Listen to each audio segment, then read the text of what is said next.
Hi, my name is Ava, also known as the Vampire Girl, and it's all because I had the meanest parents. But before I continue, please like and subscribe. I was born in a small town in Romania, and growing up, I realized that my parents were weirdos. For starters, they were always talking in whispers to each other, which was so annoying, and they never left the house. They wouldn't go out for work or even groceries.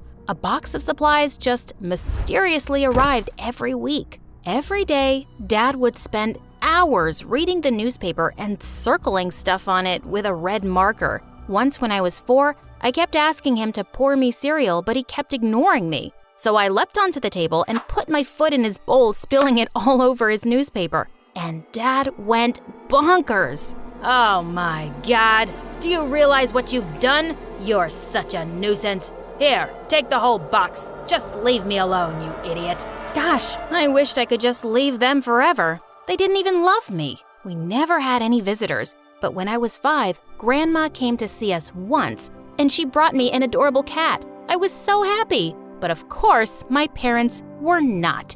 A pet? We already have Ava. It's hard enough to take care of her. No, just take it back, please. No freaking way! I ran up to my room with the cat and slammed the door shut. But when I woke up in the morning, it wasn't anywhere in my room. I looked all over the house. Nothing. I just knew my parents had gotten rid of it. I screamed and cried, but they said they didn't know anything. Liars. Before they could stop me, I just ran out the front door. I was never going back. It was a really sunny day, and as I kept running, my skin suddenly started turning really red and itchy. I looked up at the scorching sun, and my whole body began to burn. Ah! I let out one huge scream and fainted.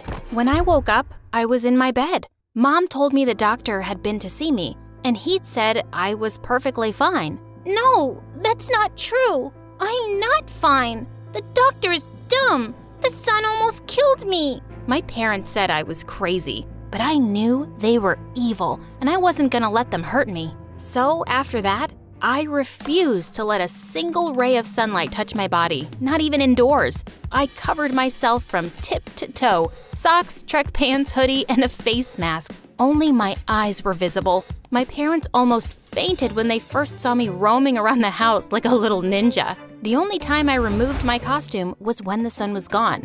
I'd never go out during the day. I even insisted on being homeschooled. But by the time I was 13, my parents refused to homeschool me anymore. There's nothing wrong with you. Just go to school. It's been years since you last walked under the sun. It's because I'm allergic to the sun. You just want me to die?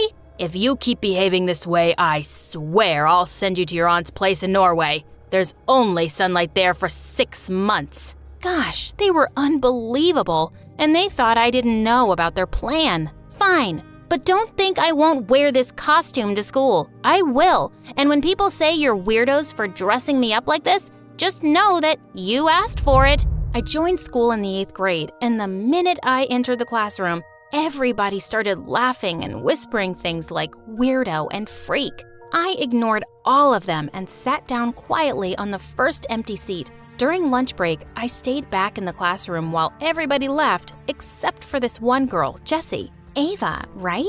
I'm just curious. Why are you dressed like a garbage bag? I'm allergic to the sun. It burns my skin. She started laughing and just left. Soon enough, I discovered she was the meanest girl around, and she'd pick on me every chance she got. Once she put a fart bag on my seat just as I was sitting down, and the farting sound had everyone howling with laughter. Another day, I solved a math problem on the board, and as I was returning to my seat, I slipped on some water and fell on the floor. That's where your place is anyway, weirdo. I ignored Jessie's stupid pranks, but one day, she went too far. I was standing under some shade and enjoying a baseball match when suddenly, Jessie came out of nowhere and dragged me into the sun. She started to pull my hoodie off, and I bit her hand really hard and ran away as she screamed. You crazy freak! Are you a vampire? And that's how I got my name, Vampire Girl. I could hear people calling me a monster, but I didn't care. At least the bullies were a little scared of me now. A few days later, the teacher introduced a new kid, Nick, to our class. His clothes were old and ragged, and I could see Jessie and her minions already laughing at him. They'd found their new target. I joined him in the cafeteria at lunch that day, and we started talking. I found out that he was the new janitor's son. He was really sweet and never even said I was crazy when I told him about my condition. I was so happy to have made a friend. But one day, as I was walking down the hallway, I found Jessie and her friend surrounding Nick. She spilled juice on the floor and said, "Oops, you can clean this up, Nick. I mean, you'll grow up to be a janitor like your dad, right? Come on, just sit down and wipe it with your butt. Hey, jerk, have you forgotten the last time I bit you? Stay away from Nick, or this time I'll do some serious damage." Jessie rolled her eyes at me, but when I leapt forward, she actually screamed and went running. Nick thanked me, and I always made sure to stick close to him after that. But then one day, Nick and I had just entered the classroom after recess when Jessie started screaming like crazy. "OMG! My brand new iPhone! It's gone! Someone stole it!" And then she pounced at Nick and grabbed him by his shirt. You must have done it, you beggar! You thief! Where is it? Hey, knock it off, you witch! You have no proof!" "Oh, I'll get the proof, girl." She snatched his bag and started throwing out all his things. I grabbed her hair and she turned around and attacked me. We got into a huge fight, and just then, the principal walked in. Jessie kept screaming that Nick had stolen her phone and it must be in his locker. Of course, the principal found nothing there, but Nick was left humiliated in front of everyone. He was silent the whole day, and I caught up with him after school. "Hey, Nick, are you okay? Jessie is just terrible. I hate rich people. They always look down at us as if we aren't human. She called me a thief just because I'm poor? God, I just hate everyone." And he just walked away. He didn't come to school the next day, and his dad was nowhere to be seen either. A week passed, and there was still no sign of them. I felt worried, but I didn't know where he lived. But then I remembered Nick talking about how his dad also worked at a restaurant in the evening. So I decided to go talk to him. As I was walking down the street one night without my mask or hoodie, I saw a masked guy running towards me, and suddenly he started snatching my bag. As I tried to get away, I lunged at his face and pulled his mask off, and I nearly fell back in shock. It was Nick! But before I could say anything, he ran away. I just stood there in disbelief. Jessie was right all this time? He was a thief? I felt betrayed. Nick showed up at school 2 days later, but I just ignored him. But when he kept following me and asking me what was wrong, I suddenly lost it. You want to know what's wrong? I'll tell you. The girl you robbed the other night on the street? That was me. He looked horrified. You? That was you? I didn't know. I've never seen your face. What does it matter who it was? What matters is that you're a liar and thief, and to think that I fought for you. Suddenly, he started weeping like a baby. I didn't want to steal, Ava, but I just had no choice. My dad's in the hospital. We needed the money. I'm so sorry. I swear, I didn't steal Jessie's phone. I've never stolen anything until that night. He kept crying and my heart went out to him. I'm sorry about your dad, but stealing isn't the answer, Nick. You should have told me. I could have helped. Let me help you now, but promise me you'll never steal anything ever again. He promised, and I went to talk to the school principal. Together, we planned a fundraiser for Nick's dad, and within a day, we were able to raise all the money Nick needed for his dad's treatments and more. And the biggest donors were Jessie's parents. They kept praising me at the fundraiser for arranging the event, and this made Jessie even angrier. Don't let it get to your head, Ava. You're still a freak, and you could never be me. As if I want to be. What's so special about you anyway? Other than being super dumb. Excuse you? I've been prom queen for the last 2 years. You could never. Oh, is that so? We'll see this year. Seriously? It's the prom, not some freak show. You'll never win against me, loser. Nick whispered into my ear, says the girl who's never seen your face. I bought a beautiful red dress for prom. Since it was at night, it was the first time anyone in school would be seeing me without my mask and hoodie. As soon as I entered the hall, I saw people turning around and asking each other who I was. Just then, Nick came to me and took my arm. "Ava, you look beautiful." That's Ava? The vampire girl? I can't believe it was that face behind that mask all this time. "She's gorgeous." Jessie looked furious when she saw everyone's attention was on me. And to my shock, I was actually voted as that year's prom queen. As I was being crowned, suddenly Jessie came charging at me on the stage, trying to rip the crown off my head.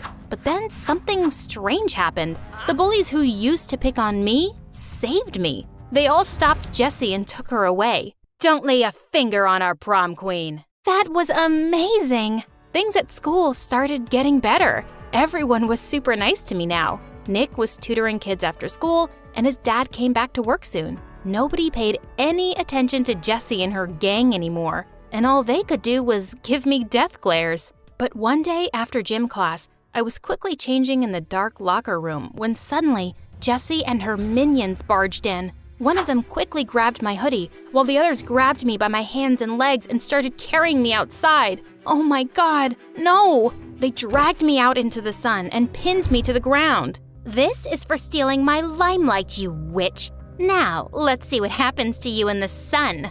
I hope you melt and disappear. Suddenly, someone pushed the girls away. It was a teacher, and Nick. While the teacher dragged the bullies off to the principal, Nick quickly took me inside as I cried like crazy. Hey, you're okay now. And your skin? It looks totally fine. It's not even red, Ava. Does it hurt or burn? I looked all over my arms and realized he was right. There were no rashes, and it didn't itch or burn at all. Was my condition gone for good?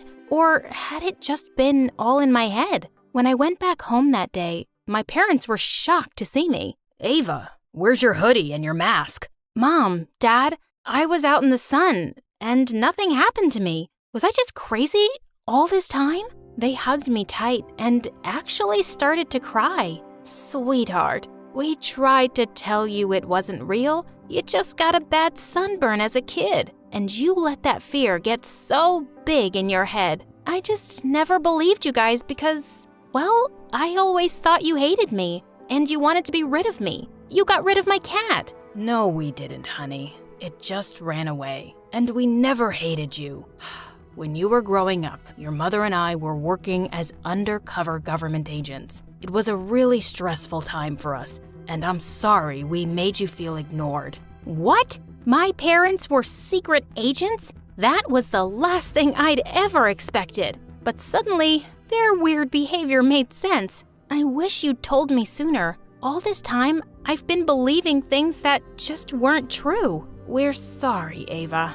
We should have been better parents to you. We love you so much. I love you too, guys.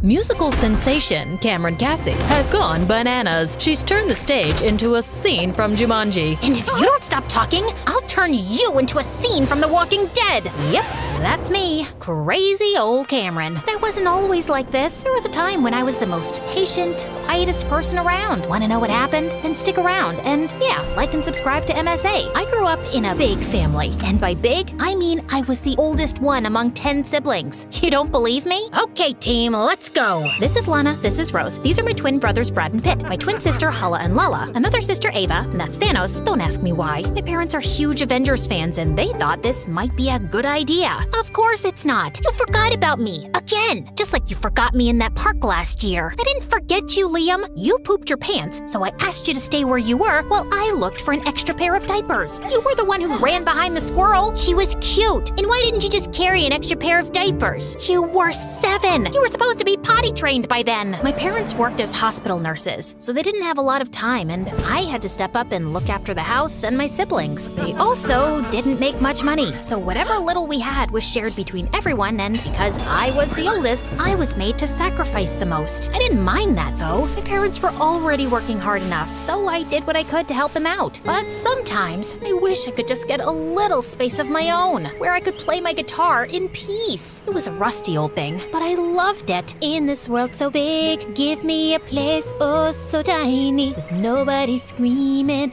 or acting whiny. Ah! What the heck was that, guys? Sorry, Pitt started it. No, I didn't. Brad threw his lunch in my face. I didn't throw it at you. I was just throwing it away. Why? Because it's tasteless. I want pizza. I want pizza too. Did someone say pizza? No one's getting pizza. Go inside and finish your veggies or no TV for a whole week. So, yeah, things weren't peachy at home, but school was worse. Between house chores and studies, I had no time to make friends and grew up to be an introvert, which somehow made me the perfect target for bullies like Bailey. We'd been classmates all our lives, but ever since her family struck it rich, she became this mean, hostile person with a personal vendetta against me. It didn't make sense. She was the lead drummer of the school band, really popular, and even had her own YouTube channel where she did covers of famous songs. So I just never understood why she was so obsessed with me. Like this one time in high school, I was casually singing my favorite songs when Bailey barged in. Hi everyone! So in this episode of Off-Key Talents, we have Cameron Cassie. She thinks she sings well, but she sounds like someone stepping on a squeaky toy. Maybe it's because she's always screaming at her horrible siblings. How many are there again? Can you get that off my face? I'm not comfortable, and I don't care. Anyway, I got what I wanted. I can go back to whiny singing now. You're not gonna post that, are you? Bailey just gave me an evil grin and left. I wanted to scream in her face, but I knew she'd only make my life more difficult, so I kept my head low and went on with my day. But the next morning, I was still in bed when my sister Lana came running into my room and told me that the video Bailey posted had gone viral. What? Why would she post that? That's it. I will bite Bailey's head off and then use her hair to mop floors. What are you talking about? People are loving you. You're famous. Lana shoved her phone in my face, and I was shocked to see that she was right. People were calling me inspiring, adorable, amazing, and all sorts of great things. Within a few hours, it had more than 1 million views, and I was famous. You got pipes, girl. Would love to take you out sometime. You have the most beautiful voice in the world. Will you sign my pizza?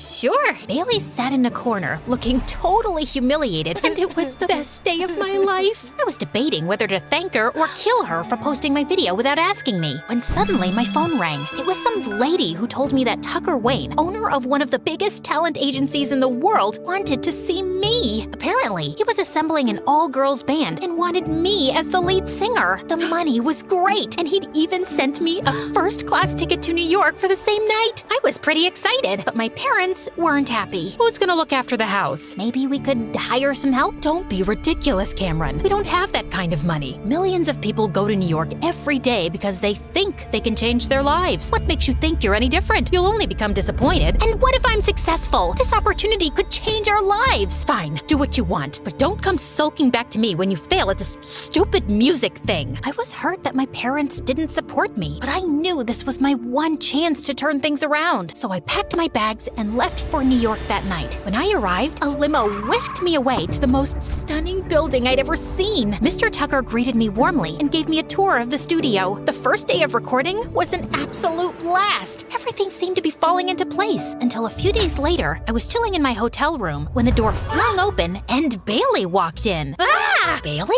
What are you doing here? Your drummer had to drop out because of personal reasons. So Tucker called me in. Why? What do you mean, why? Because I'm talented, you butt face? Talented in making my life miserable? Ooh, someone grew a tongue while I was away. Relax, that was school. But this is real life. I won't bully my own teammate. You can take my word for it. As soon as Bailey left, I spoke to Tucker and he confirmed Bailey's story. He asked me if I was okay with it, and I wanted to say no, but Bailey was insanely talented, so I let it slide. But the next day, I regretted every bit of my decision. Not only was Bailey somehow more annoying, she was also really controlling. She gave me notes on my singing and would stop the recording every 2 seconds because she wasn't feeling the music. Then one time, in the middle of a performance, she changed the notes to my solo on the spot. What are you doing? Improvising? No, you're messing up my solo. And what are you gonna do about it? Bailey just left, and at that moment, something snapped inside me. I closed my eyes, focused on the notes, and sang. When I opened my eyes, the crowd stood still, and then they burst into a massive applause. Everyone was chanting my name, and Bailey looked like someone had pulled her kidneys out. From that moment went forward, my life was an absolute whirlwind. We were getting more live shows, doing interviews, talk shows, and I was truly famous. I even got the first ever call from my mom, but it wasn't what I expected. Hey, Mom, I'm so glad you called. Your sister plays the oboe, you know. Lana? Yeah, I know. So let her in your band. But I thought you hated the idea of getting into music. I do. But Lana will be going to college soon, and playing oboe professionally will look good on her application. Now, will you help her or not? I wanted to say no. Mom was talking to me after weeks, and I didn't want to disappoint her. So I agreed, and a week later, Lana joined me. But I had no idea how to fit an oboe in the band. And Lana didn't seem too interested either. All she did was sleep or order room service all the time. And I barely had any cash left for myself. To make things worse, we were a month away from the album launch, and I still had a bunch of songs to write. In this world so big. Stop! This is not working out. We need something edgier.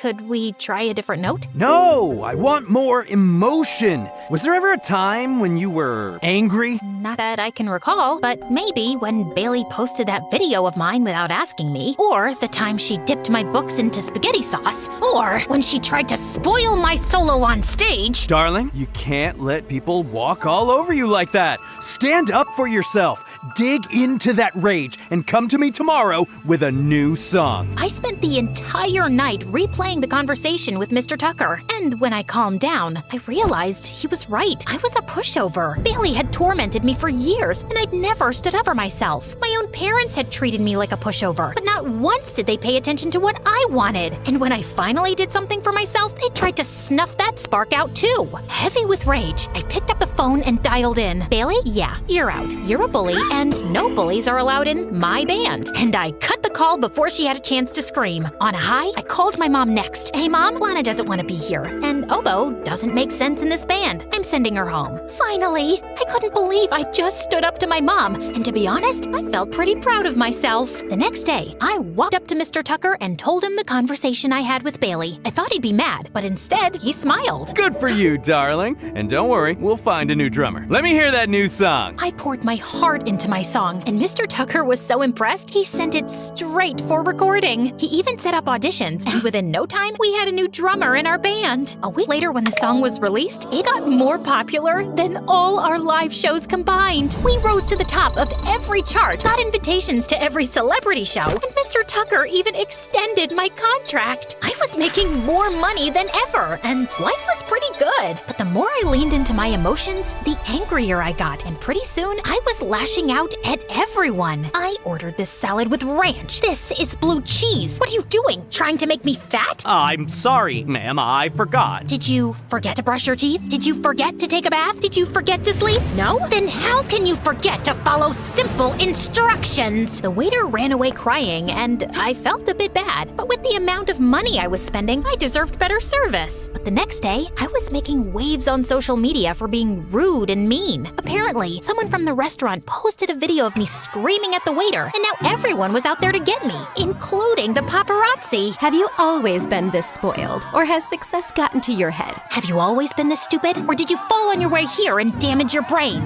That's inappropriate. Your face is inappropriate, Jane.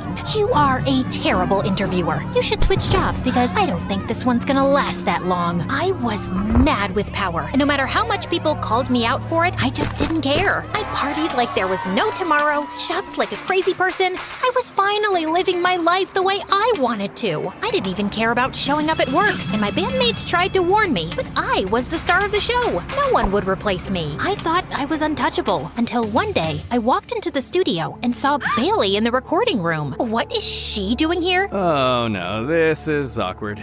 I was gonna tell you, but you're off the band, Cameron. Since when? And why? Because you're a loose cannon, and I can't let you tarnish my reputation anymore. But I did what you asked me to do, and now you're kicking me out? I'm the star of the band. You can't replace me. Honey, everyone is replaceable in showbiz. Now bye-bye. Have a nice life. I was stunned. Just like Bailey and my mom, Tucker had manipulated and used me. I felt betrayed, but I had no time to sulk. I wanted to show these suckers what I was made of. So I tapped into my network to find a new label, but no one was ready to take me on, thanks to my negative image. And while I struggled to find work, Bailey rose to fame. She was having her first ever solo concert, and it was completely sold out. I couldn't let her win this time, so I crashed her concert, sneaked my way to the stage, stage, and right before Bailey was about to sit down for her performance, I pushed her away. What are you doing? Stealing your thunder, just like you stole mine for years. Cameron's back, baby! I kicked over her drums, and in a moment of pure rage, I grabbed the guitar and smashed it to pieces. Some of the things went flying into the crowd, and everyone started panicking. The show was canceled, security was called in, and I was thrown out of the venue.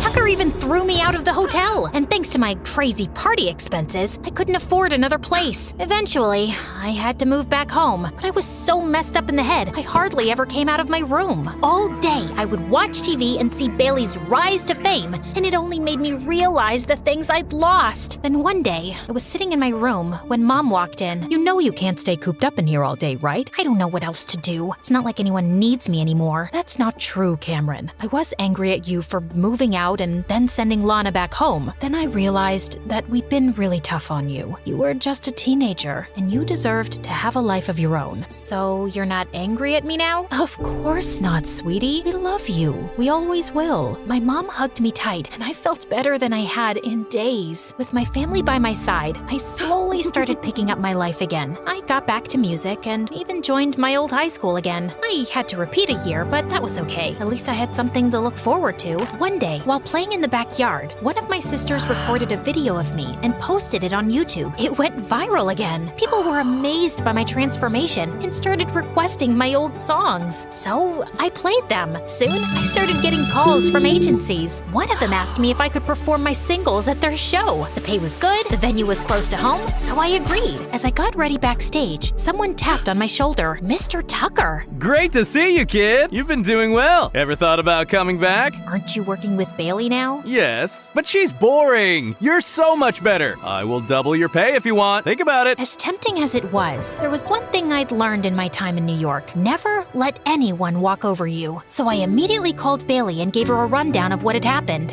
Why should I believe you? Because Tucker is a manipulative worm, and I don't want him to ruin your career like you ruined mine. You don't have to believe me, but just watch your back. Wait, thanks for letting me know. It's no excuse, but I'm an only child, you know? And my parents put this insane amount of pressure on me, and your family just seems so big and fun, and I was just jealous. Life's not always as it seems, but we can be a bit kinder to each other. Anyway, glad we had this talk. Same, you know, I really did like your new album. Bailey and I never stayed in touch after that, but I heard she quit and started her own band. As for me, I'm still singing in the backyard and making my own music. That's the best kind.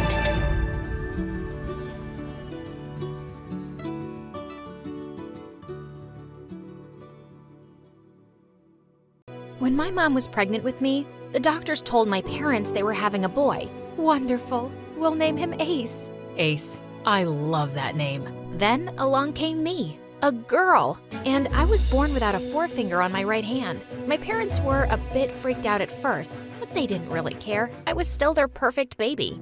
Hey friends, my name is Ace, and I live in a small town in Ohio. Please like and subscribe. When I was in kindergarten, our teacher asked us to paint with our fingers, and that's when a kid noticed my hand was different. Hey, look at Ace's hand. So cool. Are you an alien? Whoa, Ace. Did a mouse chew through your finger? No, dummy. My hand's always been like that. My classmates never bugged me about it, which was nice. Over time, more people found out, and some mean kids would call me a freak, but I was never bothered much because I could do everything people with 10 fingers could do, like play baseball. Dad was really into it, and he taught me everything I knew. Once when I was 14, I saw some boys playing baseball in the neighborhood, and I asked if I could join, but they said they didn't play with girls.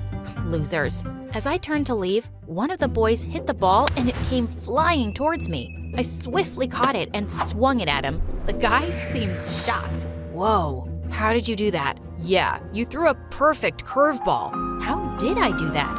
And when I tried baseball over and over again, I learned that I could throw a perfect curveball because of my missing forefinger. After that day, those same guys wanted me to teach them. I started playing with them every day and gained a reputation for smashing the neighbors' windows. When I was in 11th grade, Dad gave me some big news. I'd have to finish high school in Cincinnati because he'd gotten a better job there and we could use the money. So we moved. The school was 5 times the size of my high school back home, and I was feeling nervous as I walked in.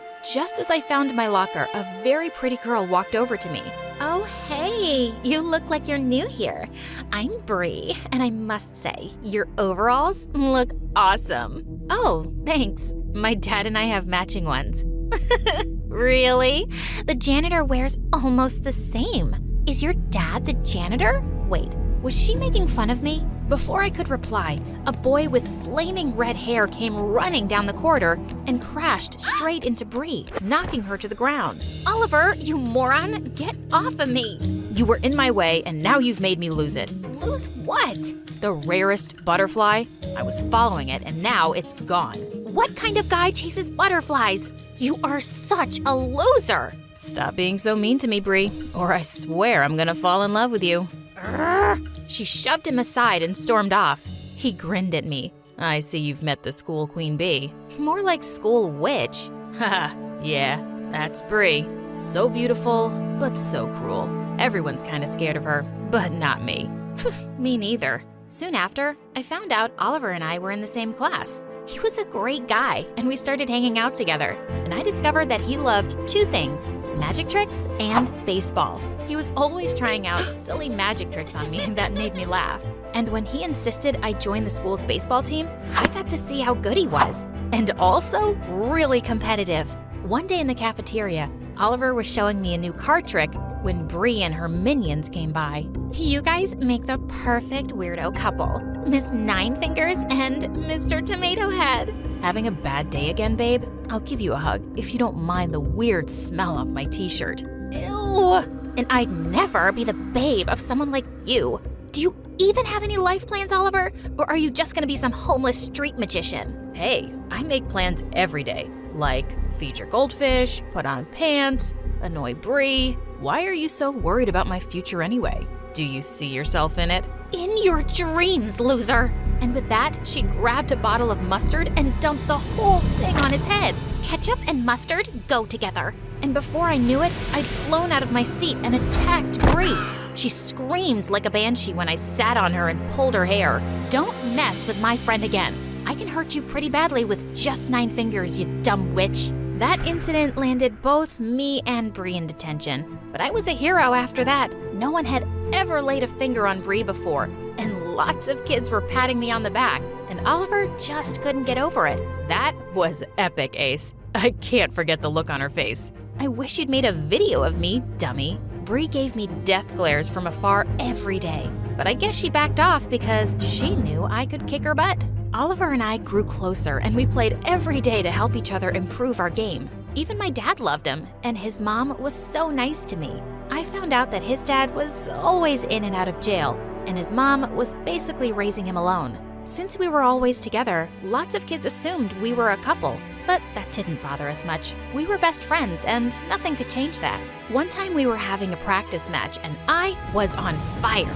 Oliver was really struggling to hold his ground against my curveball pitching. Are you trying to hit me in the face, Ace? Boo-hoo. Focus on your game, Oliver. You already have 2 strikes. One more and my team wins. For some reason, Oliver seemed tense, and when I pitched, he missed again. When my team started celebrating, he just threw his bat, ran off, and sat under a tree. Hey, don't be a sore loser. I'm just mad at myself. The final games are only a few months away, and that's where all the university recruiters pick talent.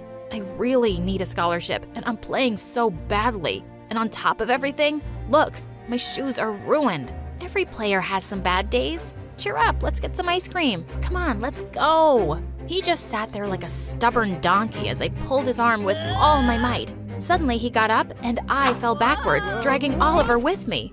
Awkward. By saying awkward, you made it awkward, weirdo. And then we both burst out laughing. I went to the bathroom to clean up, and that's when I heard Bree behind me. Do you know how gross it is to see 2 dorks making out? Get a room. We were not— Wait, why am I explaining anything to you? Think what you like. I was leaving when she said, I haven't forgotten what you did, Ace.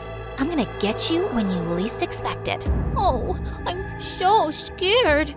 I'd go running to my mommy if I had one. And I walked off quickly before she could reply. She sounded crazy. A week later, it was Oliver's birthday, and I wanted to buy him the perfect gift. I had to use all my savings, but it was worth it. I went over to his place, and when he opened the box, his eyes shone. Oh my God, new baseball shoes. Ace, you're the best. Can you sign them, please? 'Cause for me, you're a star. Are you sure you want me to destroy these killer shoes with my sign? When he nodded, I gave him an autograph. Soon we had our summer vacations and I went back to Ohio to see Grandma. When I returned, I was in for a shock. Oliver seemed to be over his awkward puberty phase, and he looked really different. I'd never seen his hair brushed before. Where is my crazy best friend and what did you do to him?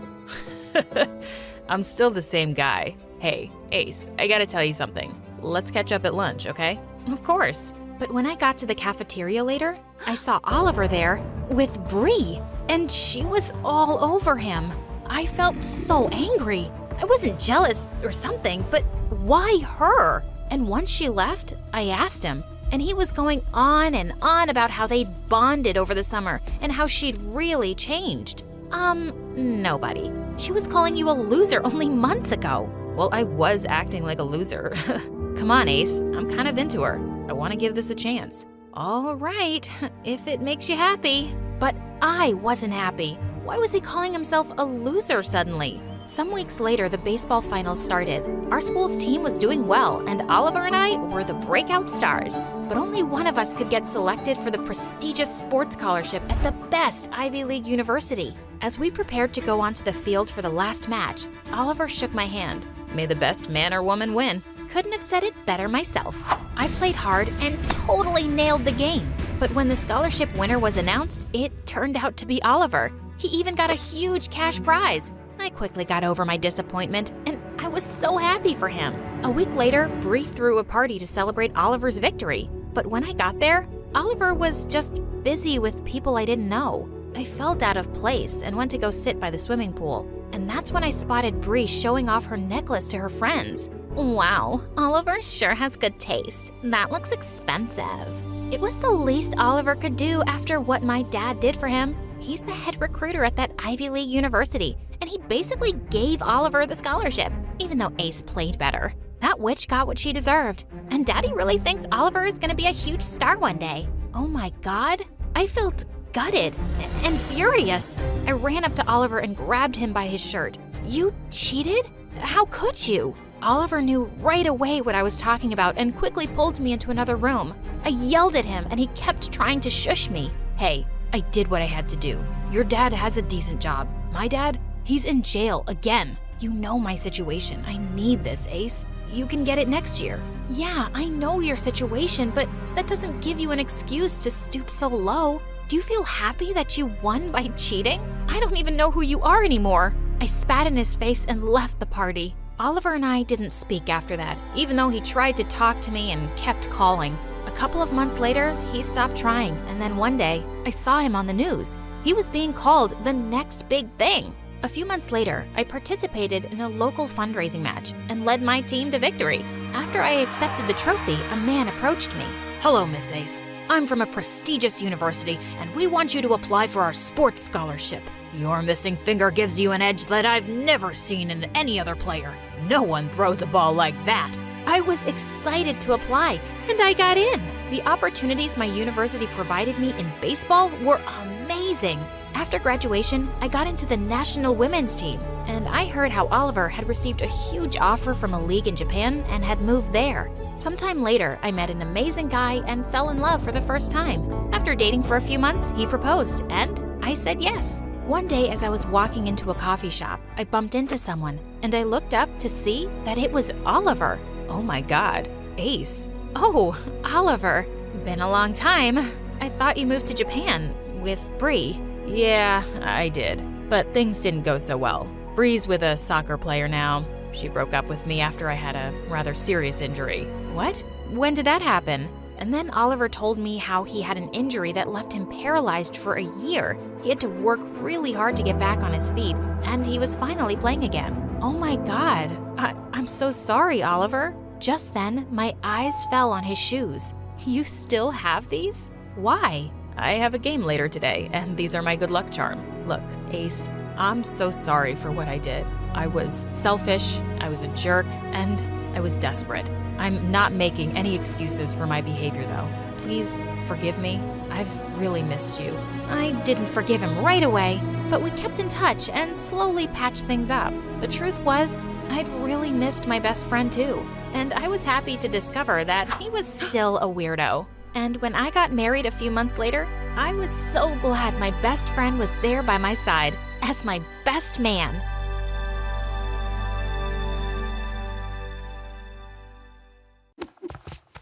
What are you doing? I gasped in horror as my mom tore apart our kitchen. She had 5 garbage bags full of perfectly good food. I am making sure you stay nice and healthy, she responded as she turned her attention to me. It was a pathetic image.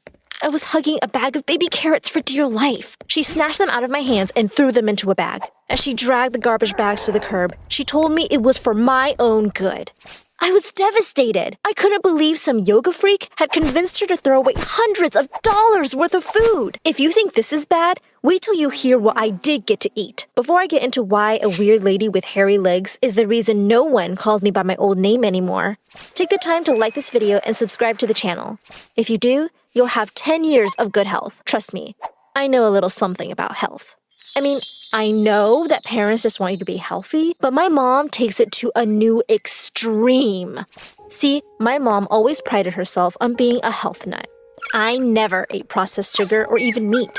I grew up on all organic and vegan foods. I remember this one time she tried to throw a birthday party for me and she made a cake out of tofu, salad dressing, and carrots. One of the kids literally threw up. Things didn't get any better as I got older either. One time, she packed me an organic lunch, and it smelled so bad, they evacuated the class. The principal thought it was a gas leak. It was actually just my smelly cabbage casserole. But her fitness obsession wasn't the only freaky thing about her. You would not believe the crazy things she did to stay up with the latest trends. She literally embarrassed herself and me on national television. I didn't legally change my name for no reason. She went through phases faster than a middle school girl. One day, she'd be dressed all preppy and sporty. The next, she was going out looking like a goth. One time, when I was 6, I went to a friend's place for a sleepover. And when I came home, I didn't recognize my own mom.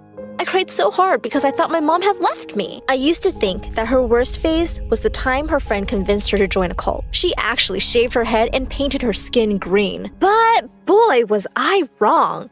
That wasn't a patch on what I'm going to tell you next. The worst thing was that the person behind my misery wasn't a creep with green skin. This time, it was a seemingly harmless lady with a sweet smile. So I really didn't see it coming. Even worse, I may have brought them together. I was an aspiring singer and actress, and I often performed at the community center and local theater. My mom met her at one of my performances and immediately became her best friend. She was calm and relaxed.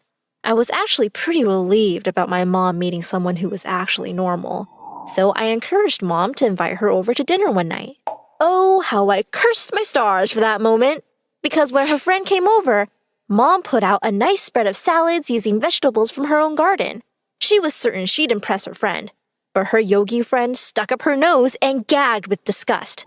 "I thought you were healthy," she sneered. I practically choked on the bean sprout I popped in my mouth. She went on to list all the dangers of food and talked about how the government can track you through carrots and that there are magic spells in nuts. My mom nearly died of embarrassment. I burst out laughing. I thought she was kidding at first. I asked her if she didn't eat food, then what did she eat? Apparently, she had been waiting for someone to ask because she whipped out a suitcase full of tablets. She explained that she was the CEO of a special company that sold the only safe things to eat on the market. I told her she was insane. But guess who bought it all? Yep, my mom. Seriously? I know you're friends and all, but $1,000? I asked. I told my mom it was a scam, but she was super positive that this was the food of the future. In fact, she even got so paranoid about government tracking that she made me wear a hat made of tinfoil that, you guessed it, was sold to her by her yogi friend. I figured it would blow over in a few days, like her last few phases.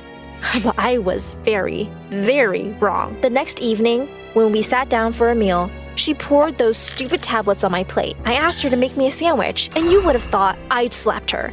She glared at me and refused to give me anything else. She said there was no way on earth she could do me such harm. In fact, she said she would throw away all our food. For the next month, I lived off of granola bars and vegetables I stole from the garden. I even ordered one of those snack boxes and hid all the chips in my room. I would literally drool whenever I saw a commercial for McDonald's or Pizza Hut on the TV. My mom, though, she seemed perfectly content eating those stupid tablets. One day, I'd had enough and decided to have a real meal. One of my biggest crushes, Bruce, had asked me out on a date the day before, and I texted him that I was ready to be picked up immediately. I let my mom know I was going out and ran out the door before she could say anything. I hopped in his car and told him I wanted to go anywhere. I was starving. My phone was blowing up with tons of warnings about staying away from food and how I forgot my special hat. It was so annoying that I shut off my phone so she wouldn't wreck my evening. But to be honest, I managed to ruin my day all by myself. He kept trying to make deep conversation and connect with me. Unfortunately, my body had a mind of its own. See, every time it was my turn to talk, my stomach would growl. I tried shifting in my seat to make it look like it was just the chair squeaking, but it was obvious that sound was coming from me. I just hoped he didn't think I was farting on our first date. I was so embarrassed. And to make matters worse, he seemed embarrassed for me. He was going to take me to the movies, but when he saw how much my stomach was growling, he asked if I wanted some real food. I never nodded so hard in my life. He took me to a pizza place all my classmates hung out at. Due to my mom's obsession with healthy food, I'd never eaten pizza before, and I couldn't be more excited. I mean, I didn't know if I was more excited to see Bruce or the pizza he took me out for. By the time our food came out, I was drooling. I literally had a puddle on my new top. It was actually pretty embarrassing when Bruce asked me if I'd spilled water on my shirt. But my evening was about to get even worse. Just as I was about to bite into the juiciest slice of pizza I'd ever seen, someone slapped it out of my hand. I almost cried as I watched the pizza fall to the floor. I whipped around and saw that my mom was there, and she was furious. I wanted to scream. Then, to make matters worse, she started shouting at me. She went on this long rant about how crazy and idiotic I was to eat food after I'd heard about the spells in the tracker. She kept trying to hand me the stupid metal hat, which ruined my hair and made me look like an insane robot. "Who is this crazy lady?" Bruce asked. "I would be her mother, young man," she shouted back. I wanted to crawl under the table, and that's exactly what I did. My hiding was rather short-lived as my mother dragged me out from under the table and pulled me back to her car. I had a feeling I wasn't going to get asked on a second date. To be honest, I was sadder about leaving the pizza behind. After that, Mom strengthened her iron fist. As I ran out of snacks, I grew hungrier by the day.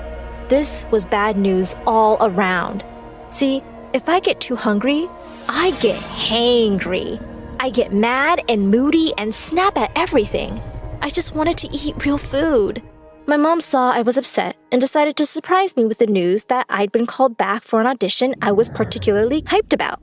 I was glad, but at this point, I'd be happier if I got an apple. What I wouldn't do for a nice, juicy apple. To my utter disgust, my mom even brought her stupid yogi friend to watch in the audience. My mom said it was for support, but I could see her friend was looking to sell her dumb products to anyone she ran into. Today is not about that, though, I told myself. Today is about me. I was excited, but something felt off. I told my mom I was starving, and she just gave me a new round of tablets. They looked a little different from the ones I'd taken before, but I was too tired to even question it. Unfortunately, when it was my time to walk up and perform, I wasn't as prepared as I wanted to be. As I walked on the stage waving to the camera, I lost my balance from dizziness and tripped. If falling wasn't bad enough, I literally crashed into the musicians and even broke a guitar. Everyone started booing me.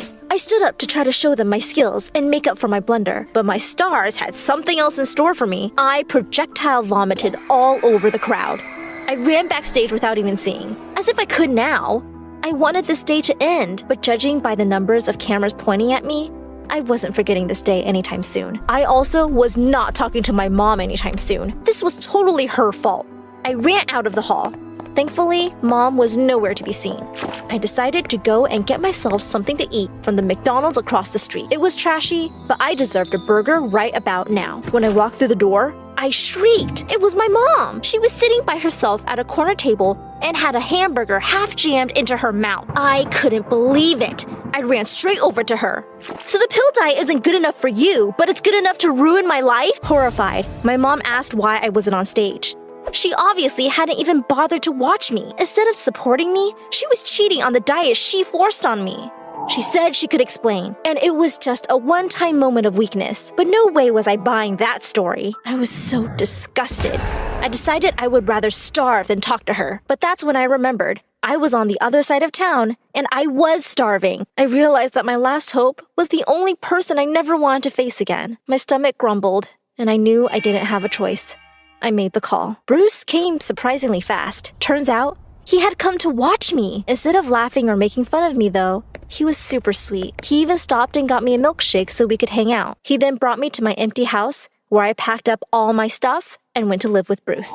I was done with whatever crazy things my mom had going on. I even filled out paperwork to legally change my name, so I would never have to be associated with that embarrassment who puked all over the stage. Bruce took me out on a date to take my mind off of everything. We decided to check out this fancy place that opened up on the other side of town. When we walked in, I saw someone fall out of the chair and break a glass.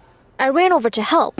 And who did I see? None other than my mom. Again? One time weakness my butt. She had seen me walk in and was hiding from me. That's when I saw what she had on her plate. A steak! Was this what she always did? This time, I wasn't going to ignore her. I was furious.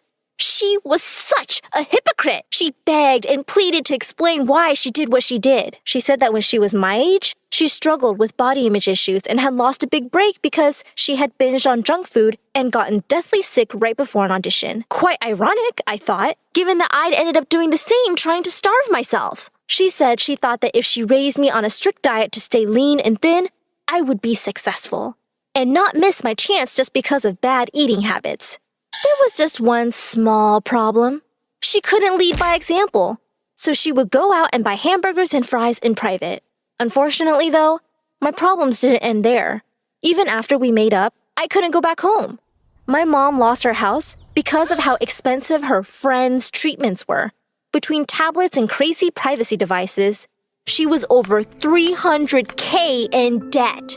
I nearly fainted when she said that. Sure, we weren't poor, but we weren't that well off to just throw away hundreds of thousands of dollars like that. I demanded that my mom go and confront her yogi friend immediately because we were getting our money back. This was actually the first time my mom was going to visit her home. I imagined the smelly hippie living in a trailer park or a tent in someone's backyard.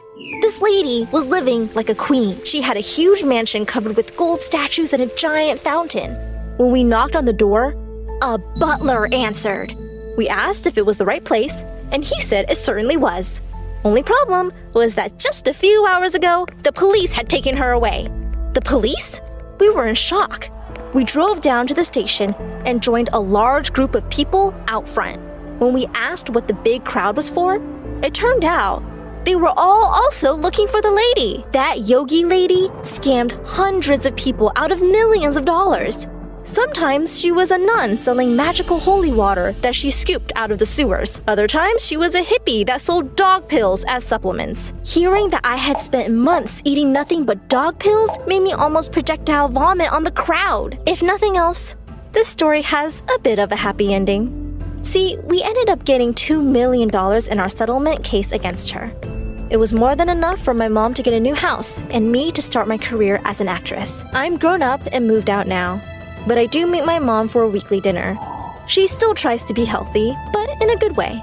I like to say that she learned her lesson about being gullible, but she just asked me and my now boyfriend to come to some mysterious spa that will change my life forever. Wish me luck. Hi everyone, my name is Marina and I'm from Nevada. Please like and subscribe. I was raised in a small town by my aunt who owned a small bakery and loved me to bits. Aw, honey, today's your first day at school, so I packed muffins for all your classmates so you can make a lot of new friends. You're awesome, Aunt June. She wasn't super rich, but she was the richest person at heart, and that's why everyone loved her so much, including me. I always wanted to be just like her, so I'd help her out at the bakery. Marina, I'm gonna go out for a bit. Can you put the pink icing on the cupcakes? Sure thing. Later, when the customer came to pick up her order, it turned out I'd caused a disaster. This was supposed to be for a gender reveal party, but you put yellow icing on the cake. Ugh! That wasn't the first time I mixed up colors. My aunt knew something was wrong with me. Turned out I had color blindness, and I couldn't differentiate between certain colors. Is it gonna be like this forever, Aunt June? I'm afraid so, honey. But cheer up, because I've got a brilliant idea. The next day, everything in the house and all the ingredients in the bakery were labeled along with their colors. Aunt June made things so easy for me, and our life was just perfect. Until one day when I was in 2nd grade, an old man walked into our bakery and offered to buy it. This bakery has been passed down from generations in our family, and there's no way I'm gonna sell it. But the man's tone just got more rude. You should have signed these papers while I asked you nicely, but now you're just gonna pay for your stupidity. If you don't leave now, I'm gonna smash your car and then you'll have to pay for your stupidity, sir. The old man left at my warning, but the next week, another man was back with some papers that claimed that the bakery didn't belong to my aunt because her parents never signed the deal in her name, and now we had to move out. My aunt looked around for help, but the legalities were too complicated and no one was ready to help. So eventually we had to give away our bakery and move to the city. Thankfully, Aunt had enough savings to rent a small place, and she started working in a small grocery store. And while I was trying to adjust to this new life, I saw a kid my age in the front yard one day, choking on something. I immediately ran to help him, but the moment the food stuck in his throat came out, I was shocked. Why were you eating a doll's head? I wasn't. He pushed me back and ran into his house next to ours. Turns out he was the landlady's kid, Timmy, and he was so weird. Whenever I'd try to go close to him, he'd just run away. Even when I joined school, I saw some kids throwing popcorn at him, but he wouldn't budge. Hey, why won't you say anything? Why do you let those kids bully you? But instead of answering me, he just ran out of there, and I decided I wasn't going to bother with this guy anymore. But later that night, I was in my room when I heard someone crying. I looked out of my window and saw it was Timmy crying in his room. So I climbed onto the tree outside my window and jumped into his room. And he freaked out. What are you doing here? Look, I don't know the deal with you, but if there's some issue, you really need to talk about it. At first he hesitated, but then he broke down. I miss my dad. Ever since Mom and he got divorced, I haven't seen him, and the kids at school always make fun of me because of that. I hate it here. Hey, it's gonna be all right. I told him things were gonna be easy only if he fought back and didn't let those kids get to him. And it seemed like my advice worked. The next day, I saw Timmy was surrounded by a bunch of kids. I heard the cupcakes we gave you last time had Barbie heads in them. We're so sorry for that. Here, take these. They have cockroaches. And to my shock, Timmy pushed the bad guy away. Get away from me. And don't trouble me anymore or I'm going to tell the principal about you. The other kids ran away scared, and Tim turned to me with a bright smile. Did you see that? I wasn't scared and what you said worked. After that day, we started getting along and became the bestest of friends. And Tim grew up to be really protective of me. He'd keep me away from all the bad guys and trouble in school. Then on my 16th birthday, I told him I was going to start working to support my aunt. But he had a weird reaction. No, you can't do that. Your aunt wants you to study and make a life for yourself. You shouldn't be waiting tables. And if you need money, you can always tell me.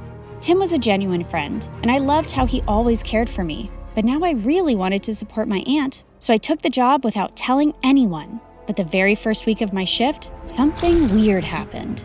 I ended up making a mistake because of my color blindness, and the customer went bonkers on me. I want to see the manager right now and get you fired. But I told you it was a genuine mistake. But he kept shouting and started pulling my hand when one of his friends got up and stopped him. Let go of her hand and apologize to her right now. Dude, you want me to apologize to this low-life waitress? As soon as he said that, the guy landed a punch on the bad guy's face and my jaw dropped. Holy jeez! The manager immediately threw all of them out, but after my shift was over, I saw the guy who stood up for me was still sitting in the alleyway and his hands were bruised. I immediately got some ice for him. Excuse me, sir, you can use this. But for some reason, he looked really mad at me. Who do you think you are trying to act all nice, huh? Just leave me alone. I could see his eyes were red, like he'd been crying, and I thought it was best to leave him alone. But to my complete shock, I saw the same guy in my class the next day. The teacher introduced him as a new student, James. While the girls were drooling over his handsome looks, he kept staring at me the entire time, and the moment class was over, he came up to me. I don't want you spreading any rumors about me from last night. Do you get that? Before I could even reply, he just stormed away, and Timmy came running to me. What happened? Was that guy bothering you? I didn't want Timmy knowing about my job or anything about how I knew James, so I brushed it off and went ahead to prepare for my chemistry practicals. But turns out, James was already there. Minutes into the practical, I realized some of the labels on the chemicals were missing, so I asked James to help me differentiate, but he didn't even look at me. That jerk. I continued guessing and mixing the chemicals, but suddenly they caught fire, and I almost got hurt when James jumped in and pushed me out of the way. I quickly got up and put out the fire. What are you, nuts? Did you want to die? Suddenly, my eyes went to the burn on his hand, and I rushed him to the nurse's room and gave him first aid myself. Seems like you're always helping people who are hurt. Yeah, especially those who get hurt because of me, and with you, it's every single time. And that's when this tough guy finally let out a smile. You don't look so bad when you smile. I know. I don't want the chicks going crazy over me, so I keep it under check. This guy had multiple personalities. As time went by, we started spending more time together because we had similar projects, and James turned out to be a really fun person to hang out with. He'd often walk me to my work after school, and we'd enjoy all sorts of treats on our way. And even though he was a little mysterious, he was growing on me by the day. But there was someone who just hated our closeness. What's going on between you and that new guy? He's bad news. Stay away from him, Marina. What are you talking about? And how do you know he's bad? Oh, come on. Haven't you seen? He's always covered in bruises. Just stay away from him, okay? Well, I could understand Tim's concern, and there were things I wanted to know about James too. A few days later, we were at a friend's party playing Truth or Dare when I was given a dare to kiss James. My heart raced with excitement, but I saw Timmy looking at me with furious eyes. I wanted to run out of there, but thankfully, James got up and left first, and I let out a loud sigh. But later, when I went out, he was waiting for me. Was it that bad, huh? The idea of kissing me so you sighed with such relief when I left? No, it's not like that. It's just that there's only so much I know about you, and I didn't... Suddenly, he pulled me close and looked deep into my eyes. What do you want to know about me, Marina? Well, why did you cry that night in the alleyway? And is there something that you keep from me? My mom is really sick, and she was admitted to the ICU that day, and I couldn't help but... Shh, it's okay. You don't have to say anymore. With that, I pulled him in for a kiss, and he whispered into my ears, I love you, Marina. Gosh, I loved him too. But the very next day at school, my fairy tale came to an end when I received a message from James's phone. Here's my parting gift to you, Marina. There were several pictures of me kissing him and me working as a waitress with ugly captions, and he shared them with everyone in the school. What in the world? I tried to call James about what was going on, but he wouldn't answer it. And I felt so embarrassed and furious about everything, but then Timmy came to me. Hey, are you all right? I thought he'd question me about the pictures, but he just took me home and comforted me. I don't believe what's going on, and I can't even reach James. He left, Marina, and he's never coming back. He then showed me the newspaper articles of how James was the grandson of the same businessman who took away my aunt's bakery. I heard his grandfather sent him here as a punishment because he used to be a jerk at his old school, but looks like he's still going around messing with people's feelings. Gosh. There was no way I was going to forgive a jerk like him, but I wasn't going to cry over him either. I blocked him everywhere and decided to shift to another city for my college, along with my aunt. And after graduation, I joined a top law firm and helped my aunt open a nice bakery in the city itself. For the opening day, we sent out invites to everyone across the city, and it all went so well. After we were done with the day, we were about to close up when Timmy took me to the roof and proposed to me. I love you, Marina. I have always loved you and... Oh, Timmy, please stop. I liked him too, but he was my friend and I could never see him any other way. What is it now? Don't tell me you still love that moron. Timmy, what are you saying? You know I hate him. Then why won't you say yes to me? I tried to explain to him, but he wouldn't listen. And suddenly he pulled me in and tried to kiss me. God, Timmy, just stop. Just then, I saw a man pull him away and punch him hard. James, what in the world are you doing here? How dare you touch her, you filthy.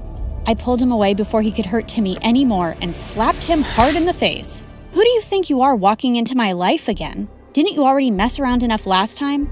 Marina, what are you saying? I never messed around with you. Oh, really? Then why did you leave? And what about those texts and pictures? What? I have no idea what you're saying. I know it was my fault to leave you like that, but I told Timmy everything. What? What do you mean? That night after you left the party, I received a call that my mom had passed away. My grandfather wanted me to return home. Timmy was right there and I asked him to inform you. What? I even tried to contact you, but you had me blocked everywhere.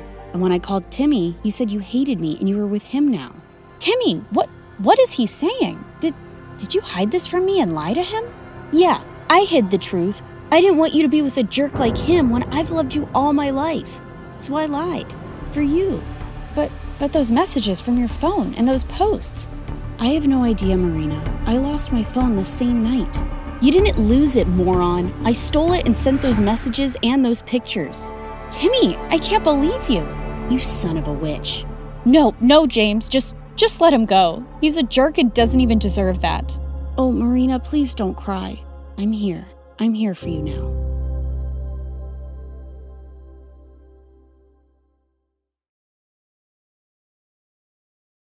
When I was little, my big brother was my protector. And now, I'm the one protecting him. I just hope I don't get arrested. Oh yeah, and like and subscribe or you'll miss out on the mystery. I'm Zelda from Washington, D.C. My brother Ryan has always been there for me. When I was clumsy and dropped my ice cream, he got me a new one. When I fell, he picked me up. And when I watched a scary movie, he covered my eyes. And when he had to go somewhere and leave me alone, I want Ryan! On my birthdays, he always gave me the best presents. One time, he even paid the zoo to let me meet the giraffes and elephants. Mom told me he worked all summer to afford it. Since he was so cool, brave, and awesome, you'd think he'd want to be an astronaut when he grew up, or a lion tamer, or a dinosaur catcher. It's a thing. Look it up. But no, because our mom had to support us both by herself, ever since he was little, his dream was to buy her a house one day and be rich enough that she wouldn't have to work anymore. That and take me on a grand adventure, which was my dream. Yeah, my brother's better than yours. Deal with it. Ryan got a super cool Mustang. He would always pick me up after school, and of course, all the girls swooned and every single one of the boys was jealous of him. I was the most popular girl in school without even trying. What kind of music does he like? Does he have a girlfriend? How can he afford such a cool car? Is he rich? Take it easy, girls. I'll tell you everything you want to know. My brother works for NASA. He's an engineer. He's saving up to buy my mom a house. No girlfriend. If he had one, I would be the first to know. And as for music, he and I listen to the same kind. Synth. The girls are always asking questions about you. They're all in love. What do you tell them? Just the usual. It's not like you're a mystery or anything. They don't need to know my business. Next time anyone asks, tell them you don't know. What? Why? Look, NASA is secretive. I can't tell everyone about what I do there. The government doesn't want anyone to know. I wish I could tell you more, but I can't. Actually, we really can't talk about it at all. I've already told you too much. Just be cool about it, okay? What? No. I want to know everything. Tell me immediately. Maybe someday I'll be able to explain, but for now, keep everything I said between us. Ryan, that's not fair. Life's not fair. Here we are. Go on. I have to go back to work. I'll see you on your birthday. My birthday's next week. I have school tomorrow. You have to pick me up. Oh, right. Ryan, I'm worried. You're acting weird. Don't worry, little Z. I can handle myself. He dropped me off and drove away like he always did. Except this time, something felt different. Government jobs are very hush-hush. I'm sure he's perfectly safe. Please, respect his wishes and just leave him alone, okay, honey? He forgot my birthday. He never forgets my birthday. He's been a little distracted lately, just a little stressed. But he's okay, I promise. But I knew Ryan more than anyone, and he seemed worried. The next day, I waited outside our house for him to pick me up like he always did, but this time, he didn't show up. OMG, what happened? You're soaked. Didn't your brother pick you up? No, and he didn't call either. Something's wrong.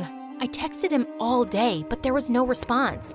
After school, with all the girls waiting to see him like they always did, I stood at the curb, looking right, left, waiting, calling, and yeah, you guessed it, he didn't show up. My brother, who had been there for me since the day I was born, was now missing. Mom, I can't find Ryan anywhere. He won't answer his phone, and he didn't pick me up today. Oh, honey, I'm sorry, I forgot to tell you. He texted last night and said his phone's dying. He'll be getting a new one soon, but he won't be able to reach us for a few days. Why didn't he tell me? He was acting strange yesterday in the car. Something is going on with him. What if they heard us? Who? The government. What if they listened to our conversation? And now, honey, You're just so used to him being around, and now you're extra worried. This is probably the longest he's been away from you since he graduated college, isn't it? Well, yeah, but it's strange that he didn't text me when he texted you, and why didn't he pick me up? Maybe he had car trouble and couldn't call you. Don't worry, your brother can take care of himself. He always has. Why wasn't Mom more worried? Everything felt wrong. Was I just being paranoid? She left in a hurry to go to work, and I was alone with my thoughts. Everything Mom said was true, but then again, he really was acting weird yesterday. And just because Mom got a text from his phone doesn't mean it was really him. I had to be sure. I rushed to the bus stop and went to the only place I knew I could get some answers, NASA. I would say he was an engineer, just like he told us, so they wouldn't suspect I knew anything more, which I guess I didn't really. I couldn't believe the giant space shuttle and huge NASA logo out front.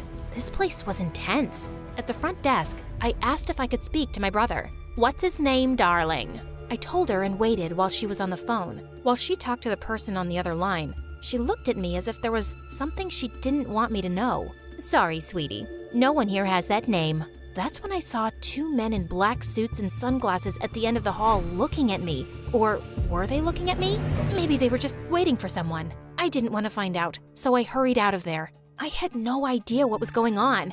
It didn't make sense. Unless they really didn't want anyone to know where he worked because he was part of some top secret mission. Without any other choice, I decided there was only one more place I could go to try to find him and find some answers. His apartment.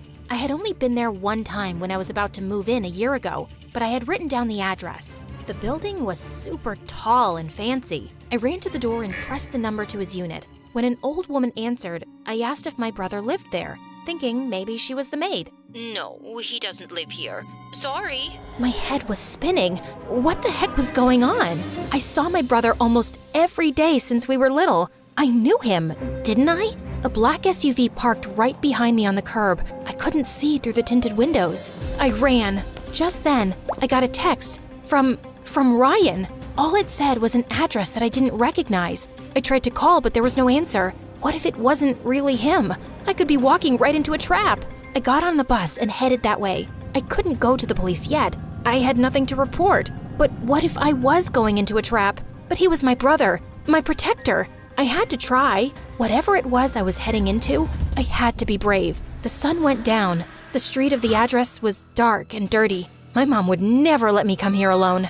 Then I found it, a broken down old motel. I climbed the steps and knocked on the door, my hands shaking. It opened, and I saw a beautiful young woman standing in front of me. "Zelda, who are you?" "I'm May, your brother's girlfriend. Come in." I walked into the small room and saw Ryan sitting there, his head down like he was crying. I ran and hugged him.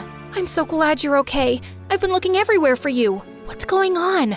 I went to your work, to your house." I lied, Z. I don't work for NASA, and I don't live in that nice apartment building. I've been living here. When I showed it to you, I was a real estate agent, but I was terrible and I got fired. Now, I work at a rental car place. The Mustang is theirs. My boss caught me using it last night and fired me. "But why did you lie?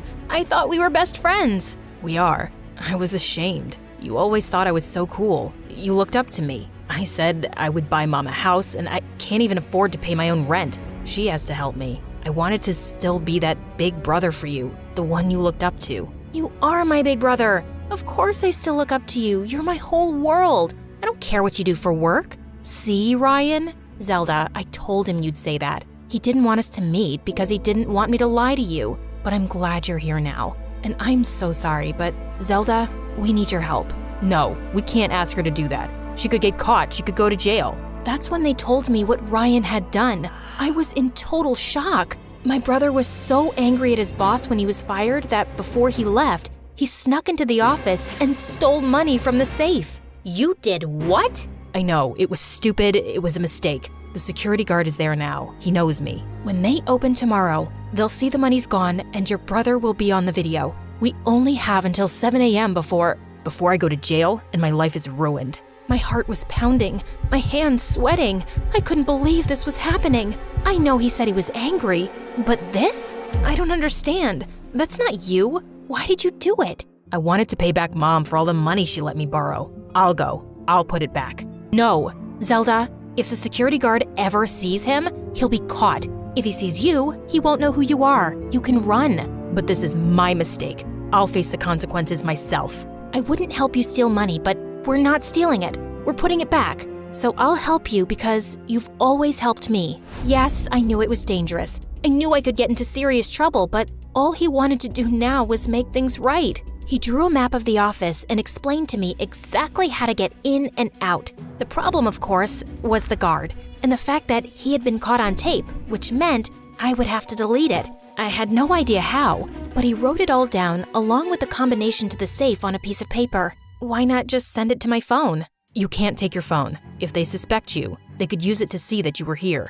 I'll call Mom and tell her you're sleeping here. So my mom knew he'd been lying? That's why she wasn't worried. Here, the money is in this purse. Just pretend it's yours and take my hoodie to cover your head. I left the apartment, following the directions he gave until finally I was outside the office. The guard was outside the gate. There was no way around him. My first thought was to cause a distraction, but there was nothing anywhere. So I just walked right up to him. Sir, please, can you help me? What are you doing out here at night, miss? I forgot my phone in the car I rented. Everything I have is in there. Can it wait till tomorrow? I'm not supposed to let anyone… I can't. He took pity on me and let me in. He asked which car, and I pointed to a random one, getting ready to cry again when he didn't find it. And that's exactly what happened. Can I use the bathroom? In the stall, I checked the paper Ryan gave me. I had to climb into the vent to get to the office. I knew the guard would get suspicious, but there was nothing else I could do. I just had to hope he was too uncomfortable to go into the women's room. Before I put the money back, I wanted to make sure the video of my brother was deleted, so I went to the computer. There was a password, but Ryan had written it down on the… Where was it? I checked all my pockets and even the purse. It was gone. The door flew open, and the security guard aimed his flashlight at me. Come with me, young miss. I failed. There was nothing I could do now. He led me out, and at the gate, I saw the black SUV, and from inside, a man in a dark suit and sunglasses was waiting for me. What was happening? When I got close, the man smiled and took his sunglasses off. It was Ryan? Happy birthday, little Z. How'd you like your adventure? But my birthday is next week. I know. Then it wouldn't be a surprise, would it? I'm pretty sure this would still be a surprise. Ryan told me he did work at NASA, and he owned the car rental place because 6 months ago, he invented something for the government, and now he was a billionaire. What about May? She's my friend from work. If I was dating someone, you'd be the first to know. Why? Do you think she likes me? But your apartment. I moved out 2 months ago because I bought a house. Wow, you got your own house? No, that one's yours and Mom's. Mine is that one. Mom came out from inside, smiling and waving. Thanks for trying to save me, little sis. My protector. I was happy. He really was the best brother ever. Except for one thing. You made me walk to school in the rain.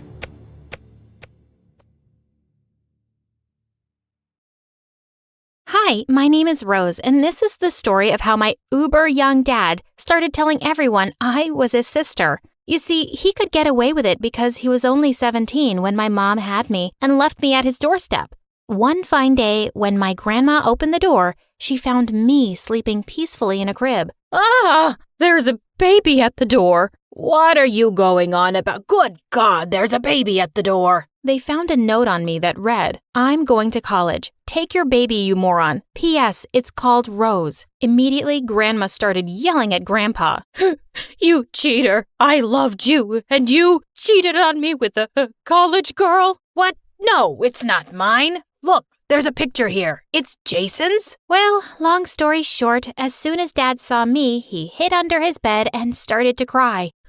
I'm too young. I'm just 17. What about my college? But my grandpa wasn't having it. If you're old enough to have kids, you're old enough to raise them. I'm not feeding another mouth. Then he kicked Dad and me out. Dad decided to keep me, but he mostly seemed to find me annoying. Growing up, I was always nervous around him, so much so that I started to stutter whenever he was around. But then Dad found out that there was one major benefit of keeping me around. Once when I was 4, Dad threw a party and invited all his friends. When he told me to go to bed, I said, If you let me stay up, I'll give chips to everyone. I'll even to throw things in the wash. I promise, Daddy. Fine. Just stay out of my face. But just then, a group of girls saw me and crowded around my dad. Oh my God, she's so adorable. Is she your sister? That's when Dad realized I was what they call a babe magnet. All these girls were paying attention to him because of me. Of course not. But Dad picked me up and pinched my cheeks. Keep your mouth shut and you'll get a whole tub of ice cream for dinner. Sold. After that, I followed him around the whole evening, telling every girl I saw,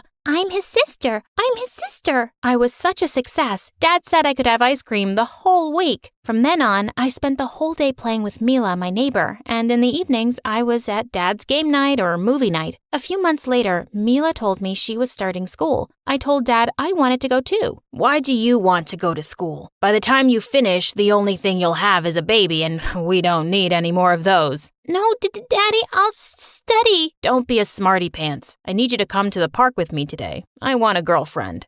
No. Listen, Mila, you should help your dad. I'm telling you this, and don't forget it. If you're not on my side, then you're the enemy. Nothing in between. But I want to go to school. I said forget it. The next morning, I secretly tagged along with Mila to her school. As soon as we entered the class, the prettiest woman came to me and said, "Hello there, sweetie. Are you new?" Yes, I'm Rose. She looked confused and said my name wasn't in her register. Where's your mom? I can't let you just sit in class like that. I don't have a mommy. I'm scared. Oh, you poor thing. Where do you live? I took her home, and when Dad saw Miss Maud, his jaw dropped. He invited her inside and was drooling so bad over her, he agreed to enroll me in school immediately. I was really happy at school, till one day in 6th grade, Mila came over carrying a huge pile of stuff I'd given her over the years, and she looked furious. I'm here to tell you that our friendship is over. What? Why? Because your dad is a creep. My mom told me he tried to flirt with her, also with my sister, and also with our babysitter, and also Mom's boss when she was over for dinner. Come on now, don't go. Why? Because I love you. Don't love me then. With that, she dumped everything on me and left. After that, she simply wouldn't talk to me and told everyone in school that my dad was a weirdo, and so was I. I was so distressed, my stutter actually got worse. The only good thing in my life was that Miss Maud and the other teachers thought that I was really smart. One day, my teacher asked me what I thought about the poem we were reading. It's okay, but I prefer Shakespeare. What would you know about actual Shakespeare? She's a really big show-off. Always has been. Shall I compare thee to a summer's day? Thou art more lovely and more temperate. My teacher gaped at me in shock and took me to Miss Maud's office, who was now the vice principal. She was delighted to hear my recital, and then she called up my dad to praise me. Wait, I can't hear a word. I'll come to the school. Any excuse to see Miss Maud. I knew she was a genius, just like her dad. I always encourage reading in our home because, like Shakespeare said, the more that you read, the more things you will know. The more that you learn, the more places you'll go. I burst into giggles. Don't be silly, Dad. Dr. Seuss said that. Dad turned red as Miss Maud held back a laugh. Yes, she is smart. Dad was fuming all the way in the car. The minute we got home, he snatched the book from me and started yelling. I don't see why you have to act so freaking smart, stupid. No one likes smart girls, especially when they're ugly like you. I don't know why my daughter couldn't be sweet and pretty, like Hinata Hyuga. You're just jealous because you need to be as smart as me to date Miss Maud.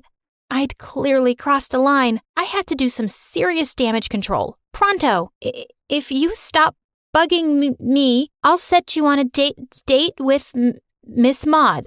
What? Yeah, she's also totally not married. I bet with my help, she'll like you too. Okay, but this better work. The next day we started Project Miss Maud. I helped Dad write the cutest notes and emails to her. Finally, she agreed to go on a date with him. They were meeting at the park, so I hid in the bushes to keep an eye on Dad. Things were going fine enough until Dad did the stupidest boy thing in the world. He stood up and said, "It's amazing being amazing." And then he tried to kiss her. Miss Maud clearly wasn't ready for it. She smacked him across the face and marched off. This was going to be such a disaster. Sure enough, as Dad got home, he started yelling at me. No more school for you. If I didn't get to complete mine because of you, you don't get to go either. Oh yeah? You wanted to take me out of school?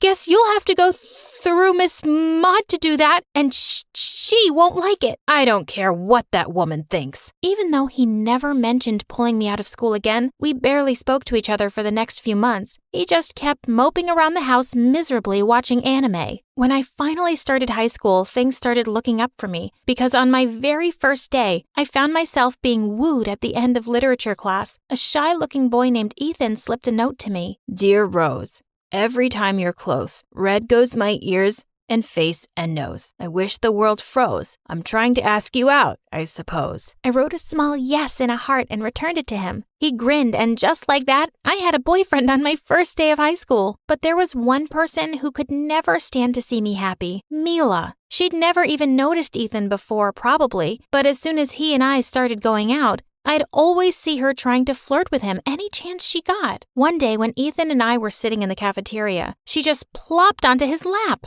Oh, sweetie, are you sure about this dummy? Wouldn't you rather date me? I'm so much more perfect. With that, she suddenly turned and kissed Ethan. Back off, Mila. He's my boyfriend. Immediately, he pushed her off, looking super red. Yeah, Mila, get off me. Mila laughed brightly. Well, whenever you're ready to date someone who doesn't sound like an idiot, let me know. Mila, everyone has their own insecurities. We're teens, remember? Oh, who is there? Who is talking now? Dr. Phil? Are you there? Come on, Mila. Don't use my stutter against me. I know a lot of things to use against you. We used to be best friends. Used, and that's a past tense. And it stays in the past. Goodbye for now. When is this going to end? Oh, it hasn't even started. With that, she literally skipped away, that crazy witch. As if Mila trying to ruin my life in school wasn't bad enough, Dad was giving her serious competition at home. Over the years, he had a string of girlfriends who would stay with us for a while before he dumped them. I was just so tired of finding some new bimbo at our place every few weeks. I even caught one of them stealing all our stuff before Dad threw her out. A few months later, Ethan offered to walk me back home one day. As we walked up to the house hand in hand, I saw Dad standing in the doorway. He saw us and looked like he was having a stroke. Rose, get away from him right now. Why, Dad? What's wrong? He marched to us and pulled me away from Ethan. I don't send you to school so you can become pregnant one day.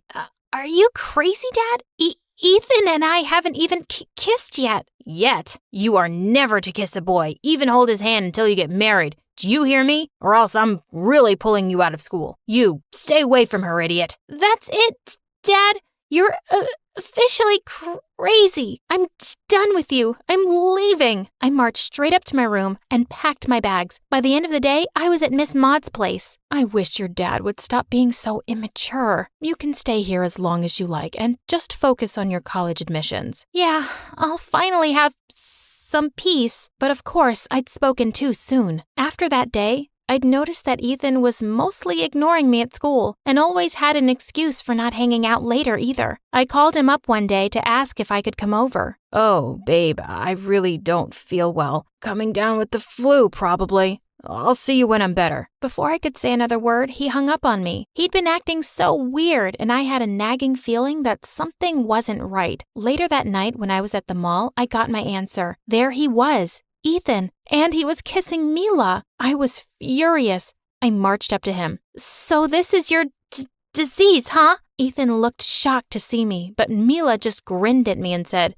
no, I'm the cure, sweetie. I glanced at Ethan, expecting him to look ashamed, but he just shrugged. Everything Mila has ever said about your dad is right, and I don't want to deal with all your drama. Plus, your stutter gets really annoying sometimes. All my anger bubbled up to the surface and I smacked his face before I stormed off. Days later, I was still furious about the whole thing, but I had bigger things to worry about. I was anxiously waiting for an acceptance letter from my dream college, but the next day I got an email from them and I was shocked. I was so sure I'd get in, but the email said I was rejected for violent behavior towards my peers, and attached was a video of me slapping Ethan. I marched straight to his house and banged on his door. He came out grinning. Why did you do this? Oh, I thought you were here to apologize for slapping me. Fine, I forgive you. Give me a hug. Jerk, I'm going to tell Vice Principal Maud what you've done. For a minute, we stood in shock. I'd never yelled at him before, and suddenly my stutter was gone too. All I needed was a shock to my system. But I had to deal with him now. Your stutter's gone? That's amazing. I'll take you back now. Mila's too high maintenance anyway. Back off, you trash bag. I never want to see you again, and you're going to pay for this. And pay for it he did. While I started college at another place, Miss Maud suspended him for a month, which meant he couldn't get into the university of his choice also. One day the doorbell rang and I opened it to find Dad. He pushed an envelope into my hands and burst into tears. Rose, I know I've been terrible, but I'm really trying to change, okay? I found out from Maud what Ethan did, and we both went to your dream college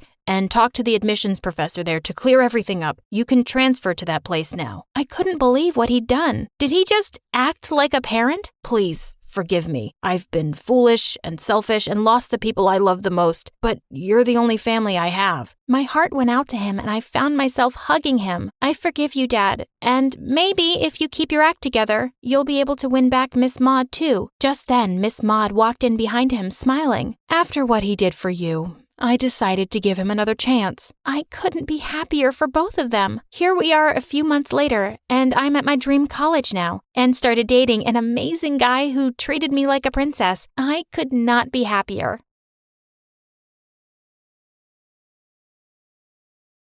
Hi, I'm Cece, and this is my story. Before I begin, don't forget to like and subscribe. And hey, new MSA merch alert! Our latest bottles and notebooks are out now. Grab them via the link in the description and upgrade your gear. I was born in Paris, the city of love. Love was everywhere. In the heart-shaped cakes in the bakeries, in the balloons all the street merchants sold under the Eiffel Tower, and in the random rounds of applause whenever someone proposed publicly, which happened like 100 times a day. Yeah, love was everywhere, except our house. My earliest memories are of my parents fighting over the tiniest things, and of Lola, my sister who was 7 years older, distracting me. I got you new furniture for your dollhouse. Let's rearrange it in my room. Why are Mom and Dad yelling? Are they gonna be okay? Of course they'll be okay. Parents fight. This is normal. Don't worry. It didn't feel normal. It felt like my whole world was going to crumble down. And the only stable thing around me was Lola. When our parents eventually divorced, Mom moved to Italy to become an opera singer, and Dad soon realized his mistake and spiraled. He locked himself up in their room, and we rarely saw him. From that moment onwards, Lola became my unofficial parent. You cannot eat ice cream before dinner! You're not my real mom! Why did you fail math? I spent my whole week tutoring you! You're not my real mom! It's fair to say, I drove Lola crazy. She was forced to become my mother at a very young age, and I could be a brat. Also, I kinda ruined her plans for the future and her relationship with her very serious boyfriend, Jordan. Jordan and Lola had planned to go away to college together. Seeing that Lola had to work and take care of me since our dad was useless, Jordan left her and went off to college on his own. I'm sorry, Lola. There isn't a place for both me and Cece in your life. This is it for us. I felt guilty that Lola had lost both her boyfriend and her dreams, so I no longer wanted to give her a hard time. I started paying attention in class, helping her around the house, and even preparing her favorite meals and desserts. Ugh, there is no love like sisterly love, Cece. Never forget that. We only have each other in this life. One day, as I was working at my part-time cashier job in a coffee shop, I noticed a very rich-looking guy staring at me. I could feel his gaze without even lifting my head. Naturally, I decided to stare back until he got uncomfortable and broke eye contact. But he was a tough opponent.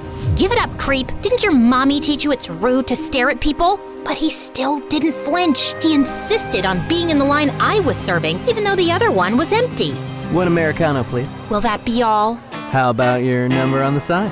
I just stood there with a poker face until he finally gave up and said, Yes, that will be all. One Americano coming up. Name? Ben. That'll be €4, Ben. He gave me 100 and told me to keep the change with a wink. Nice try, jerk. If you think you can buy my number, you're sadly mistaken. Take your stupid money. I'm just a generous tipper, girl, but I will get your number eventually. And by the way, your eyes are gorgeous. And then he left. I wish I had shoved that change in his stupid face. Oh well.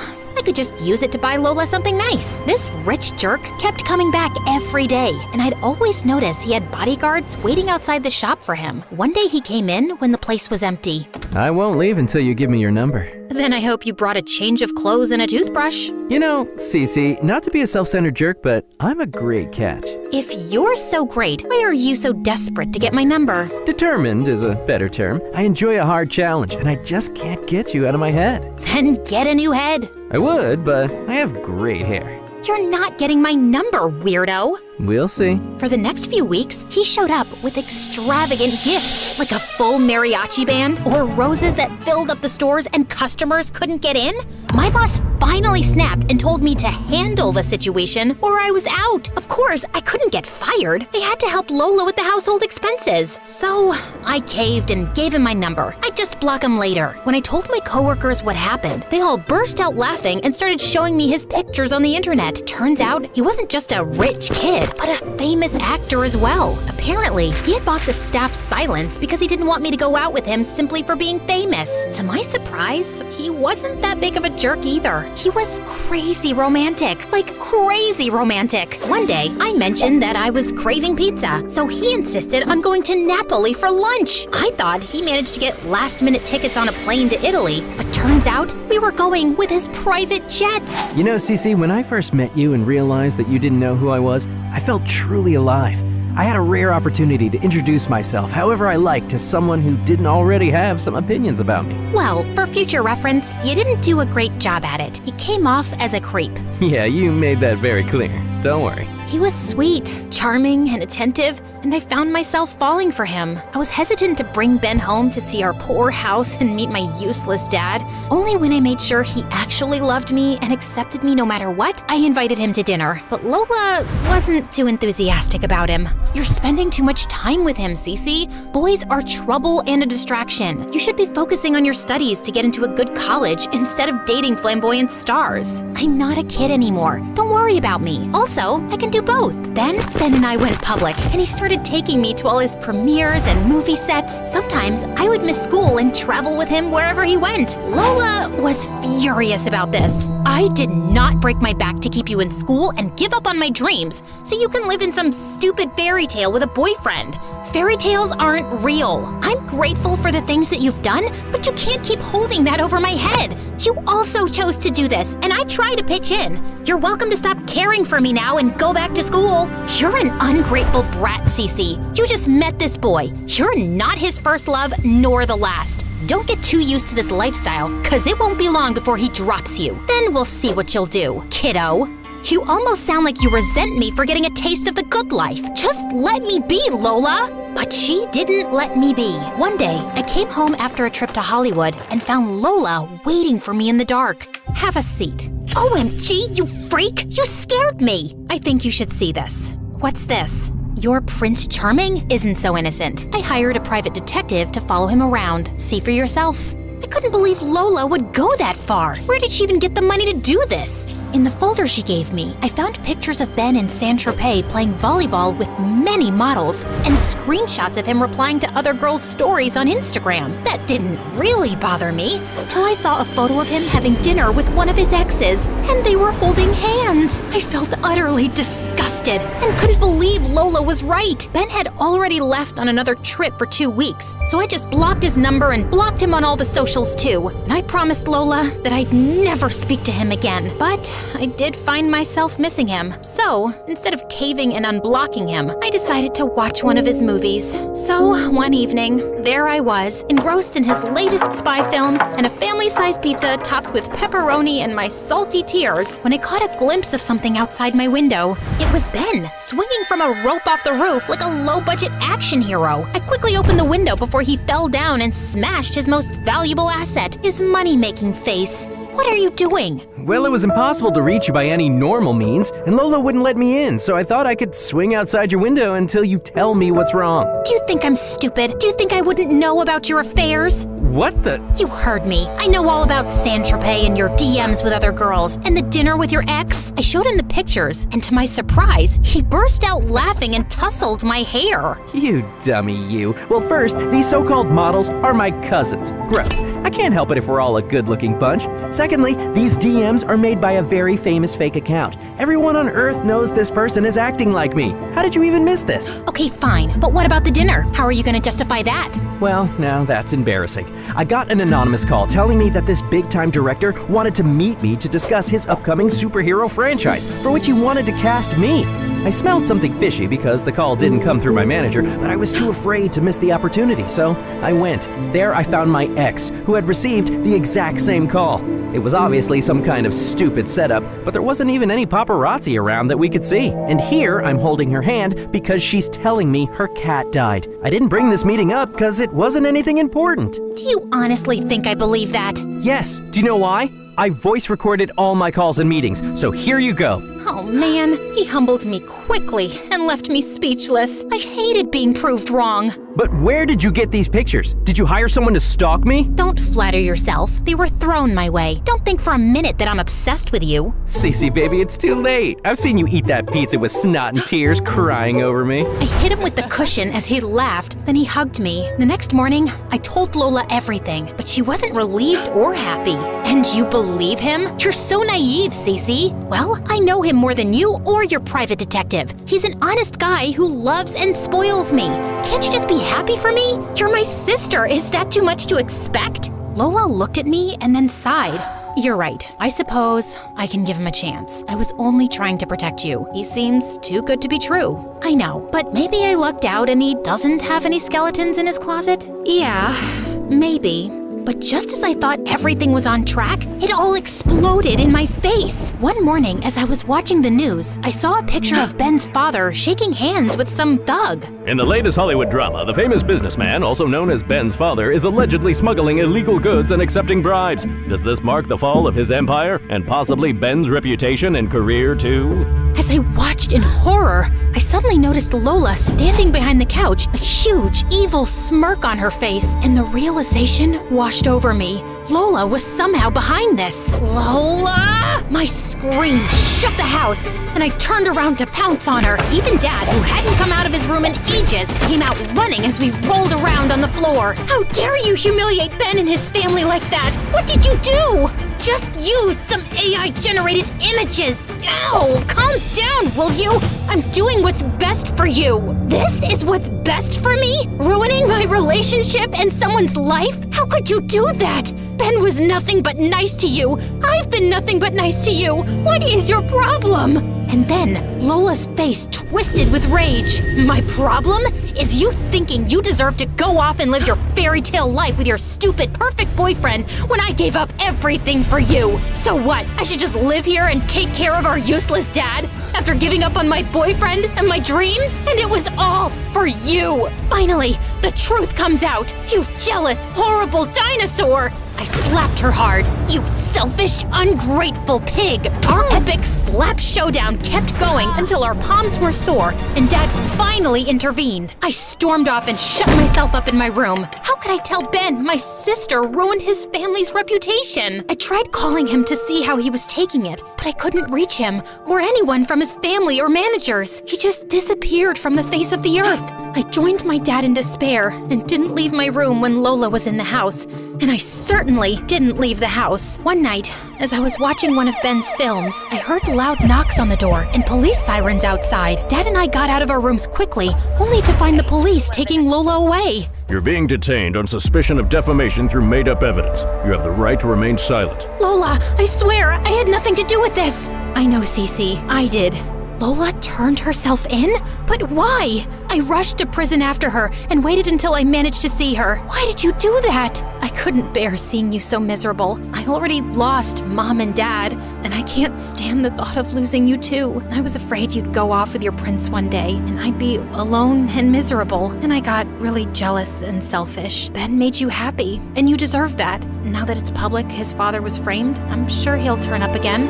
I was speechless. I believed Lola regretted what she'd done, but she had to pay the price for it now. And Ben would get to hear that it was Cece behind everything and would make sure he stayed away from me forever. But one day, as I was leaving the police station after visiting Lola, I bumped into Ben. I thought I'd never see you again. My family and I were advised to stay low and not to talk to anyone till the matter was cleared up.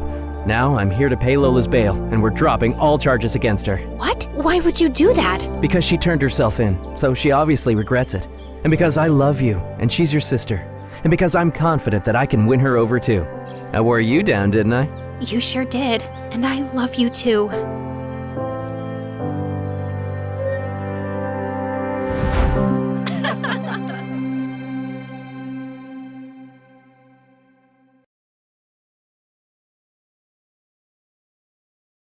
Hi everyone, I'm Hayden from California. Before I continue, please hit like and subscribe. I was born into a big, happy family, and growing up with 4 spunky older brothers was always a blast. And we ran into a lot of trouble, like when we kicked the ball into our neighbor's window, and another time when we all fell into the pond and Mom thought slime monsters were invading the house.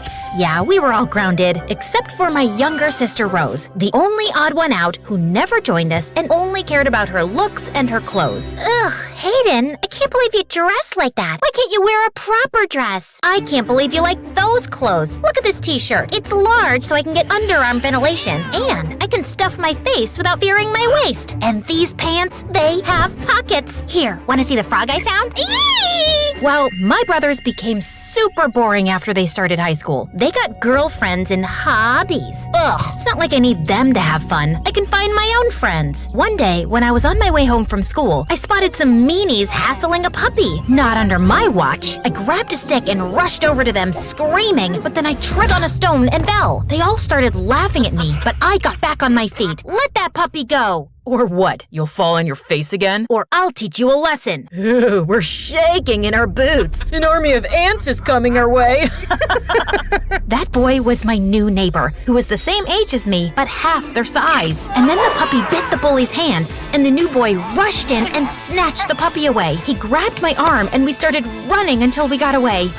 Wow, that was brave. I'm Rashid. And you got there just in time. I'm Hayden. He adopted the puppy, and from that day on, Rashid and I became best friends, and everyone called us the Terrible Duo. But things changed the summer before high school when Rashid decided to visit his grandparents in India. Can't you stay home? Aw, I'll text you every day, and then we'll be in the same class this year. Finally, we can sit together. Without him, I was so bored that I even tried spending time with Rose. She pulled me out for shopping or a salon, which I never liked. She even dragged me to her ballet class. Ugh, all that pink tulle and that boring music. I was starving, so I searched for a vending machine and almost crashed into a girl doing a backflip. I peeked into the classroom and everyone was doing backflips and handstands, and the splits, they looked free, strong, and flexible. I wanted to be one of them, and that was my true calling. I caved in and trained every day, and by the end of the summer, I had already won 3 trophies at local competitions. I couldn't wait to show them to Rashid. On the first day of high school, I got in early to save us the best seats, but when I got in, someone was already there. Hey, can you? The guy looked at me, smiled, and... Hey, Hayden, I missed you. OMG, Rashid? Wow, I almost didn't recognize you. He looks tall, and the glasses are gone, and wow, he's so... No, he's the same guy as before. Don't act all weird around him now. Every time Rashid looked at me, I felt myself blushing, and if we bumped into each other, my insides turned into a giant knot. I needed bug spray to kill all the butterflies flying around me, and I felt so jealous when I saw all those girls falling for him and fighting for his attention, though he dodged the swooning like a ninja dodging throwing stars. Ugh, I don't know what to do. What if he decides to date one of those girls? Try to give him some hints and see if he likes you back. So I decided to put Rashid to the test. I left my lunch at home, and he shared his with me, but then he did the same for my classmate the next day. And when it started raining, he also shared his umbrella with me and my sister. Why does he have to be so nice to everyone? Ooh, I smell heart trouble. My sister has a crush on her best friend. How predictable. Unfortunately, he likes girly girls. Girls like me. He sees you as one of his buddies. I was crushed. Not only did he not like me romantically, I wasn't even part of the competition. I liked the person in the mirror. I liked that I was strong enough to walk on my hands, or that I could sleep more in the morning because I wore no makeup. And then I decided that if Rashid liked those girls, I could be one, and like Cinderella, I just needed a fairy godmother to help me with the transformation. Or rather, will you give me a makeover, sis? OMG, I thought you'd never ask. I would love to. And you you need to learn that Puma and Adidas are not the same brands. Well, leave it to me. I'll take care of your closet. Suddenly, Rose turned into a whirlwind. She plopped me in front of the mirror, pulled out brushes and paint, stuffed me into tight clothes, and gave me the highest heels to wear. Are you sure about these? Maybe I can still wear my sneakers. Do you want to catch a boy or not? I was shocked. Was that even me? Rose had certainly transformed me, but I wasn't sure it was for the better. It's okay, Hayden. Think of this as an undercover mission. I thought being a girly girl would be a breeze. Boy, was I wrong. I had to do this awkward, clumsy walk because of that dress. And of course, I missed the bus and got to school late. As if that wasn't bad enough, when I walked into the class, my dress tangled on my feet and I stumbled, but thankfully Rashid was there. Oh, Hayden, you look... Magnificent, majestic, breathtaking? You've got lipstick on your teeth. I didn't know you were into makeup. Well, you know, of course I'm into makeup. I'm a girl, no? Okay, let me help you with that backpack. It worked. Rashid had never offered to carry my books before, but every day I got into a new accident. Once I sneezed while putting on mascara, and I drew a line all across my face. Another time, I found a fake nail in my lunch and almost swallowed it. No matter what I did, it felt like we were growing distant. Rashid was treating me more like a girly girl and less like a friend. No more games of basketball or all-you-can-eat buffet lunches on Saturdays, but I'm still the same person. I can stuff my face even if I wear a tight shirt, right? Luckily, I still had my gymnastics practice where I could burn out my frustration. I trained so hard that I was ready for the regional competition by the end of the year. Congratulations! I'll come and cheer you on. Perfect. I'll tell him about my feelings there. With Rashid cheering me on from the stands, I felt like I could do anything. And soon enough, I won first place. It was such an exciting moment. Even a scout stopped to watch. I run a prestigious academy for stunt actors. You've got the looks and you've got the moves. If you want to make it in Hollywood, give me a call. It's never too early to start. I wanted to run to Rashid to talk, but I was a disgusting sweat fountain. Plus, I needed the time to rehearse the speech I had prepared with the help of Rose for him. So I snuck into the storage room. Hey, I know we started as friends, but since last summer, I started to like you, you know? I won today because you're here. Brian! OMG, you scared me! Brian was one of my teammates, just a couple of years older than me. Sorry. I just needed to put these away. Sure, I was leaving anyway. Oh gosh, what if he heard? This is so embarrassing. Brian had said nothing, so I hurried to get changed and do my makeup perfectly. Wow, look at you. You're really girly now. Just Rashid's type, right? But when I came out of the changing room, Rashid wasn't there. I texted him and he replied coldly. Sorry, something came up. I couldn't wait. That's disappointing. Hey, do you need a ride home? I turned. Brian was waving at me, and for the first time, I noticed how cute he was. He was leaning against a nice sports car. I could wait for the bus, but I was sad and I didn't want to go home alone. Well, thank you. We spent the ride home talking about gymnastics, and by the end of the trip, Brian had asked for my number. I like this new style, by the way. You'll look even better with long hair. Long hair is such a chore, but I guess that's what guys like. From that day on, Brian started texting me, and soon he asked me out on a date. I still liked Rashid best, but he had barely spoken to me since the gymnastics competition. It was clear he wasn't interested. I might as well go out with someone who appreciates me. Brian had booked a super fancy restaurant. I wore my high heels, and I even borrowed a wig from Rose to complete the look. When I walked into the room, I felt everyone looking at me with awe. You look stunning. All the boys here are jealous that you're my date. Wow, this is what being a girly girl looks like? Everyone is always staring at you? Brian was impressed, and we started chatting about ourselves. Brian already had his life figured out. He would work for his father's company. And what about you? I don't know. I might consider this stunt acting gig. I'd get to kick butt for a living. Aren't those film stunts too dangerous for a girl? What? How could you say? Just then, the fire alarm rang, and a fire started erupting from the kitchen. Everyone started running toward the exit, but I heard a cry and turned around. An old lady had fallen, and nobody had noticed. But with my high heels and tight skirt, I couldn't run. So I took off the shoes and ripped the dress and rushed to help the lady up. We made it out just in time, and nobody was hurt. I can't believe you rushed back like that. Thank God you made it out, but you look like a proper fright. Well, I wouldn't have had to rip my clothes if I wore my old t-shirt and sneakers. Of course I look a fright. I just ran into a building on fire. Oh, wait. Please don't sit in the car. You see that ash on you? Let me call you a cab. You know what? I'll get it myself. We're done. But you like me. That letter. That wasn't for you, jerk. And you know what? You were my biggest mistake. I left. And with the fire, all the cabs were stuck in traffic. So I decided to walk home. And after a short while, it started to rain. I was miserable, dirty, and wearing no shoes. So when I saw the diner where Rashid and I always went, I walked in to wait out the rain. But as I stepped in, I froze. Rashid was there with his friends. Hayden, what happened? Are you okay? I'm fine. Just a bit.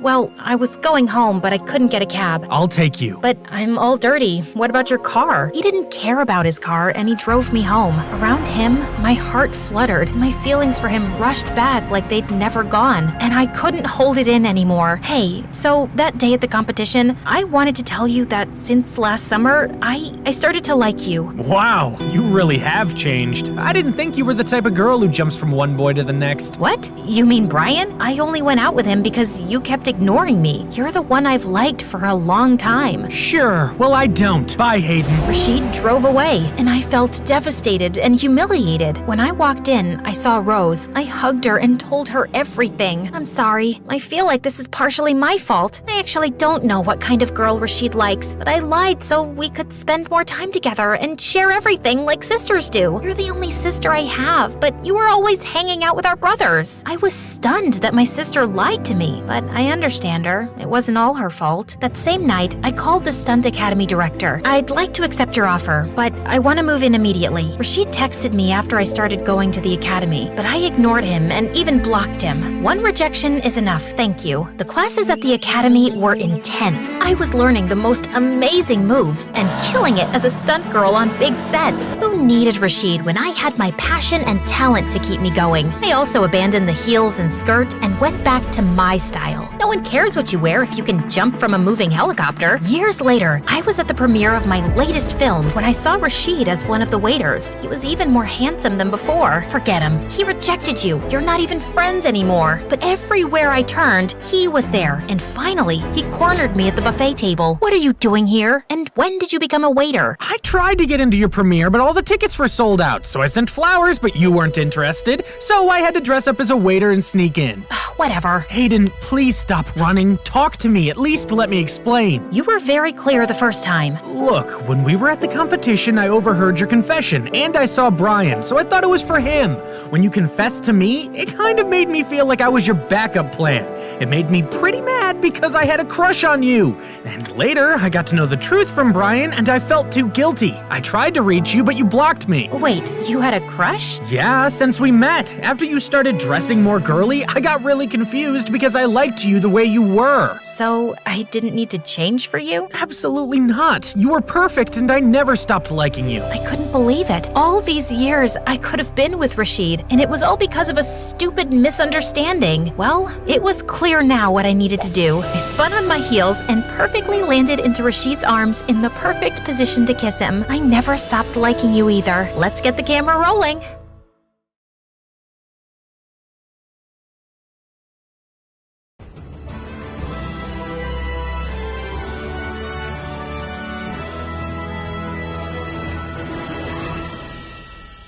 Hi, I'm Blessing from New Zealand, and I have a skin disease called vitiligo. But that didn't stop me from getting revenge on all the good-for-nothing jerks in my life. When I was 5 years old, I spent all day making a beautiful Mother's Day card for my stepmom. Look what I got you, Mommy! That is the ugliest thing I've ever seen. And how many times have I told you not to call me that? I'm not your mommy. Your mom is dead.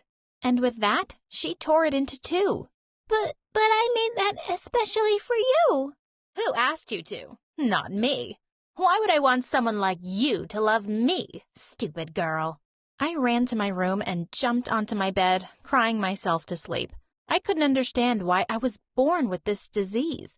I just wanted to be normal. Dad was only 17 when he had me, and he never even got a proper degree. The solution he found for his problems was marrying my evil stepmother, who was 15 years older than him, but very rich. It made things worse for me, though, because she was a massive pain in the butt. When I was 6, I found out that I was high-key a genius. One day, the teacher asked us all to memorize some nursery poems about winter and recite them in class. I snuck into my stepmom's library at night and took my favorite book off the shelf. I memorized Shakespeare's Winter by heart.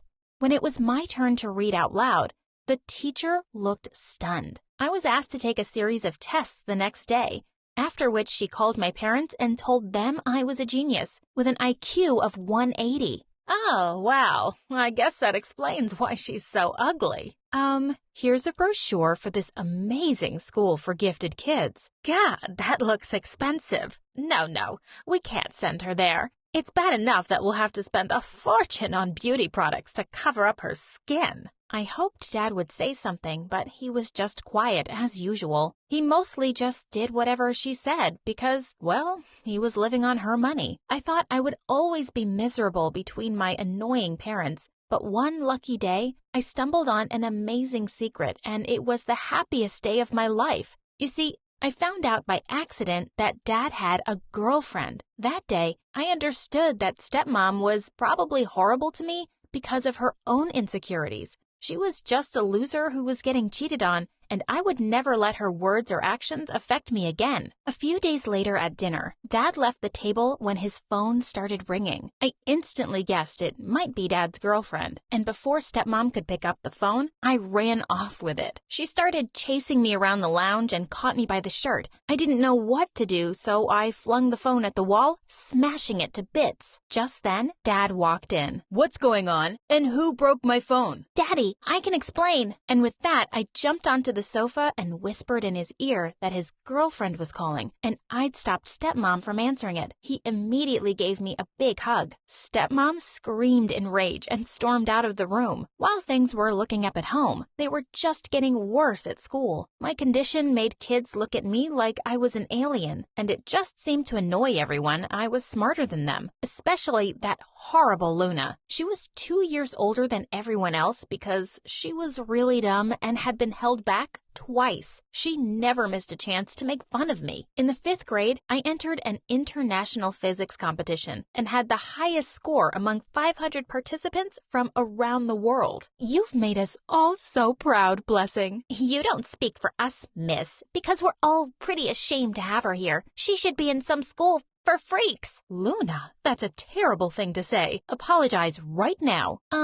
Okay. Sorry, Blessing. Not Blessing. And then she knocked over all my books and started stomping on them. The teacher yelled at her and immediately dragged her off to the principal. She just kept being a jerk, so I knew I had to find a way to deal with her. One day, I found it. We were in the 7th grade celebrating Cultural Day when she came up to me and said, "And what are you supposed to be? White? Black? A Dalmatian? A panda? What are you?" "I'm a human being, unlike you, you monster." "Oh. Since when did you become so brave?" "Since the day I saw you cheating on your boyfriend with 2 boys. What? I don't know what you're talking about, idiot. I saw you behind that tree, Luna. So you better leave me alone or I'll tell everyone about this. And who do you think they'll believe? Me or a weirdo like you? I'm pretty sure they'll believe me." And with that, I played a video of her I'd made on my phone, and from that day on, she didn't mess with me anymore. I could finally focus on my studies in peace. Boy, was I wrong. Things were getting much worse at home. Dad had started coming home really late every night, and I could tell stepmom was getting suspicious. One night, I woke up with a start when I heard loud screaming. How could you cheat on me? You don't think I have feelings? Ugh,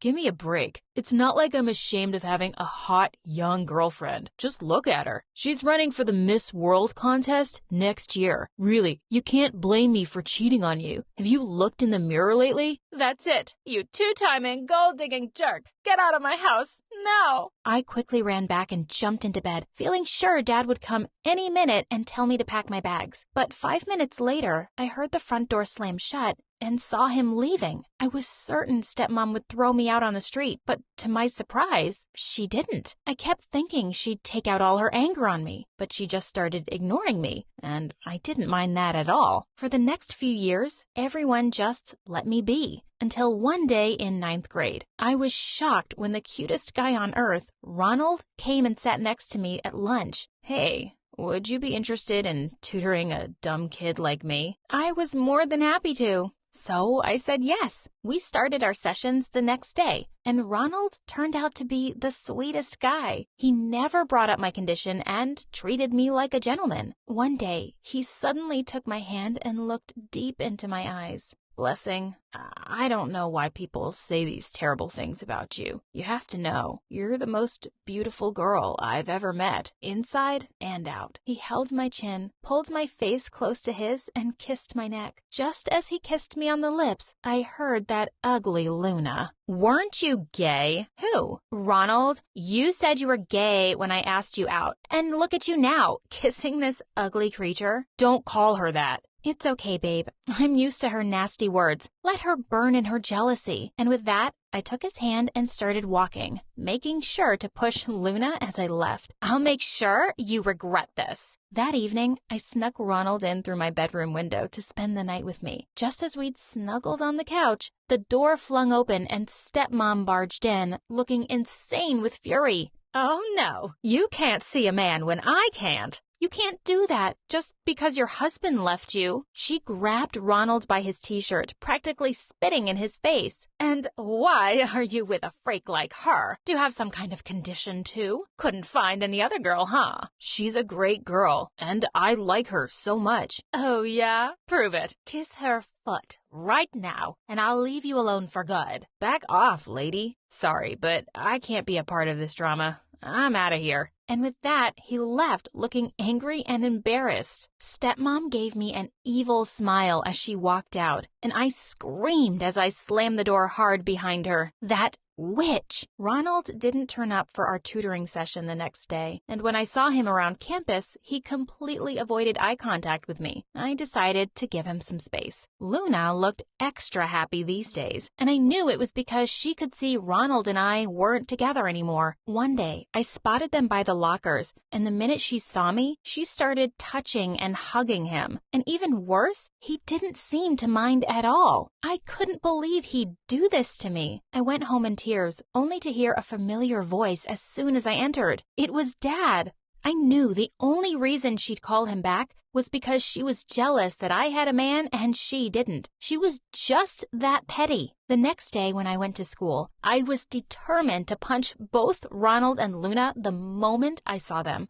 But as I was walking down the hall, someone suddenly pulled me by the arm and into the janitor's closet. It was Ronald. You horrible... Listen, I love you, okay? I thought maybe this relationship wouldn't work, but I haven't been able to stop thinking about you. Luna's been all over me, but she is not who I want to be with. Please, give me another chance. He looked and sounded really sincere. So I decided to forgive him, and then he started kissing me gently on my neck. Oh, I missed him so much. We started dating secretly at first, but then I decided I didn't want to hide it anymore. Ronald, I'm strong and smart, and if you're ashamed of being with me, then I don't care to be with you. So you have to make a choice and decide what's more important, being in this relationship with me publicly or your reputation. The next day when I walked into school, Ronald came over to me and immediately took my hand. My heart soared with joy, and then I spotted Luna down the corridor staring right at us.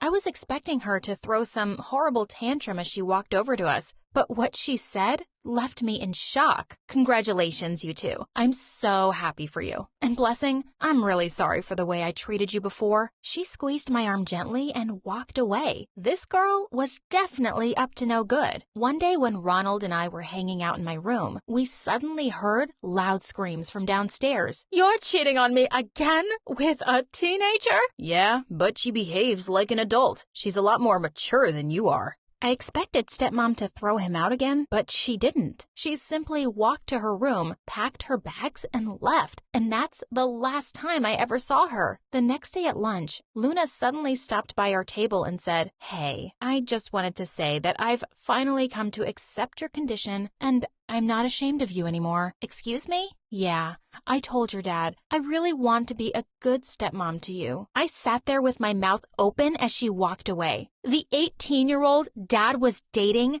was Luna?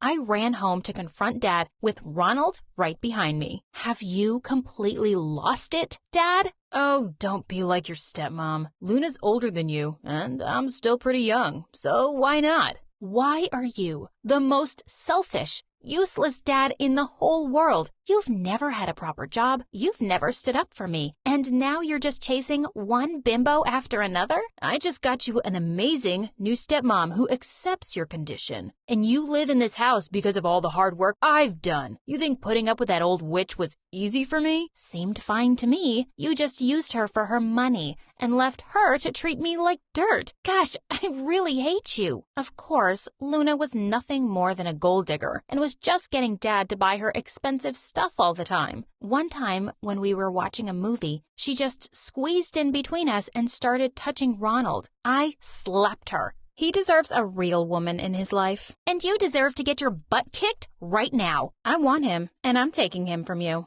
We'll see about that. And then I pulled Ronald and kissed his face off. She stormed out of the room angrily. I just did my best to ignore everything and focus on my studies. I needed a scholarship to go to college and leave this madhouse for good. The day that I was leaving, Dad came to see me off at the door, his eyes swollen. I found out last night that she's been cheating on me. Maybe you shouldn't go. Blessing, I don't want to be alone. Dad, you have to start acting like an adult already. And if you really care about her, you should try and win her back. You have to put up a fight for people you love. I still have to go, though. Good luck. Ronald and I moved away to the same college, and 4 years later, I was asked to give a speech at graduation. I spoke about my condition and how I'd never let it stop me from achieving my goals. The speech went viral, and since then, I've become a spokesperson for people suffering from vitiligo and other skin conditions. I've even been offered modeling contracts. Ronald and I have a beautiful baby girl now, and I will make sure she always knows she is perfect, just the way she is.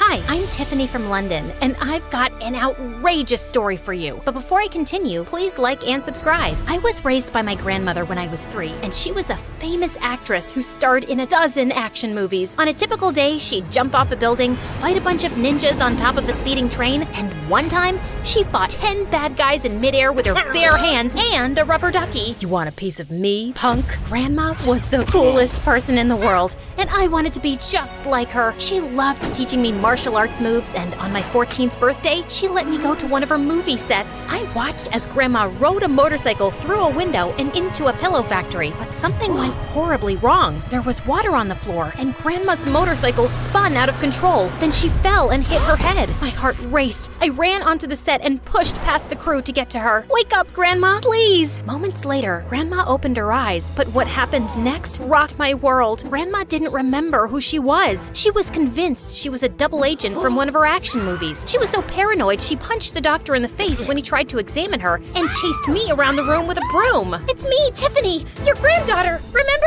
You won't take me alive. Just when I thought things couldn't get any worse, a social worker came to visit. She said that Grandma wasn't fit to raise me anymore, so I'd have to go live in an orphanage. I cried and begged the social worker to let me stay with Grandma, but she refused to listen. When I got to the orphanage, all the other kids were half my age. I always wanted a younger sibling, so it wasn't that bad at first. Tiffany, help little Michael with his homework. Tiffany, come play dolls with me? Then it got really old. Tiffany, change baby Jake's diapers and wipe Sammy's nose. The twins made a mess. Go clean it up. Every night I dreamed of getting adopted, but none of the parents were interested in me. So I gave up my hopes of ever having a real family. But one day, the craziest thing happened. The nuns took me and the rest of the orphans to the park. As usual, I was responsible for watching the kids as the nuns hung out sipping lattes. Then I saw a strange man lurking around the playground, and my spidey sense went haywire. The man grabbed little Sammy and darted down the street. I chased the strange man, yelled at him to stop, and threw a handful of sand in his face when the nuns tackled him and held him down until the police arrived. The police said that the strange man was wanted around the country for a dozen crimes. After that, my picture was in the paper, and everyone started calling me a hero. The next thing I knew, this rich couple named Mr. and Mrs. Wilson came to visit, and they gave me an offer I couldn't refuse. We'd like to adopt you, but on one condition. What is it? They showed me a picture of their daughter, a girl my age named Pearl. Our daughter Pearl needs a sister to keep her company and to be a good influence. They told me how Pearl was always getting into trouble and how she hung out with the wrong kids. In exchange for my services, the Wilsons promised promised they'd pay for my education. I'd get my own room in their mansion, and I'd get a weekly allowance. Cha-ching!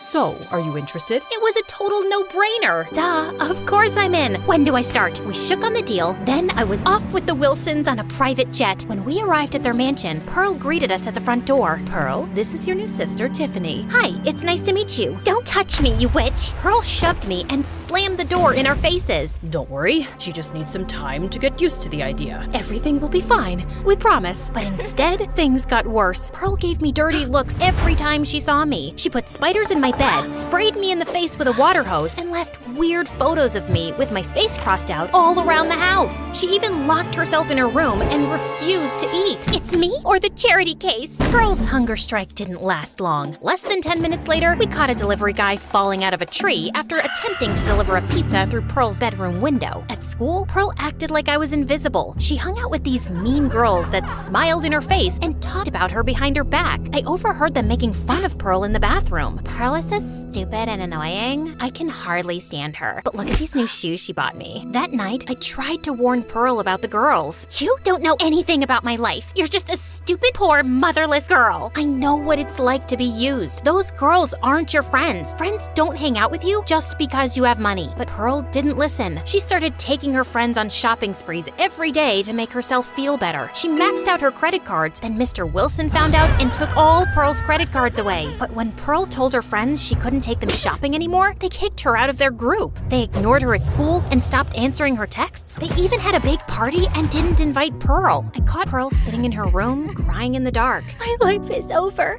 Just finish me off. I'm doomed. Pearl threw herself on the floor and clutched her wallet like she was dying. Don't be so dramatic. You don't need money to have fun.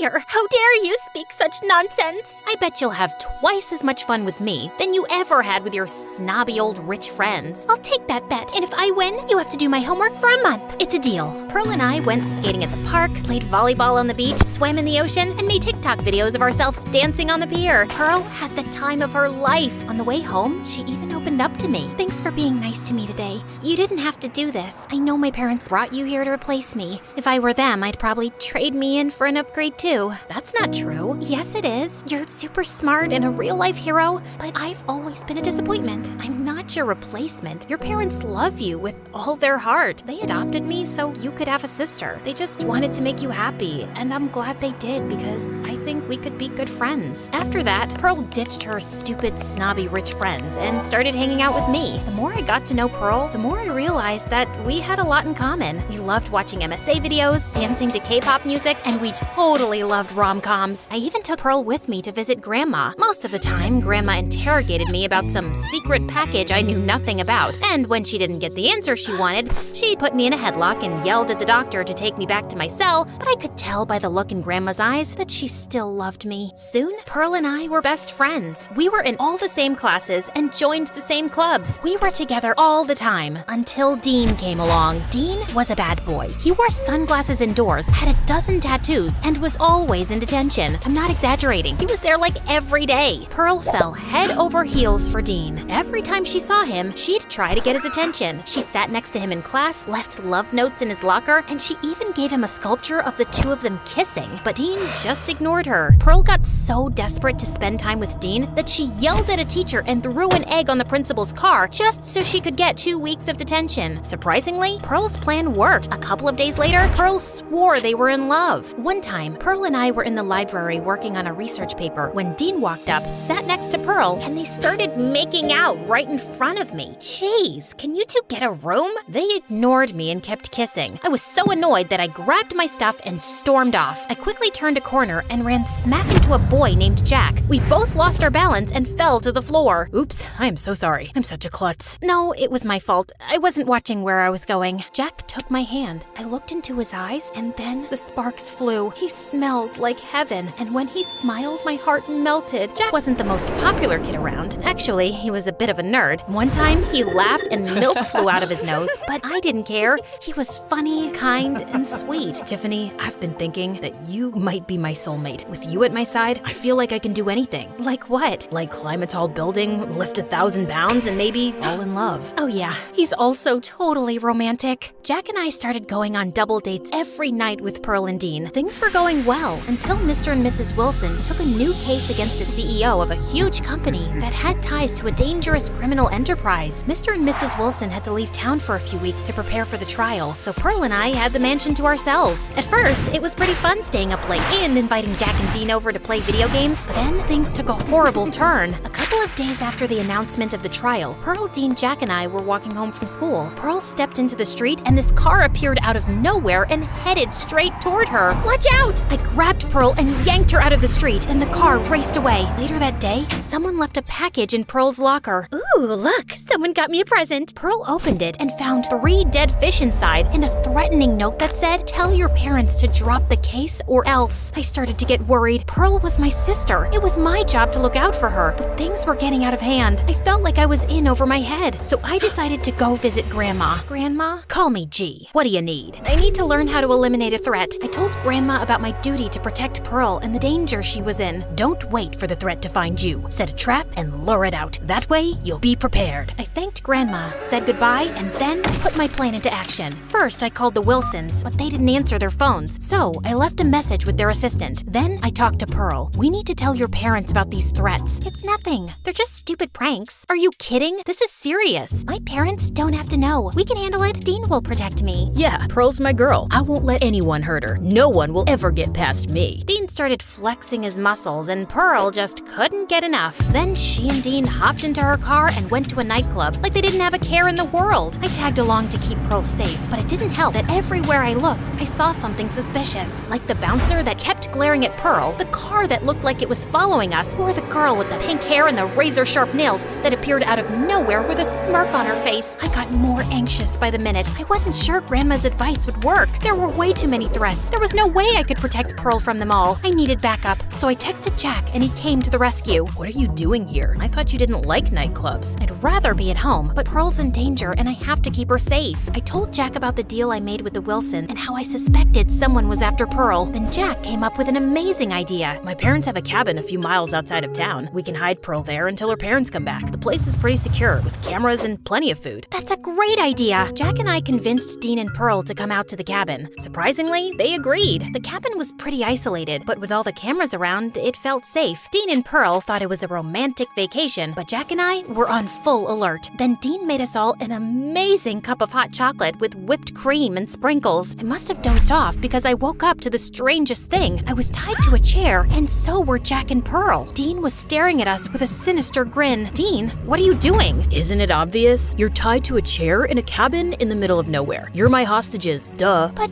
why, Sugar Bear? Shut up, Pearl. I'm not your sugar bear. I can hardly stand you. Mr. Stencil's my uncle. Who's Mr. Stencil? You really are dumber than you look. Mr. Stencil's the man that your stupid parents are trying to send to jail. He paid me to get close to you, steal files from your house, and kidnap you to force your parents to drop the charges. I think I'll ask your parents for $1 million too. Pretending to be your boyfriend was torture. Pearl started to cry, and I got really mad. "Don't you talk to my sister like that!" And what are you gonna do about it, loser? "Oh, I've already done it. You might as well give up because you've lost." What are you talking about? "Come closer and I'll show you." Dean stepped closer, then I headbutted him in the face. My nose! I used the Swiss Army knife I'd hidden in my back pocket to slice through the ropes, then I raced to my cell phone and called the police. You can't stop me, orphan girl. Then Dean lunged at me. He wrestled me to the ground. I thought I was a goner. He was 10 times stronger than me. But then I remembered Grandma and everything she taught me. For Grandma! I kneed Dean in the stomach, poked him in the eye, and kicked him in the nose. He staggered back, grabbed a coffee mug, and hurled it at me. I caught it in the air and smashed it across his head. Then Dean fell down in a daze. Mr. and Mrs. Wilson and a dozen police officers showed up and hauled Dean off to jail. Pearl cried for days from a broken heart. Jack and I stayed by Pearl's side to help her recover. After eating several tubs of ice cream and watching a ton of MSA videos, she vowed to stop chasing bad boys. After all of the excitement, Jack started acting really weird. He kept staring at me like I had 3 heads. "Why are you looking at me like that? Do I have something in my teeth?" No, it's just that I think you're amazing. How did you learn those moves? You looked like an action star. Well,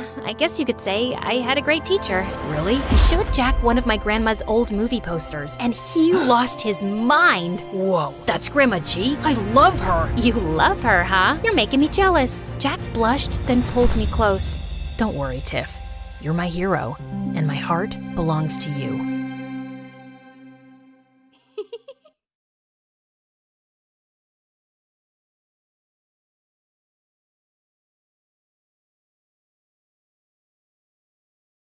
One day, someone knocked on our door and Mom opened it. "Ma'am, please hurry up. Your daughter got into a fight with 3 girls and they're hurt very badly." Mom ran really fast to the store where she saw everything was a mess, like a tornado had swept through. "Maggie! Maggie, where are you?" Just then, she saw 3 huge men holding a teenage girl kicking and screaming. They were trying to calm her down, but it wasn't working. But when the girl saw her mom, she ran to hug her. "Ma'am, she attacked 3 girls. I think they're her classmates. The girls were taken to the hospital. One of them is in serious condition." "Mom, don't listen to him. I'm your good girl." And the girl they were talking about is me. I hugged Mom again and held on to her as I pulled a switchblade out of my pocket, aimed it at a rice bag, and hit it at the perfect angle to tip it over. The bag fell on the man's head, and he collapsed. Mom turned around as he fell to the ground. "Oh dear, that poor man." "Don't worry, Mom. He just got tired from standing up all day." Then Mom gave me the strangest look. "Who are you, young lady?" "I'm your only child. Your husband went missing, and you have no one. It's only me. Don't worry if you're not understanding what's going on. I'll explain it to you later. Let's pray those girls are dead by now." No. The girls are dead? No, not dead. I meant bed. I hope they're in bed by now, resting. They're fine, I swear. Then Mom burst into tears. I tried everything to calm her down, but she wouldn't stop crying. I slipped the big security guard a $100 bill and asked if he could give us a ride home. We walked out of the store, and then I realized we were surrounded by the bad guys. Yep, this mission was a disaster. I'm Maggie, and let's just say I have a special set of skills. But before I continue, please like and subscribe. Before I met Mom, I lived in an orphanage in a small town. I was pretty quiet and kept to myself, but I loved playing in the sandbox. I could build anything if I saw a picture of it first. I built sand castles, sand rockets, sand airplanes, and I even sculpted my favorite teacher. My sand sculptures were so cool, they got lots of attention. The newspaper even came to take my picture once. One day when I was 9, I'd been making a complicated new sandcastle for hours when 3 of the biggest bullies walked up to me. "Your stupid sandcastle is in my way, weirdo. Move it or else." There's plenty of room and I can't move it, dummy. Plus, I was here first. The bully got really mad, then he and his friends smashed my sandcastle to pieces. Tell anyone and we'll smash your face too. I cried like a baby, and I even told the nuns in the orphanage, but the bullies just denied it. That night, I watched a martial arts movie about a man that fought a dozen bad guys and beat them to a pulp. The next morning, as I was building another castle, the bullies came up to me and tried to push me around, but then I thought about the martial arts movie, and I suddenly started kicking and punching like a ninja. I gave 2 of the bullies a black eye and punched the big one in the nose. They ran off crying to the nuns. "She's a maniac! She's out of control!" The nuns didn't even listen to my side of the story and grounded me for a month. I was so angry I could scream. Then the best thing happened. This strange couple, we'll call them Mr. and Mrs. X, adopted me. They flew me to America on a private jet and moved me into a huge mansion. But when I walked through the doors, I learned that Mr. and Mrs. X had adopted another girl my age named Grace. And that wasn't even the craziest part. During the day, Mr. and Mrs. X worked as executives at a huge security company to pay the bills. But at night, they were vigilantes fighting for justice. Grace and I started training for the secret family business on our very first day. Grace also had a special set of skills like me. Before she met Mr. and Mrs. X, she lived with a magician, so she knew a ton of magic tricks, and she could appear and disappear with the snap of a finger. Yeah, it was kind of creepy. Mr. and Mrs. X played us a couple scenes from a boxing movie on TV, then threw us into a boxing ring. I didn't want to hurt Grace. She seemed really sweet. Do we have to fight each other? Whoever wins gets $500. And the biggest room. The next thing I knew, Grace's fist came flying at my face, and I landed flat on my back.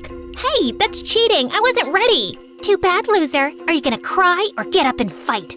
Then Grace kicked me. I jumped to my feet, and we fought like a couple of wild dogs. I used my ninja skills to pin her to the ground. After that, Grace and I spent our days learning new skills, like picking locks, driving getaway cars, and swinging from tall buildings. By the time we were 15, every night, Mr. and Mrs. X took us out on missions where we beat up criminals, tied them up, and and drop them off in front of the police station. Mr. X was really nice, and even when we weren't fighting crime, he loved spending time with me. But I always felt like I wasn't Mrs. X's favorite. Whenever I tried to talk to Mrs. X, she'd get bored and start asking about Grace. Mrs. X and Grace even left the house late at night to go on special training missions and refused to let me join them. Sorry, Maggie, there's only room for 2. I felt so left out, and it made me pretty sad. But then, I met my best friend Asher. He lived in the house next door, and he always made me smile. We'd play video games, watch MSA videos, and build model airplanes. One time, Asher almost figured out my secret. Why is your watch beeping like that? Maggot, we need you ASAP! The bad guys are— Ah! Was that Grace? Is she okay? Oh, that's nothing. It's just a little game we play sometimes. Actually, I have to go. See ya! I really liked Asher. He was a great friend, but I felt so guilty lying to him all the time. Grace knew I had a crush on Asher, so she loved torturing him. Once he came over to visit me, and she pretended to be sick. Oh no, I don't feel so good. Asher ran over to help her. What's wrong? Is there anything I can do? Then she pulled out a water gun, sprayed him in the face, and then shoved him out the door. Sucker! Grace hung out with the popular kids who she'd turned into her little minions. She loved to brag about how she had more friends, more boyfriends, and better clothes than me. But when Grace and I were in high school, things took a turn. Mr. and Mrs. X lost their jobs at the security company, and money got really tight. Then one night, I caught Mrs. X and Grace stealing a bag of money from a crew of bank robbers instead of turning the money into the police. A couple hours later, reports of the missing money were all over the news. I told Mr. X what Grace and Mrs. X did, and it caused the biggest fight. We're the good guys. You have to give that money back. They'll never know it was us. Plus, I need new shoes. My disguise is too small, and our gadgets are way too old. But stealing is wrong. So is your stupid face. If you don't give it back, then I will. Mrs. X promised to give back the money, but the next morning, I woke up to a crashing sound. Then the police stormed through the doors. Mrs. X was gone, and she'd taken all the criminals' money and cleaned out all our bank accounts. The police told us that Mrs. X had been stealing from criminals and banks across the city for years and had framed Mr. X for the crimes. Mr. X and I were shocked and heartbroken, but I could tell Grace already knew. Of course she did. Later, I tried to talk to Grace. I know you were in on it. You and Mrs. X were so close, and you lied about your secret missions. Why did you two do this? Because we wanted a great life for ourselves away from you two. We had bigger ambitions, and now it's all ruined and I'm stuck with you. But I know she'll come back for me, because she loves me. She never cared much for you. But so much time passed, and Mrs. X never came back or responded to any of our attempts to reach her, and Grace grew bitter and angrier by the day. Asher and I tried to cheer her up. One morning, we made her favorite chocolate waffles. Look, Grace, we made your favorite breakfast. Are you and your idiot friend trying to poison me, you backstabbing jerk? Grace threw a waffle at me and dumped orange juice on Asher's head. My eyes!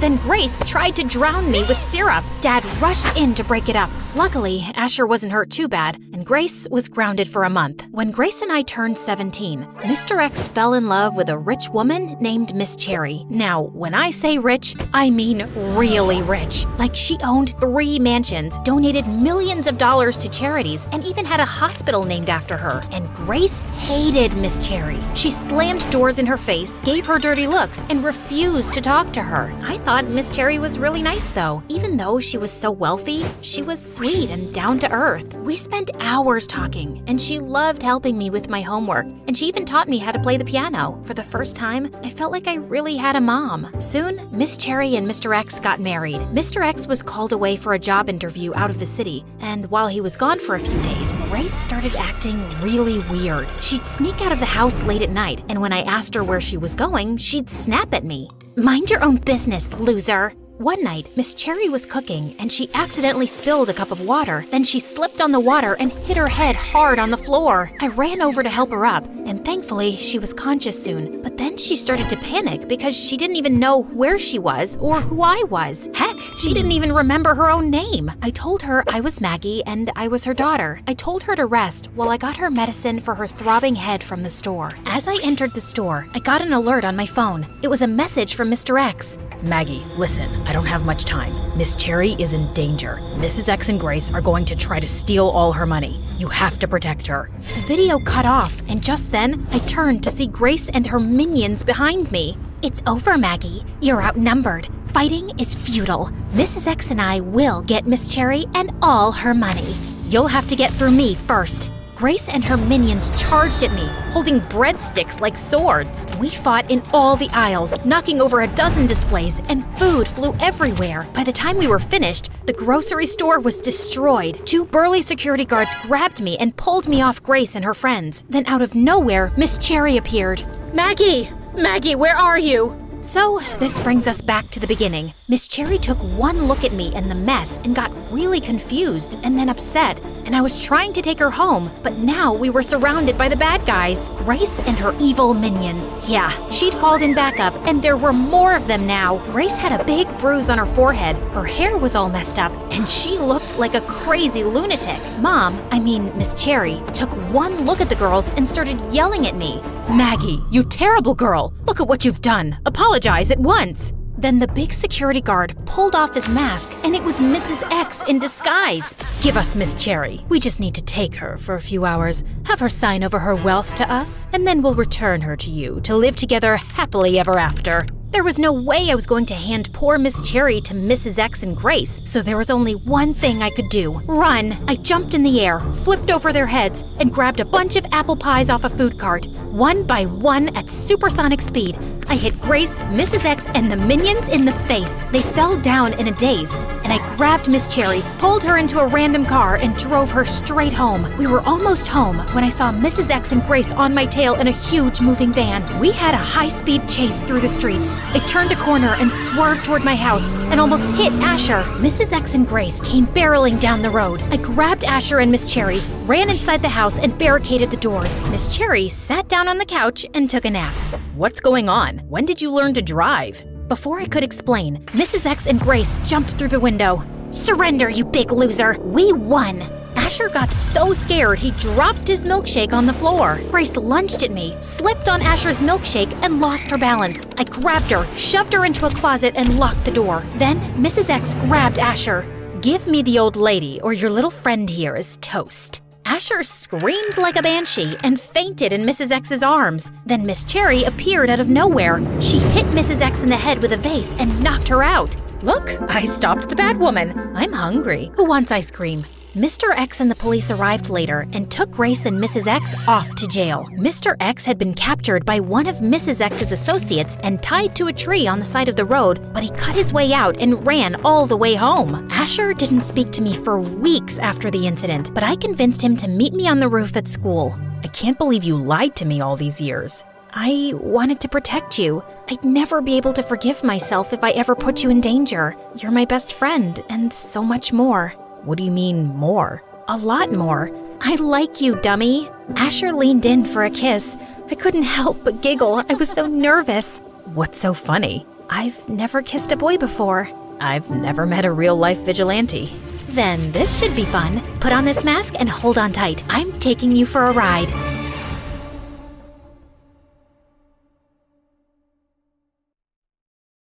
Hi, I'm Aphrodite, and my face almost ruined my life. But before I tell you my story, please like and subscribe. My parents named me after the Greek goddess of beauty because my emerald eyes and wavy golden hair got so much attention. Wow, that baby's gorgeous. When I was 7, me and my parents were out for a walk when this movie producer stopped his car in the middle of the street, jumped out, and ran up to us. Your daughter's a vision. I've never seen anyone so beautiful. She's perfect for my movie. My parents were all too eager to sign me up, and we started filming the next day. But I'd always been shy and quiet, and before shooting started, I hid in my trailer. I'm scared, Mommy. You can do this, honey. We believe in you. The movie ended up being a hit. After that, I landed a dozen more movie roles and a modeling contract. The money was rolling in. We moved into a huge mansion near the beach. My parents quit their jobs to manage me full-time, and they hired a tutor so I could be homeschooled. Life was a beautiful dream come true. That is, until the day after my 10th birthday, when Mom caught Dad kissing our maid. Mom threw Dad out of the house, burned all his clothes, and used a picture of his face as a dartboard. They went through an ugly divorce, and the ultimate prize was me. Mom fought Dad for custody and won. Then Dad moved away. It broke my heart to see him go. Life wasn't easy with Mom. She grew obsessed with money. She booked me for every job just to get a paycheck, and it got really exhausting. Get up, honey. No time for sleep. You're filming a movie in Timbuktu. Plus, you're the face of this new clothing line, this orange lipstick, and these magic beans. When I was 15, Mom set up a huge deal for me to star in a movie about a high school girl. But when I had a meeting with the director, he tossed me a script, asked me to read a few lines, then he told me that I was absolutely terrible. He ripped up the deal and threw us out. Mom was livid, and I was sad I'd let her down. I'm sorry, Mom. I tried my best. Mom refused to take no for an answer and convinced the director to give me another chance. The deal is still on the table. I convinced the director to let you audition again in 3 months. I've enrolled you in a local high school so you can get some practice being a high school girl. But I am a high school girl. You know what I mean. It's research for the part. You start tomorrow. Mom skipped out of the room and shut the door. My mind raced. I'd been homeschooled for most of my life. I'd never been around kids my age. What if they didn't like me? What if I didn't fit in? I spent hours tossing and turning that night, unable to sleep. The next morning, as we drove to school, I begged Mom to reconsider, but of course, she didn't. Instead, she shoved me out of the car, waved goodbye, and sped away. The moment I stepped on campus, I noticed kids whispering and pointing at me. It didn't help that there was a huge billboard with my face on a stupid can of magic beans across the street. I tried to talk to a few kids, but the girls gave me dirty looks and the boys were weird. Half of them stared at me and drooled, while the other half, well, You're hot. Wanna be my girl? I lost my phone number. Can I have yours? Then this crazy girl ran up to me. It's you! I can't believe it! I'm Leah, your biggest fan. You're even prettier in person. Can we be friends? Please, please, please? I didn't know what to say. Leah kept staring at me as she waited for an answer. I guess. Leah gave me a tour of the school. She spilled all the tea about my teachers and my classmates. She protected me from the mean girls and the creepy boys. Out of the way! Precious cargo coming through! What are you staring at, jerk? Soon, Leah and I were the best of friends. One time, Leah took me to this cool cafe across town, and this gorgeous boy named Tyler stepped on stage with a guitar. He started singing, and the crowd went silent. He had the most beautiful voice I'd ever heard. As he was singing, I swear he was looking right at me. My heart melted. I'd never felt this way about a boy. He stepped off stage and walked right up to me and handed me his number. We talked for hours. He took me to the beach the next day. Tyler and I had so much in common. He'd spent his childhood traveling from city to city trying to make it as a singer, and his mom was as pushy as mine. Sometimes, all this pressure is so overwhelming. I just want to crawl into a hole. I totally get it. Jeez, I feel silly complaining so much. I'm sure you've got it 10 times worse. I'm not half as talented as you. Then Tyler looked up at me, not just any kiss, an earth-shattering, mind-blowing, once-in-a-lifetime, straight out of a romantic movie kiss. And at that moment, I fell in love. Soon, Tyler and I were a couple, and we spent all of our time together. Tyler swore I was his muse. He wrote a bunch of songs about me, posted them online, and they went viral. Overnight, Tyler became a huge sensation. A few weeks later, the director of my movie called me back in to redo my audition. Tyler came to support me. The director took one look at Tyler and invited him to audition too. Then something unexpected happened. The director was so impressed with both of our auditions that he cast us for 2 lead roles. Leah was so excited, she threw me and Tyler a party at her house to celebrate, and she invited a bunch of nerdy kids from school. Since I'm your #1 fan, I've assembled your ultimate fan club. You smell like sunshine. Then Tyler walked in, looking as gorgeous as ever. Wow, Tyler, You're hot, and your skin is as smooth as a red-eyed tree frog. Want to take a selfie? Leah pulled out her cell phone and ran up to Tyler, but Tyler sidestepped her and she fell on her face. Hard pass. Tyler pulled me to the side. Let's get out of here. These nerds give me the creeps. And can you believe that freak Leah? Leah's not a freak. She's my friend. Whatever. I can't take a picture with her. It would ruin my image. I'm out. I'm going home to take a shower. Then Tyler left. I was so upset. I couldn't believe he was being so rude. That night, he apologized for being mean to Leah and promised he'd never do it again. But a couple of weeks later, everything changed. Tyler grew distant. He spent all his time posting videos for his fans online, and he stopped answering my calls and texts. I knew he was busy managing his newfound fame, but I still wanted to be supportive. One night, I invited him to my house to rehearse our lines for the movie, and I even made his favorite lemon meringue pie, but he didn't show up. I went online and saw that he'd just posted a video of himself practicing his guitar in his room. I went to his house. His front door was open, so I walked upstairs, but when I stepped into his room, what I saw turned my world upside down. Tyler was kissing some random girl. Babe, what's your ex doing here? Tyler turned to me with this dumb look on his face. Oh man, you didn't get my text? What text?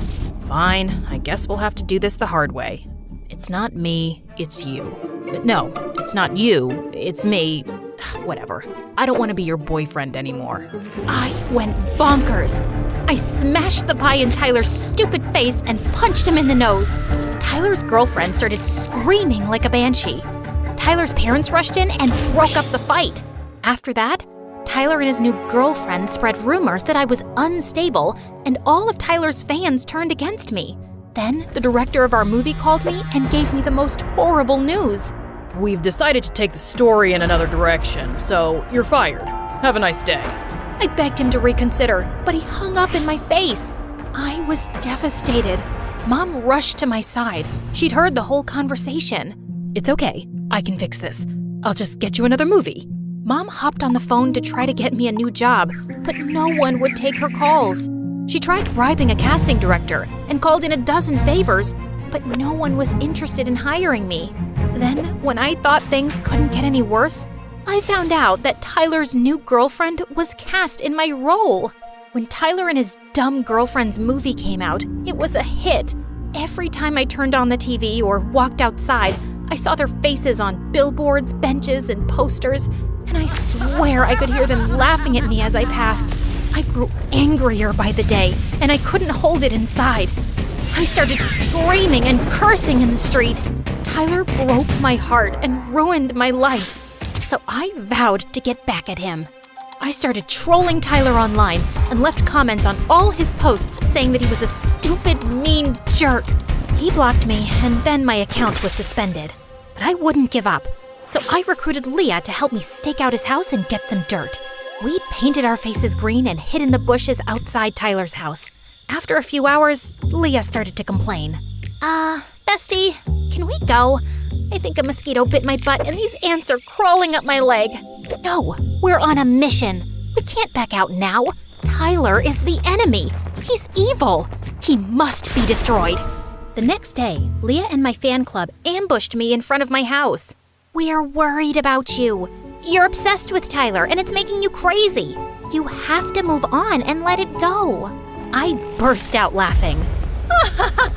I'll never stop. If you're not with me, you're against me. I grabbed a water hose and sprayed Leah and the rest of the nerds in the face. They ran, running and screaming for their lives. Leah slipped and fell into a puddle. I'm melting. Oh, what a world. I scoured the internet to find anything I could about Tyler. I learned that he'd be at an exclusive party in town. I couldn't get an invite, so I did some digging and found out the host of the party had a son that went to my school. The boy's name was Isaac, and he was in my math class, and I knew he had a crush on me. So I pretended to like him and asked him to take me to the party. I don't know. Parties aren't really my thing. But we'd have so much fun. I held his hand and gave him a kiss on the cheek, and he turned as red as a chili pepper. If you really want to go, I guess I could get us some tickets. Isaac picked me up for the party, and to my surprise, he looked really handsome, like he'd walked off the cover of a fashion magazine. On the way to the party, I learned so much about Isaac. He was a talented artist, and he drew the most amazing sketches. He was smart and funny, and he made me laugh. For the first time in a while, I didn't think about Tyler and how he hurt me. I felt like a weight had been lifted, but all that came crashing down when we ran into Tyler in the parking lot. Tyler stepped out of a gold-plated Porsche with his girlfriend on his arm. Hey, Aphrodite, what are you doing here? This party is for A-listers, not washed-up losers. Tyler smirked at me and his girlfriend giggled. I saw red. I lunged at Tyler, but Isaac stepped between us. You've got some nerve calling her a loser. She's got way more talent than you ever will. Oh, how cute. The geeks defending the loser. Together, you're a lame sandwich. Tyler and his girlfriend laughed at me and Isaac, then walked away. I felt so helpless and angry. I wanted to cry. Then I spotted a bat in the back seat of Isaac's car. I grabbed the bat and darted toward Tyler's Porsche. Aphrodite, don't. I ignored Isaac. I smashed Tyler's windshield and broke his taillight. The car alarm wailed. Tyler ran outside, saw the damage, and cried like a baby. Then the police came and hauled me off to jail. Mom bailed me out, paid for the damages to Tyler's car, and convinced him to drop the charges. She was so disappointed in me. Tyler and his girlfriend were all over the news telling everyone I was crazy. I hid in my room and refused to come out for weeks, until one day there was a knock on my door.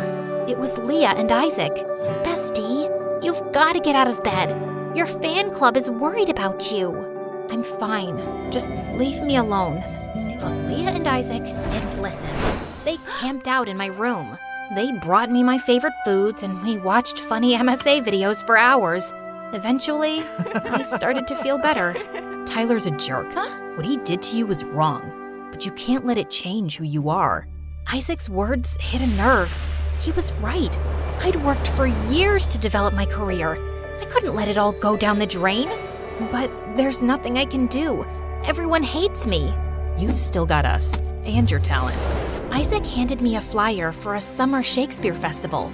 The winner gets an audition with a huge Hollywood producer. This is your chance to get back on top.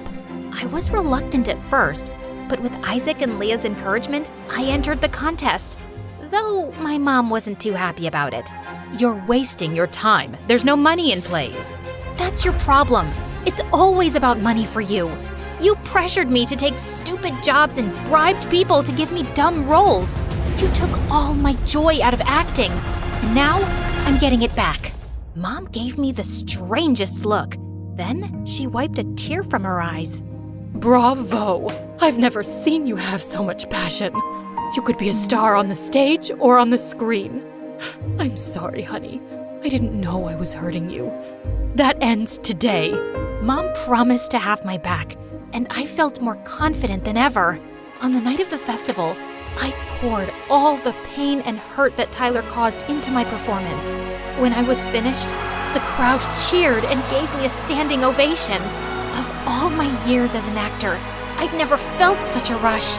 When they announced the winners, I got second place. I was bummed at first, but it didn't matter. In my mind, I'd won the most important prize. I'd proven to myself that my career wasn't over. You were awesome! No, you were perfect. Isaac gave me a huge bouquet of flowers and then he hugged me tight. A year later, Tyler and his girlfriend got cast in another movie and it was a total flop. It lost the production company millions. By then, they were total divas, so they fired their agents and managers, and no one wanted to work with them again.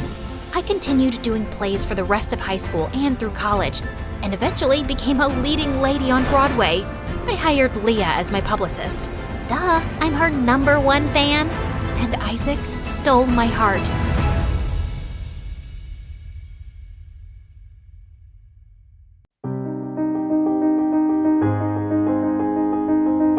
Hi, I'm I'm Sarah from Malaysia, but I moved to San Diego when I was a baby. Before I go on with my story, please like and subscribe. When I was a month old, I immigrated to America with my mom, my aunt, and my cousin Muna. My mom and my aunt were both single moms living in poverty. They wanted Muna and me to have a better life in the States. Muna and I were really close. We're gonna build the biggest castle in the world, and no dragons will get in. But when I was 6 years old, my aunt married a billionaire. She and Muna moved away, and we never heard from them again. I missed Muna so much, and Mom and I were still barely getting by. But Mom was the most optimistic lady ever, for one reason. When I was in kindergarten, the school psychologist told her I was born with a gifted brain. According to Mom, that meant I was the door to a brighter future for us. Oh, Sarah, you'll be the first daughter in our family to go to college. I'm going to buy you a kit with medical toys. But can you play pirates with me first? Yes, I'll play pirates with you. But first, I'm buying you a medical kit. From that day on, Mom was determined to help me develop my gifts. She signed me up for book clubs, advanced tutoring, foreign language classes. I never got to do anything fun. Your 20 minutes of TV time is up. Time for spelling flashcards. By the time I was in high school, I was exhausted.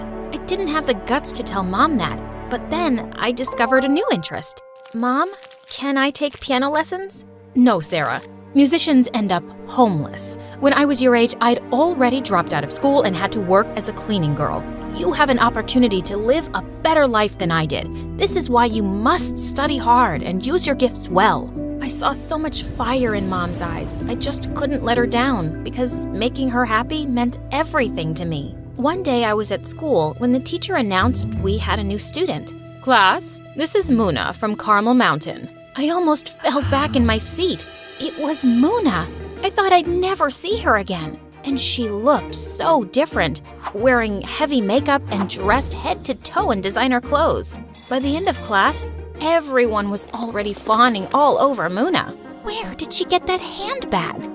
That girl should be on a throne. I pushed past the kids gathered around her. I was just so excited she was here. Muna, it's me, Sarah. I go to school here too. Oh, Sarah. I see you're still wearing those turtlenecks your mom makes you. She knows how nerdy they make you look, right?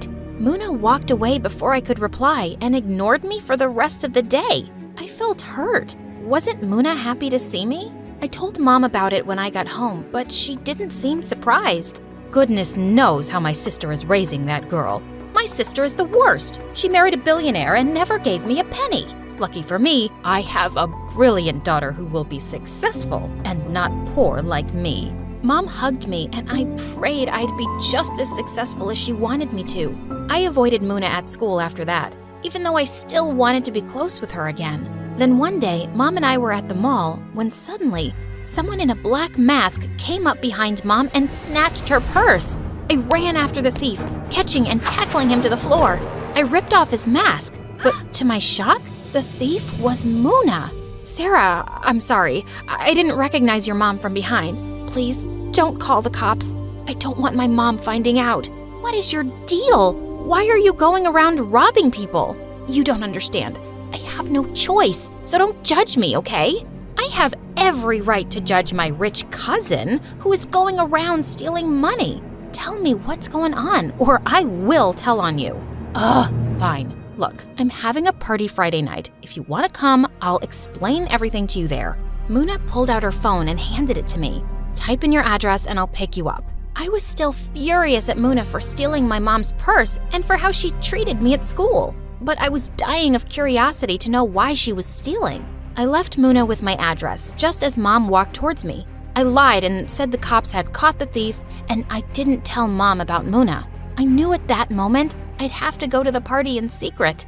So on Friday evening, I told Mom I was sick and I wanted to go to sleep early. I had to be super careful. Soon enough, I got a text from Muna. She was outside my house. I took a deep breath and went with Muna. And when we got to the party, I couldn't believe my eyes. We were inside an underground auditorium, crowded with celebrities and people wearing red carpet clothes. And in the corner was a giant marble piano. I walked over to look at it. It was beautiful. Muna, what's this piano doing here? But Muna didn't answer. Instead, I turned around to see her hugging some random guy. Babe, your concert is gonna be amazing. My boyfriend is so talented. I went up to her and pulled her aside. Wait, so this whole party is just a concert for your boyfriend? Yes, my boyfriend who my mom hates. But he is a super talented pianist and I want to support him. Muna, did you steal money for this? Not all of it. It's mostly my savings, but yeah, I ran a bit short. What kind of witch had my cousin become? I can't believe you'd do something so sick. My mom was right about you. You've become a horrible person.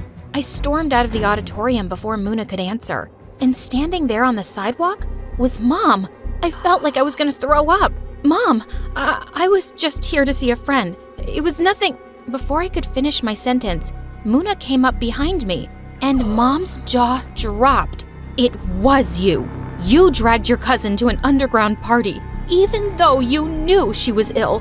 Knowing your mother, it makes perfect sense you'd be a terrible influence. Mom went ballistic at Muna, and I was glad. She deserved it. But when Mom drove me home that night, I learned everything in my life was about to change. Sarah, I'm going to start homeschooling you for a while. You need to refocus on your future. I've scheduled tutoring sessions for college preparation and advanced classes for... Mom went on and on. She was creating a whole new schedule for my life. I was feeling tingly and fiery all over, and suddenly I started itching like crazy. Soon enough, I had red bumps and rashes all over my body. I asked Mom to take me to the doctor. Oh, Sarah, you have hives. I think I know what's going on. You're stressed, aren't you? I guess I'm a little stressed with Muna probably traumatized you. I'll call my grandmother and see what herb she recommends. I wanted to tell Mom that it was her who was stressing me out. The next day, I went into the front yard, and standing right there was Muna. I know you don't want to see me, but I want to talk to you. I came to apologize for everything. I don't get it. Why would you steal money just to throw a concert for your boyfriend? Sarah, you probably don't remember because we were really little, but my mom's always been controlling and telling me how to live my life. I just wanted to rebel. Was it my imagination or did my aunt sound similar to Mom? Also, I'm sorry I was mean to you at school. I was trying to be loyal to my mom because I guess our moms don't like each other that much. But I don't want to fight with you. Why don't we just start over then? And leave our moms out of it. Muna agreed, and I felt like a weight had been lifted off my chest. I told Mom I was going for a run and went with Muna to her house. And when I went into Muna's living room, my jaw dropped. She had the same marble piano from the concert. At that moment, I decided to tell Muna my dream to play piano. You can practice here at my house. Are you kidding me? That would be amazing!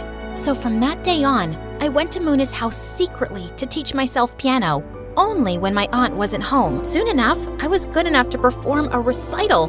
Muna and I combined our savings and booked it. But 2 days before the show, Mom dropped a bombshell on me. We're going to Malaysia to see your great-grandma. After I told her about your hives, we got to talking and she wants to see us. I was gonna miss my recital for a stupid family trip that Mom had planned without even asking me? I felt my blood boiling, but I couldn't make myself speak. I went to Muna's house in a panic and told her what happened. I don't get it. Just tell your mom the truth and don't go to Malaysia. It's that simple. But this is a family trip and it's important to her that I go. Can't you understand that? What I do understand is that your mom is just like my mom. She's a control freak who doesn't care about anyone but herself. My mom's given up her whole life for me. Her needs mean more to me than anything. I left before Muna could answer as I tried to bury my anger. And I went to the airport with Mom the night of my recital. And I didn't say a word to her. But suddenly, in the airport line, my skin started tingling again, and I started itching all over. Oh no, your hives are back. Let me get the medicine. At that moment, I knew the hive medicine wouldn't be enough. Before I knew what I was doing, I grabbed the medicine from Mom's hand and dashed towards the parking lot.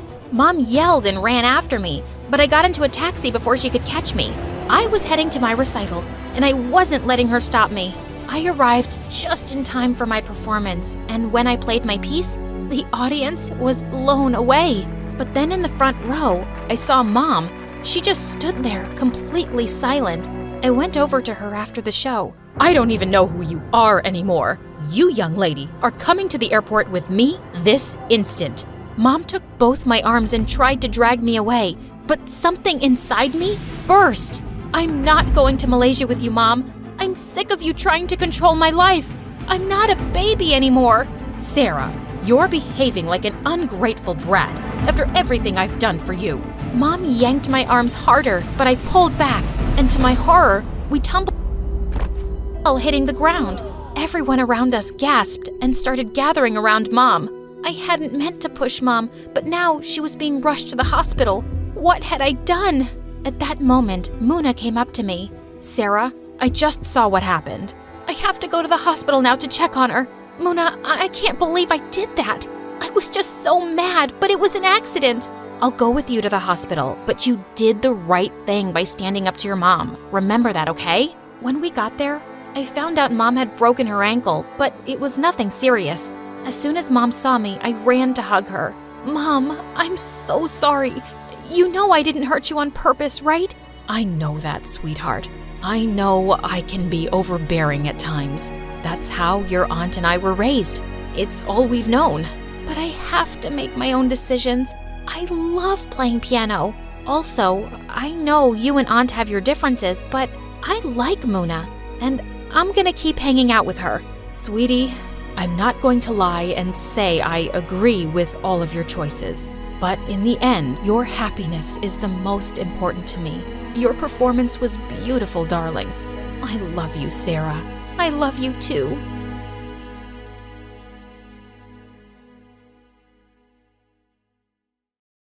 When my mom was a little girl, she heard this wild rumor that she comes from a family of witches. So naturally, like any sane person, she wanted to get to the bottom of this. She graduated college with honors and went all in on studying the supernatural in a more scientific way. And her big takeaway was that the supernatural is real. We just need the right means to connect with it. But even though Mom became super famous for her groundbreaking work, she still couldn't figure out if our family had any connection to witches. She was so obsessed with finding the answer that she neglected everything else, which didn't sit well with Dad. They fought all the time, and eventually, he had enough and left. Soon after, Mom realized she was pregnant with me. So she dropped her research, moved into her childhood home with Aunt Jessie, and became the most devoted mom ever. But the second I started high school, she drove right back into her witch hunt. She even had this creepy little office where she kept all the souvenirs from her years of research. And Aunt Jessie absolutely hated that place. Oh my God, Kara, who gave you that awful haircut? Mom did. What's wrong? Nothing, except you looked like a shaved squirrel. She looks fine, Jessie. And why are you in my office anyway? I thought you hated coming here. I do. It's just that I need some money. I'm traveling to Bora Bora tomorrow with Jack, and I don't want him to see me as some wannabe leeching off his money. Who's Jack? I thought you were dating Mark. Ugh, Mark was such a bore, so I broke up with him. Now I'm dating Jack. You know he's an entrepreneur and he owns a yacht? A yacht! Only 1,000% of the world population own a yacht, and Jack is one of them. Now, if you're done interrogating me, can I have some cash? Aunt Jessie was Mom's twin sister, but unlike Mom, Jessie was a total free spirit. She drifted from place to place, never held down a steady job, and dreamed of marrying rich so she'd never have to work. Mom thought Jessie was a total flake, and for Jessie, Mom was one science experiment away from turning into a mad scientist. So obviously, they never got along, and life went on. Until one day, everything changed. Yeah, we say that a lot around here. Just like we keep asking you to like and subscribe. So please go ahead and do that. Anyway, Mom was in her creepy office doing her usual research when we heard a loud crash. Jessie and I rushed in to check on her, and there she was, passed out cold on the floor. Her research papers were scattered everywhere, and right in the middle was this weird necklace. I ran to Mom's side while Aunt Jessie called the ambulance. But when the paramedics arrived, they said she was in a coma. Mom was rushed to the hospital, but the necklace stayed behind. I couldn't bring myself to leave it there. It felt important, like it might hold the answers we needed. So I took it and always kept it close to me. Oh my God, just toss that ugly thing already. No way! This was the last thing Mom was researching before she collapsed. She might need it when she wakes up. For what? To wear to some ugly necklace convention? Kara, you're 18. Go live your life. You sulk way too much for a teenager. And you're way too wild for someone in their 40s. Don't you care about Mom at all? Aren't you even a little worried if she's ever gonna wake up? Look, your mom's nuts, okay? For all we know, this is because she spent too much time chasing ghosts and ancient nonsense. Now, do me a favor and stop playing detective. Aunt Jessie grabbed my arm and I wanted to pull away, but I was too stunned. Not because of what she did, but because of what I saw. I had this vision where I saw Jessie in Mom's office, pulling money out of her locker. You stole from Mom's locker? What locker? I didn't steal anything. But I just saw... I grabbed Jessie's arm again, and just like before, I saw her in Mom's office stealing money. I was trying to make sense of what was happening, when suddenly, my eyes fell on the necklace in my hand. I kept it down and touched Jessie again, and nothing. No visions this time. Could this necklace actually be showing me something?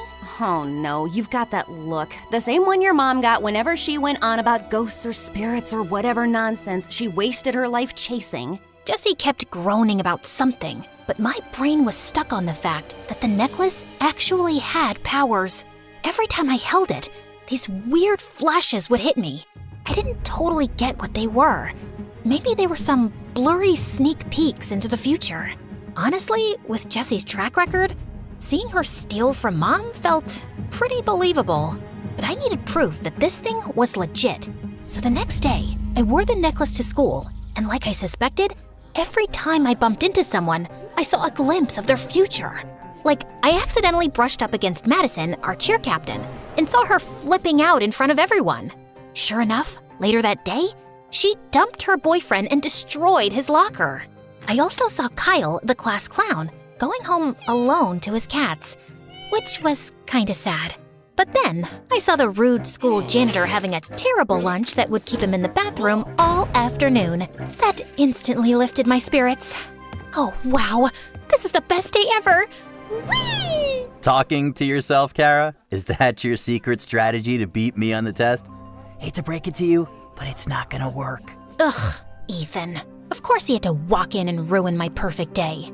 Ethan is in my class, and he's probably the most perfect guy ever. Rich, popular, a face that looks like it was carved by angels, and of course, perfect grades. He's got it all. But here's the kicker. Ethan's insanely clumsy.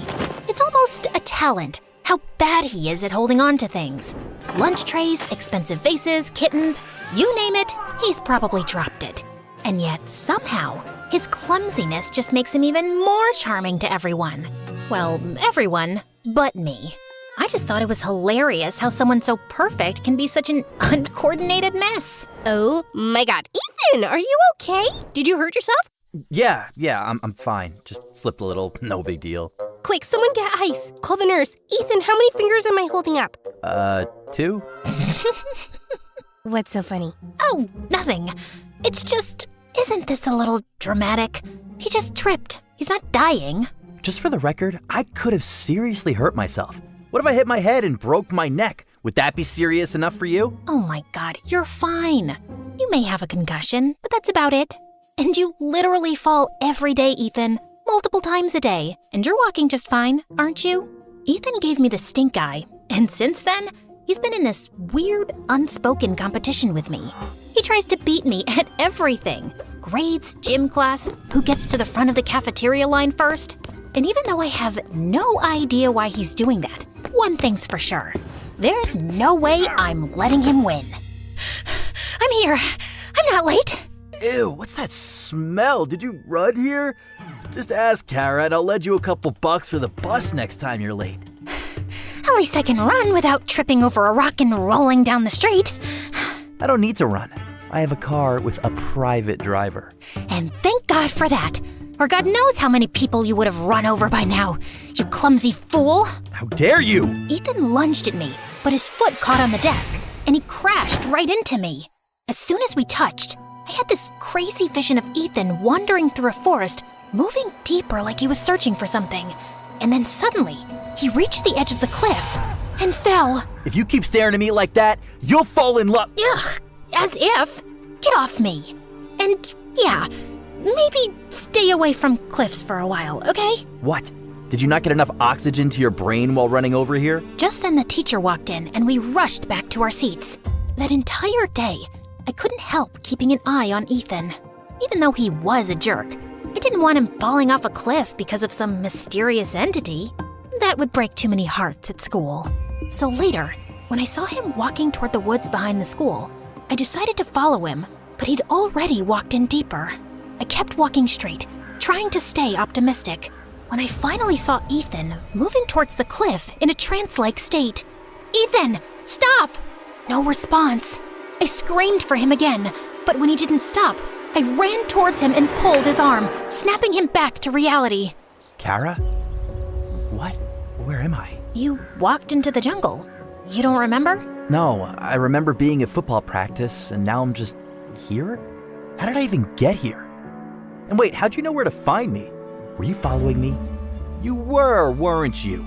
Why? Did one of my dad's enemies send you to keep an eye on me? Tell me! For a second, I panicked. Ethan's dad was a senator, and me showing up out of nowhere was definitely weird, especially because we didn't get along. I could understand why he'd be paranoid, so I had no choice but to tell him the whole truth. So you're telling me this necklace gives you the power to look into the future? Yeah, and I know it sounds super made up, but I swear to God, it's true. And if you don't believe me... No, I actually believe you. With all the weird stuff going on in my life right now, a magic necklace honestly feels pretty normal. That's when Ethan told me that for the past few months, he was being haunted by a ghost. It showed up out of nowhere, and ever since then, his life had been a mess. I was always clumsy, but lately it's been getting worse. I wake up doing the weirdest stuff, like wrecking my mom's rose garden or doodling all over some portrait of my great-grandfather. And I don't even remember doing it. But how are you so sure a ghost has something to do with this? Because I've seen it. Sometimes late at night, I'll catch a shadowy figure in the mirror, or feel like someone's standing right behind me. Plus, we moved into this house only 6 months ago, and my parents were warned it might be haunted. But the house belonged to my great-grandfather, and Dad was obsessed with renovating it and moving in as soon as possible. And now I'm haunted by this stupid ghost who probably wants me dead. I stared at him, trying to process what he just said. A ghost was making Ethan clumsy and dangerous? It sounded ridiculous. But then again, I was wearing a necklace that could show me the future. So maybe this wasn't totally ridiculous. You think I'm an idiot? Yes, but that's beside the point. Seems like this ghost has some serious beef with you, and we need to make sure it doesn't totally wreck your life. Follow me. Ethan watched me suspiciously, but followed me anyway, and I took him home. I led him to Mom's office, dug through some of her stuff, and pulled out a protective talisman. This should keep you safe for a while. Although the ghost might still mess with your mind, it won't be able to harm you fatally. Gee, thanks. That's reassuring. But how do you even know this stuff works? My mom was a researcher of the supernatural. I picked up a thing or two growing up in this chaos. That is, until she got sick. But I'm sure she'll be fine in no time. And this time when she's back, I'm not letting her out of my sight for even 1 second. At least you have that hope. I live in the same house as my parents, and I barely see them. Last month, when I kept waking up in random places around the house, my dad just hired a sleep specialist, then a psychiatrist, then a guard to lock my door at night. Not once did he ask me what was actually wrong. Just threw money at it until it looked fixed and I didn't cause any drama. That sounds rough, but I guess we all have our battles. I guess we do. Since then, Ethan and I were practically inseparable. Honestly, it wasn't by choice. Ethan was convinced he couldn't survive without me. And to be fair, he wasn't entirely wrong. At first, the things I saw ahead of time were small, like stopping him from burning his tongue on hot cocoa or mixing up sugar and salt. But as the week went on, things got way more intense. First, I saved him from falling into the fountain in the school courtyard. Then it was dodging a soccer ball that almost slammed into his face. But things got really serious during science class when he nearly mixed 2 dangerous chemicals together, and I had to jump out of my seat to stop him. It looks like every time I stop you from a disaster, the ghost just gets angrier and pushes you into an even bigger one. We need to stop this. Did you sprinkle salt along the floor right up against the walls of your room like I asked you to? That's the only way to keep the ghost out of your room. Of course I did, but the cleaning staff always sweeps it up and complains to my parents about the mess.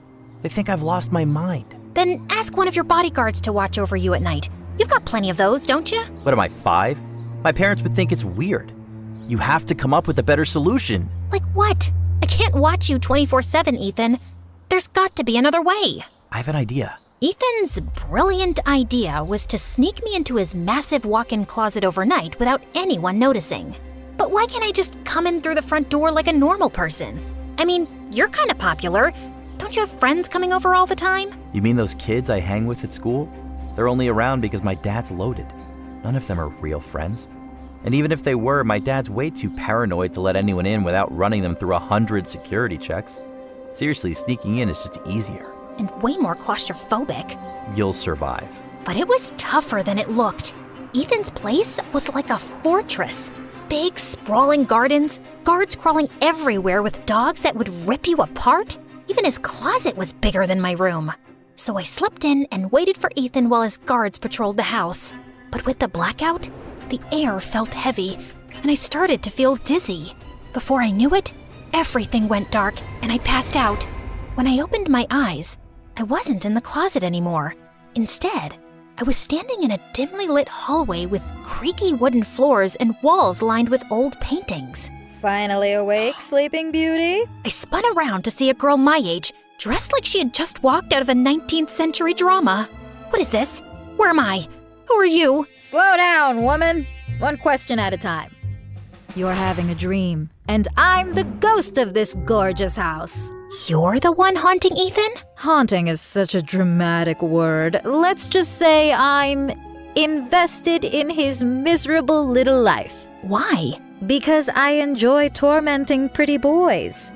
In life, I scarcely had the time for such amusements, but now, as a ghost, I can slip in and out of their lives as I please. It's one of the few pleasures I have left. Now, if you're done pestering me with questions, there's something important I need to show you. She led me down a narrow staircase and finally stopped in a weird cave that looked like it was centuries old. The walls were all stone, and on them were strange looping symbols repeated over and over in neat rows. I was trying to make sense of what they meant when the ghost gestured towards the end of the cave, to a red door. If you want answers, just walk through that door. What's behind it? The truth. You're really enjoying this, aren't you? Oh, immensely. Now do as I say. You don't have much time. I took a deep breath and walked over to the door. But just as I was about to turn the knob, I heard a scream coming from the end of the cave. I got so spooked, I immediately recoiled and fell. My head hit the ground, and I don't remember what happened next, except I woke up staring at the ceiling in Ethan's living room. I slowly got up, trying to make sense of what happened, when I saw Ethan holding a lighter, standing inches away from the curtains. Without thinking, I lunged forward and snatched the lighter out of his hand, when suddenly Ethan's parents walked in. Who are you and what are you doing in my house? Dad, she's... I'm not asking you, Ethan. You go to your room. But Dad... I said leave! Ethan's mom took his hand and took him to his room, while I just stood in the living room, motionless. As for you, girl, you broke into my house, and judging by that lighter in your hand, I'd say your intention was to set something on fire. Some rival sent you to sabotage me, so I stepped down from my mayor campaign? What? No! I wasn't trying to burn anything. I was helping Ethan. Ask him. I don't have to ask him anything. My son would never be friends with someone like you. Excuse me, sir, but you're crossing a line here. I agree this whole thing looks suspicious, but I'm telling you the truth. You can call my aunt. She can vouch for me. Oh, I'm sure you have some accomplice ready to cover for you. Enough of this nonsense. You're not fooling me. Before I could argue any further, his dad pulled out his phone and called the police. And an hour later, I was sitting in the police station, feeling like the unluckiest person in the world. I was just about to lose my mind when Jesse burst through the doors and dragged me home. Of all the stupid, reckless, irresponsible things you could have done, Kara, you broke into someone's house? I didn't! Ethan called me there. He's my friend. So you're telling me you have rich friends like that guy Ethan, and you never told me? How could you do that? The least you should have done was to introduce me to his father. For the love of God, Jesse, his dad's married. Where are your morals? Who needs morals when you can be rich? And his dad's a politician, right? Everyone knows politicians are always looking for trophy wives. I'm sure I'd fit right in. Now do me a favor and arrange a meeting. I will do no such thing, you freak. What? I'll talk to him after break. Tomorrow at school. I didn't, because Ethan didn't turn up at school the next day, which kind of had me worried. I even called him, but he didn't answer. So I thought he was just ignoring me after what happened with his dad last night. But then, something in my heart told me things weren't right, so I decided to pay him a visit. I was outside his mansion when suddenly I started hearing voices. I walked in and froze. Ethan was standing on the edge of the roof, swaying like a leaf in the wind. His parents were shouting up at him. Guards were barking into their walkie-talkies. But no one was making a move to save him. Ethan, sweetie, please wake up. But Ethan didn't move. It was clear he wasn't himself, and if someone startled him or rushed up there, it might only push him to jump. I had to get to him somehow, so with everyone distracted, I slipped into the mansion and dashed upstairs to the rooftop. Ethan? Ethan, it's me, Kara. I know you can hear me. You're not alone. I'm here, okay? Just focus on my voice. Ethan tilted his head slightly, like he was trying to place the sound. You're stronger than this. Whatever's got a hold on you, it doesn't control you. You're Ethan, the guy who trips over air and somehow still looks cool doing it. You're not a puppet. Fight it! For a moment, nothing happened. Then slowly, he turned his head to look at me. Kara? It's me. I've got you. I won't let go, I promise. Finally, he reached out, and the moment our hands touched, I yanked him away from the edge with all my strength. But I fell, hit my head, and blacked out.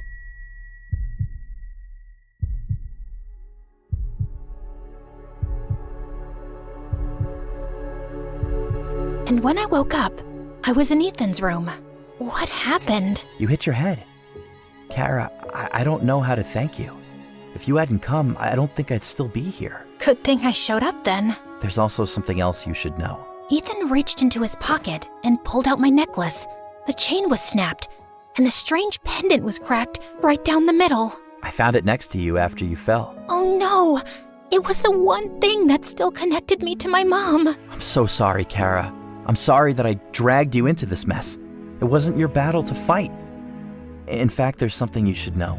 And Ethan told me that he wasn't actually possessed, but had a rare psychological disorder that caused blackouts and hallucinations. It started when he was a kid, but it went away. We thought it was fine until these past few months. He started having these episodes. His dad's political campaign, the pressure, moving into this old place with all its creepy stories. It must have triggered it again. And we tried to keep him safe, secured the entire place, but we failed. My parents didn't tell me this because they thought I might freak out and maybe the condition will worsen. But what's worse than jumping off a roof? Sorry, bad time to joke. But the bottom line is that I'm truly sorry for everything I've put you through. And I'd really love it if we could be friends. Ethan was still talking when my phone buzzed. It was Aunt Jessie, and she told me that Mom was finally awake. I told Ethan, and he immediately offered to take me to the hospital. As soon as we reached the hospital, I rushed into Mom's room and held her tight. Oh, thank God. I was so scared I'd never get to see you again. Oh, my sweet girl, I missed you too. And I've got to say this, you've been so brave. But Mom, I messed up. I broke the necklace. Well, you kind of did me a favor there. Mom's eyes drifted to the broken necklace, and she told me that it wasn't just some souvenir, but an ancient relic designed to imprison souls. I studied it thinking it would confirm our family's history with witchcraft. I thought if I could connect my spirit to it, I'd gain the wisdom I'd been seeking. Instead, the necklace trapped me. My body stayed here in a coma, but my spirit was locked inside. But when it broke, it lost its hold. My soul was released and returned to my body. So, you were in this necklace all this time? In a way, yes. I've been watching you, and you've been so brave, Kara. Although I got a bit freaked out when I saw you walking towards that red door. Wait, you know about the red door? How? I never told anyone about that vision. I know because I was there. That scream you heard was mine. And it wasn't a vision, Kara. The necklace was messing with your head. It feeds off your fears and uncertainties. And when it sensed your confusion about Ethan's haunting, it created the image of a ghost to prey on your emotions. It was all a trick to get you to walk through that red door willingly.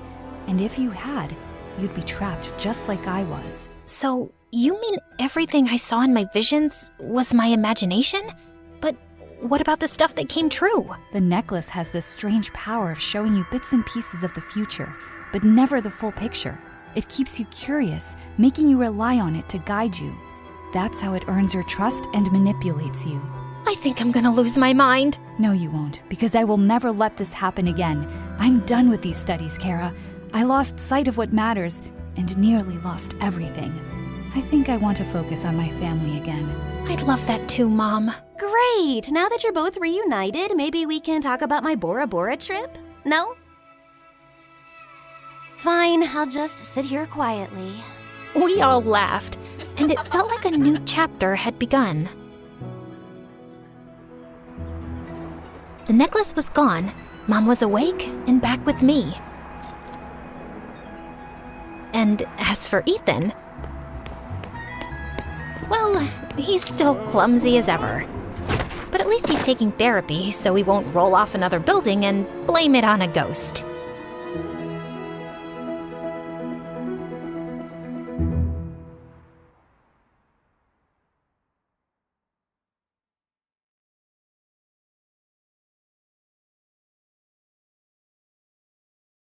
Most of us start our lives in a hospital as newborn babies, but not me. No siree. I started my life in a hospital too, yes, but as an adult. I opened my eyes feeling woozy and numb. I felt like I'd been struck by a freight train.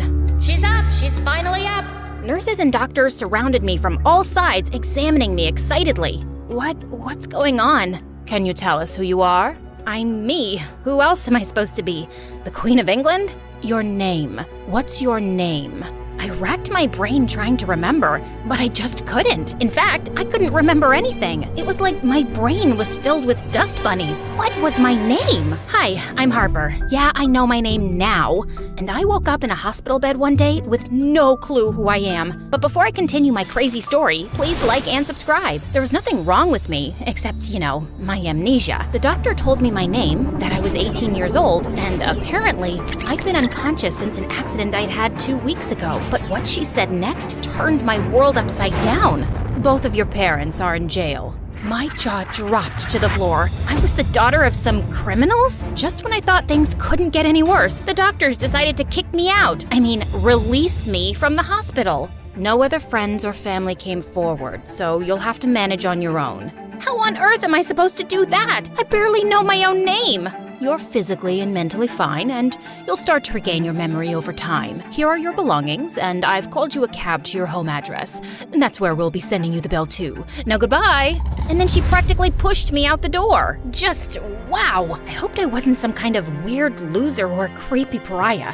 Seriously, what kind of person has no friends or family to show up for them? Forget going home. I needed to find my parents, whatever their names were. They'd give me the answers I needed. I turned my attention to my so-called belongings, which consisted of a purse. I rummaged inside, hoping something would spark a memory, but it just felt like I was going through someone else's stuff. I found a phone, wallet, keys, and a chocolate bar. Yum. I turned on the phone, but it needed a passcode to unlock it. I typed a few different combinations, but none of them worked. And then my phone locked me out for guessing wrong too many times. Just then, a black Mercedes screeched to a stop right in front of me. A really cute boy, a little older than me, poked his head out the window, staring at me in shock. Harper, oh my gosh, are you okay? I've been searching for you everywhere. Who are you? I have amnesia. He jumped out of the car and ran to me. Really? So you don't remember anything? No, duh, that's how amnesia works. This guy was a pretty package, but he wasn't too smart. I'm Mason, your neighbor, and, well, your friend. My friend? Mason pulled out his phone and showed me a photo of the two of us together smiling. We looked good together. Have you spoken to your parents? Not yet. My stupid phone's locked, and I can't remember the password. Mason put his hand on my shoulder. Don't worry about it. I'm here now. Just then, I heard heavenly music play as the skies opened up and a bright light shined down on my head, and then butterflies danced around me. I wasn't a weirdo. I had a friend. Plus, he was a cutie, and he smelled amazing. Mason offered to drive me home. I'd like to see my parents first, but I don't know what jail they're in. Don't worry, I'll find out and arrange a visit. Just then, my stomach let out a loud growl. But first, let's get you some pizza. We can grab a slice down the corner. A slice? I haven't eaten in 2 weeks, man! Mason laughed and bought me an extra large pizza before taking me home. 20 minutes later, we pulled up to a luxurious apartment building. Wow, is this where I live? Yep, this is where we both live. I mean, I live 1 floor below you.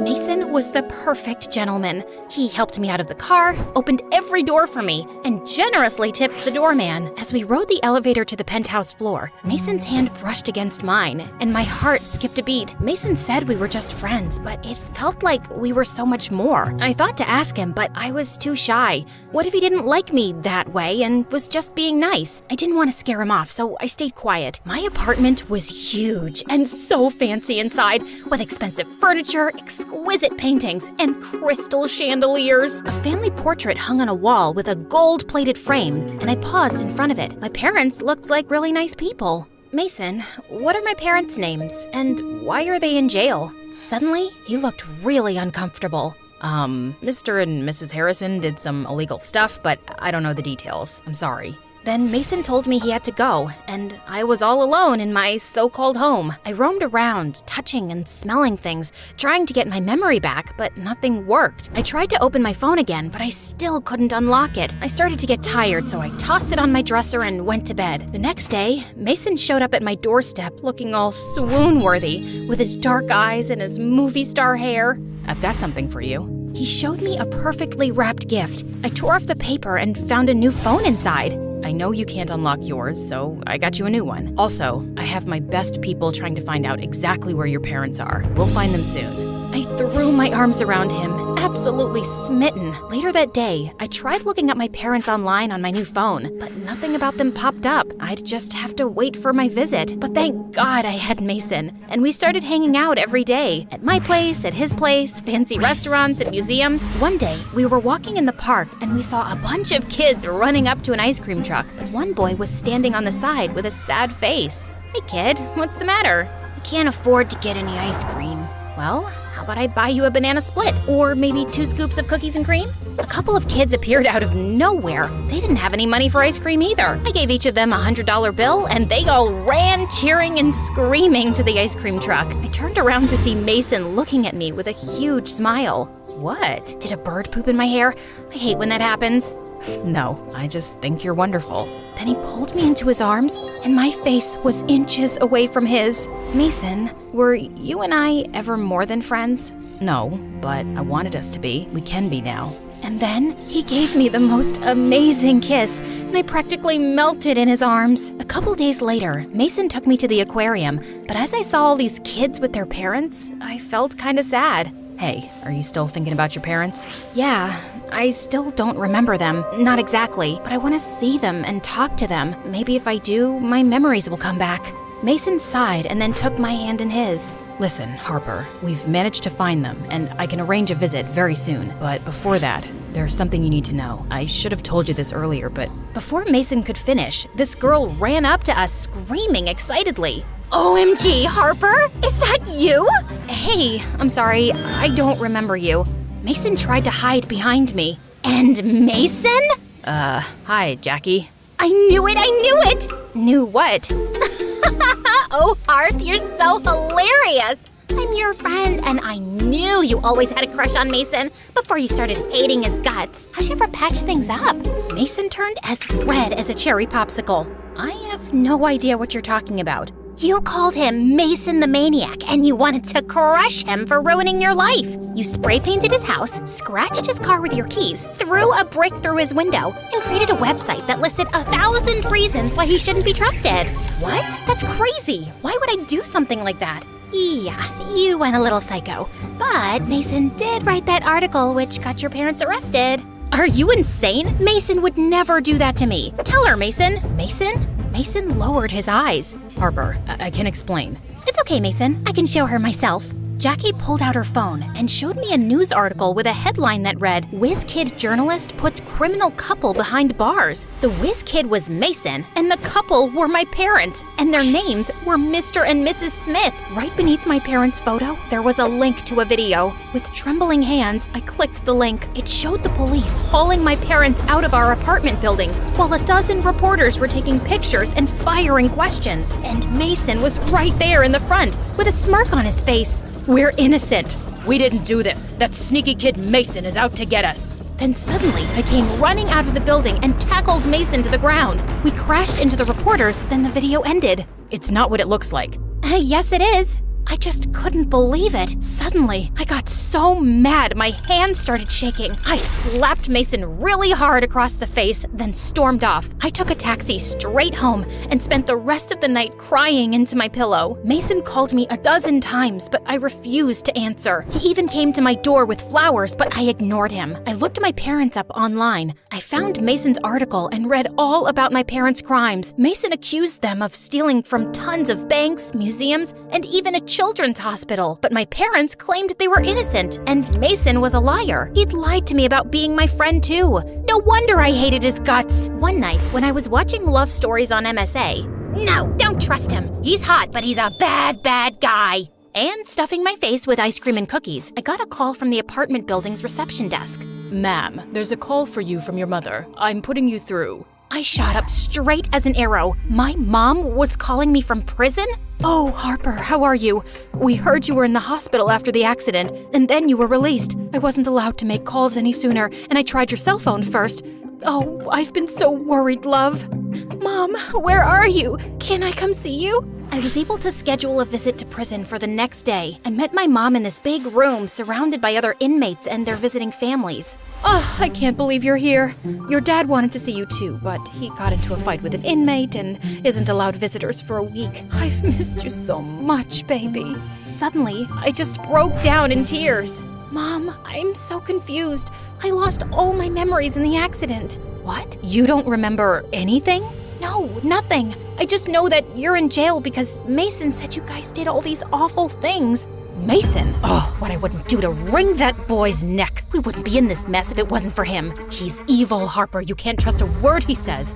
I'll explain everything later, but first, you need to listen to me closely. Mom leaned in and whispered, "Get the money out of the safe." "What safe?" "It's in a secret room behind my closet. Your dad and I stored things for the family business there. We didn't tell you about it because you were too young. I need you to use the money we've kept in that room to bail us out. The combination is in a drawer in my desk, and be careful. We had a misunderstanding with a few gangsters." "Gangsters?" "Oh, I mean business associates, sweetie. Somehow they think we owe them money. Vultures. So if anyone suspicious turns up at the apartment, do not let them in." Mom gestured over my shoulder, and I turned and saw this scary man with a skull tattooed on his forehead, giving us death glares. Once I got home, I raced to my parents' room, found the combination, and typed it into the keypad on the back of Mom's closet. Then a wall opened up, and I walked into the secret room, my mouth hanging open. It was full of bags of money, jewels, and paintings. All the stolen items that Mason wrote about in his articles were stacked right in front of me. I was devastated. Mason was right. My parents were thieves. Just then, the doorbell rang, and a surveillance feed popped up on a screen in my parents' room. 3 scary gangsters with skulls on their forehead were at my front door. "We know you're in there, Harper. We want our money." I spoke through the speakers. "Sorry, Harper's not home. She's moved to the moon." The gangsters got really angry and kicked down the main door. I locked my parents' bedroom door, and feeling completely freaked out, I called Mason. Mason answered on the first ring. "What's wrong?" "You were right. My parents are bad, and now these gangsters are out to get me. What should I do?" Mason told me to run to the window. I peeked down and saw him waving at me from the window below. He told me to climb down. Are you crazy? What do I look like, Spider-Man? You used to climb down all the time when we were kids. Well, I don't remember that. Suddenly, I heard the gangsters pounding on my parents' door. Okay, maybe some memories are coming back. Come on, you can do it. I've got you. Somehow, Mason's words gave me confidence, so I took a deep breath, then started climbing down. Suddenly, I lost my grip and screamed as I fell, but Mason caught me just in time. He pulled me inside through his window and hugged me. You're okay, Harper. You're safe now. Okay, cool. This is really nice. You always smell so comforting, like fresh laundry. I still have to call the police. You mind letting me go? We reported the gangsters to the police, and they were arrested and hauled off to jail. After that, Mason walked me back to my apartment. When we got to my door, tears started streaming down my face. Mason, was I a bad person, like my parents? No, you didn't even know they were criminals. Your parents lied to everyone about their business for years. But I did all those horrible things to you. Why did you even go to the hospital to find me? Because it was my fault you got hurt. Mason's words shook me to my core. The day you had the accident, I tried to talk to you about your parents and make you see the truth, but you got so mad you got into your car and drove off. The next day, the police found your abandoned car stuck in a ditch and they said you were missing. Mason showed me a picture of my car in the ditch. Then a memory popped into my head. I think I remember now. It was raining. I was driving really fast and I lost control. I remember crawling out of the car to find help, but after that, everything is a blur. Harper, not knowing what happened to you or where you'd gone was breaking my heart. Then I found you at the hospital and you were different. You didn't remember anything. And most importantly, you didn't hate me. I should have told you the truth sooner, but it was getting harder the more I was falling in love with you. You're in love with me? I've always had a thing for you. I'm sorry I lied. I understand if you never want to see me again. I love you, Harper, but I don't want to come between you and your family. He started walking away, and suddenly my phone rang. It was the number from prison. It must be my mom calling. As I watched him leave, my heart ached. I had to choose. I could bail out my family, help them clear their names, and go back to their criminal activities. Or I could take a chance on a different life. I shoved my cell phone into my pocket, ran to Mason, and grabbed his hand. Let's go and tell the police about the proof I found in the secret room. I choose to be a good person. I choose to be happy. I choose you.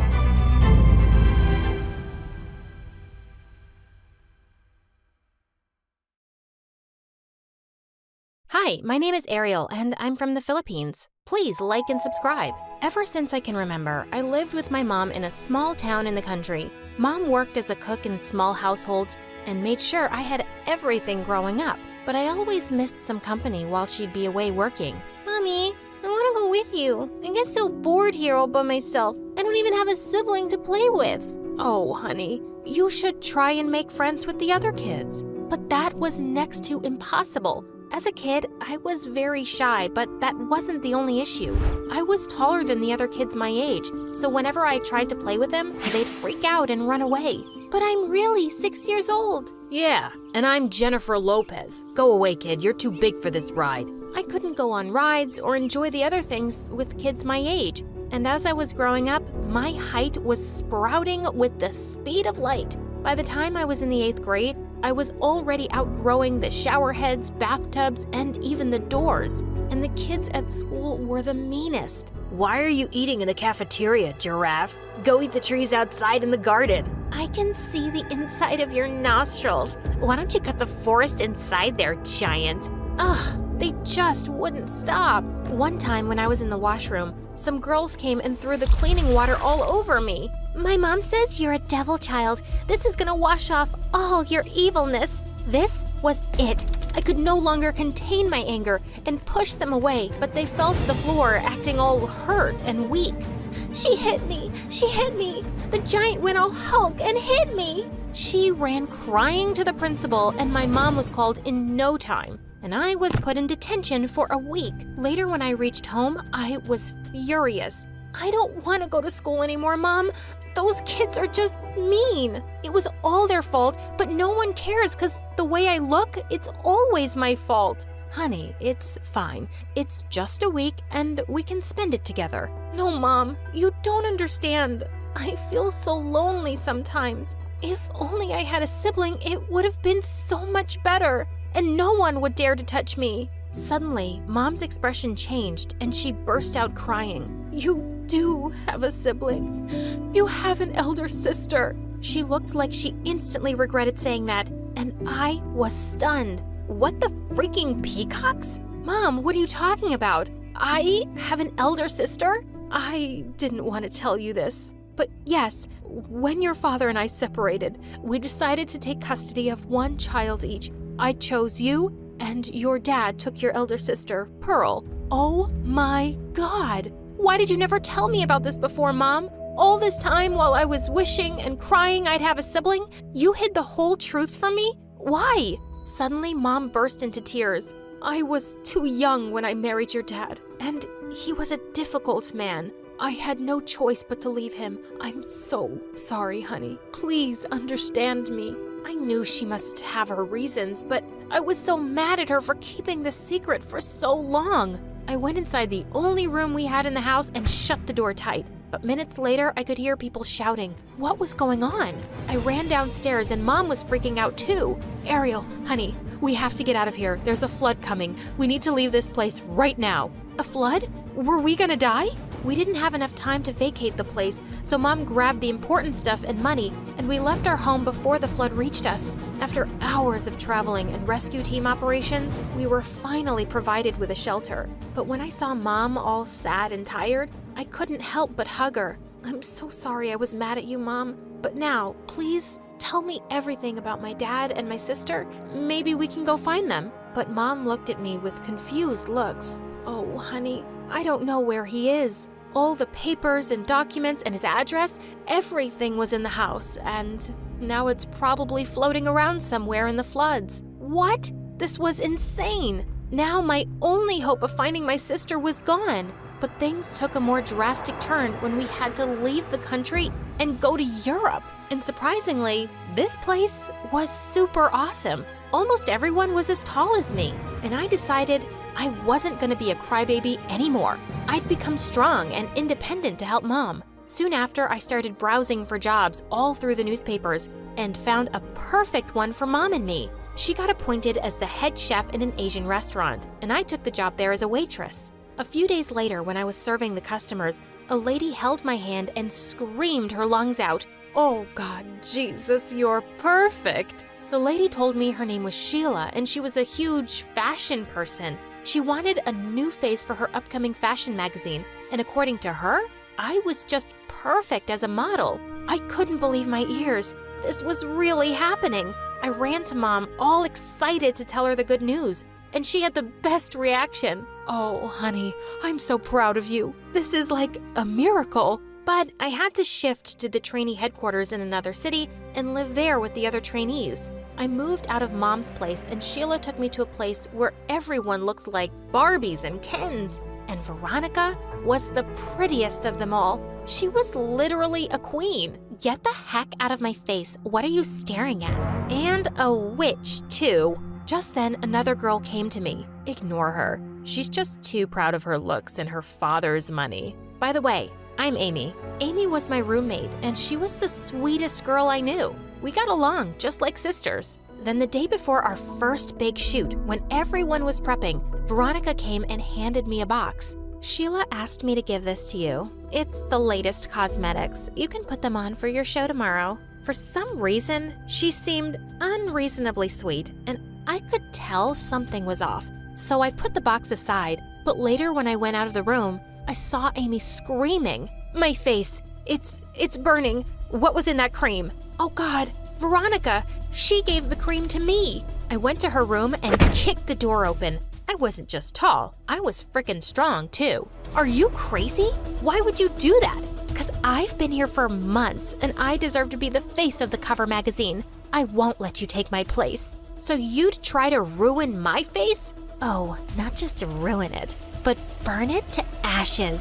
This was it. She was done for. I ran to her and pulled her by her hair, but instead of fighting back, she just went and smashed herself into the side drawer and started screaming, "Help! Help! She's gonna kill me! Someone help me!" Suddenly, Sheila came in and she saw what looked like me strangling Veronica, and she looked at me, raging mad. "What in the name of Gucci?" "No, Sheila, it's not what it looks like. I swear, I can explain." I tried to explain the whole situation, but now she wouldn't listen to me, and she cut both of us out of the main magazine cover. And after that, Veronica made it her life's goal to destroy me. A week later, we had a ramp show, and since it was my first, I invited Mom to see it as well. On the day of the show, while I was getting ready for the event, I saw Veronica tampering with the straps of my dress, and I just wanted to kick her butt when Amy held me back. No, stop, what are you doing? I'm gonna teach that witch a lesson. No, wait, I have a better idea. She tried to ruin your face and humiliate you on stage in front of everyone. Kicking her butt won't be enough. Amy came up with a plan, and we sneaked into Veronica's room and sprinkled allergy powder all over her dress. Minutes later, when Veronica put on the dress and walked onto the ramp, I noticed something really weird. She had this birthmark on her back that looked like a heart, just like Mom told me my missing sister had. Did this mean Veronica was my sister? What in the fish freaking world? But before I could react, it was too late. She was already on the stage and scratching herself like crazy, bad enough to rip her dress off, but I couldn't take it anymore. If there was the slightest chance that she was my sister, I couldn't see her like that. I looked around and saw a janitor's trolley kept at a distance. I picked up the water bucket and went onto the stage and dumped all the water over Veronica's head. You witch! I'm gonna kill you! Veronica, listen to me. You splashed dirty cleaning water over me? What were you thinking? You're gonna pay for this now! She jumped onto me and we broke into a fight in the middle of the ramp, and the cameras clipped everything. Sheila looked at us raging mad, like a bull. I quickly ran inside, but Amy too went bonkers on me. Why? Why would you do that? You should have just let her embarrass herself. Have you gone nuts? No, Amy, it's not like that. I just think she's my sister. Your what? Is this some kind of joke? No matter what you say anymore, I'm just gonna kill you now. She leapt onto me, but just then someone caught her. He was a tall man, and he had eyes just like mine. Veronica, control yourself. Is this how I taught you to behave in public? But Dad, she did this to me. Can't you see what it— Enough. That's enough. No, Dad, you have to listen to me. Veronica. He raised his hand up in the air to hit, and I couldn't take it. Stop it! What are you, an animal? Can't you see she's already in pain and shivering? What kind of dad are you? You don't have to stand up for me, jerk. I can fight for myself. I don't need your pity. Saying that, she pushed me and I was about to fall to the ground, but Mom caught me. I guess I wasn't wrong about leaving you. You're still a jerk. And look, you have turned my daughter into a bad person, just like you. I should have never let you take her. Oh my God. So I was right. That man was my dad and Veronica was my sister. What? What is she saying, Dad, and who is she? Mom explained everything to her and Veronica went all bonkers. Why? Why did you never tell me I had a sister? And Mom, you said my mom died in a car crash. Who cares? She's dead to me anyway. She caught me cheating on her once, and she divorced me. Filthy witch. Gosh, she's not filthy. You are. You're such a jerk, Dad. I hate you. Veronica ran out of the venue and I followed her. Veronica, listen to me, please. I know you're hurt and I know how difficult it must have been for you to live with that man all this time. But now you have a family. You have Mom and me. I'm your sister, Veronica. Please, look at me once. She turned around and I could see the tears running down her eyes. I'm so sorry, Ariel. Dad always treated me like I was never good enough, so I just wanted to prove him wrong by being the best model. But I didn't realize I was becoming a bad person, and I ended up hurting you, my own sister. Please, forgive me. Oh, Veronica, it's okay. Come here, sis. Hey, beautiful people. I'm Taylor from Beverly Hills. Please like and subscribe. In a world obsessed with looks, I've always reveled in the glamorous world of beauty pageants. Mom got me started the moment I could walk, and with beauty, grace, and a bit of humor, I won every time. Even as a toddler, Mom gave me facials and painted my nails. She'd even squeeze my nose to keep its cute button shape. Ow, Mom! You're leaning too far forward, honey. Shoulders back and head held high. See these perfect dimples? Honey, suck in your cheeks like a vacuum cleaner so you'll have perfect dimples. She'd do anything to ensure I kept my sweet features that won all the pageants. It was all about being perfect. Walk perfect, smile perfect, sleep perfect, perfect, perfect, perfect. And those fancy gowns I'd don on stage, 2 sizes too small. I'd have to wear shapewear to keep a perfect waist when I was only a teenager. Even in school, everyone looked up to me thinking I was perfect. I took pride in making people feel seen and appreciated. And I also tried to be a good friend and mentor. Once, I even fished a phone out of the school toilet for my best friend Renee. Did you just? Let's not mention this to anyone, okay? I don't want people to know I stick my hands in public toilets. You're so perfect, Taylor. I wish I could be like you. Yeah, but she didn't know that along with perfection comes stress. I couldn't chew gum, gossip, laugh like a hyena, or dress funky. And I felt the stress growing every day. When I turned 17, I had had enough. So I finally told my mom how unhappy I was with beauty pageants. You don't want to do this anymore? I need a break, Mom. And let's be honest, the pageant world needs a break from me after my last epic faceplant on stage. I never thought I'd see the day. Well, we can always find a new outlet for you. How about synchronized swimming with inflatable flamingos? Or maybe ballroom dancing? Singing? All this hardly leaves me time for normal teenage things. I want to live a happy life. She didn't understand, and for the next few days, she hardly talked to me. But I still tried. Mom, what do you think of this Eras Tour outfit? You think it's Tay-Swift approved? Huh? Whatever you like. We'd always been close, but I think I broke her dreams with my pageant withdrawal. School wasn't any better. Whispers about my huge loss at the pageant ran through the halls. I had to pick my head up and put on my it girl facade. As if that wasn't enough, a few days later, rumors echoed through the hall that Liam Bennett returned. They expelled Liam from school when we were kids for being a bully. And guess who he liked to pick on the most? Me. He was relentless, making me the butt of his jokes and playing horrible pranks on me until I'd cry. And now he was here, older and hotter, staring at me from across the hall. Ew, did I just say hotter? Anyway, I did what I could to avoid him until 5th period, when he sat next to me in class with a stupid smirk on his face. Oh great, it's the prodigal bully, Liam Bennett. What'd you do? Pay the school to bring you back? Aw, come on, Taylor. You've got to admit, my pranks were legendary, but I'm a changed man now. No more pranks. I'll believe it when I see it. Whatever, beauty queen. Don't be surprised, but I just want to see a smile on that pretty face of yours. Did he just call me pretty? Ew. Really, the day you make me smile, I'll personally crown you king of comedy. I just wanted him to buzz off and stay out of my life. And with all the hostility built up from his endless pranks as a kid, there was no way the guy was gonna get me to crack. With pageant life behind me, I had time for dating. One weekend, I checked my online dating profile. Hey, don't judge. None of the guys in school fit the bill for Prince Charming. As I was browsing, I saw a message pop up.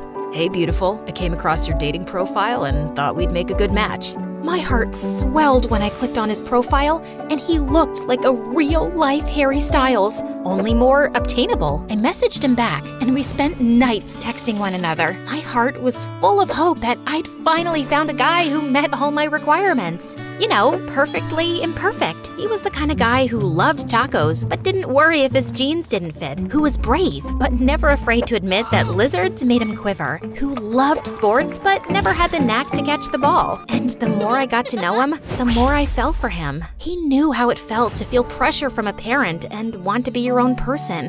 It felt great to be understood. And a few weeks later, when I woke up, I finally got the message I was waiting for. Hey, beautiful. I think we'd be a match made in heaven. How about I take you out for a day you'll never forget?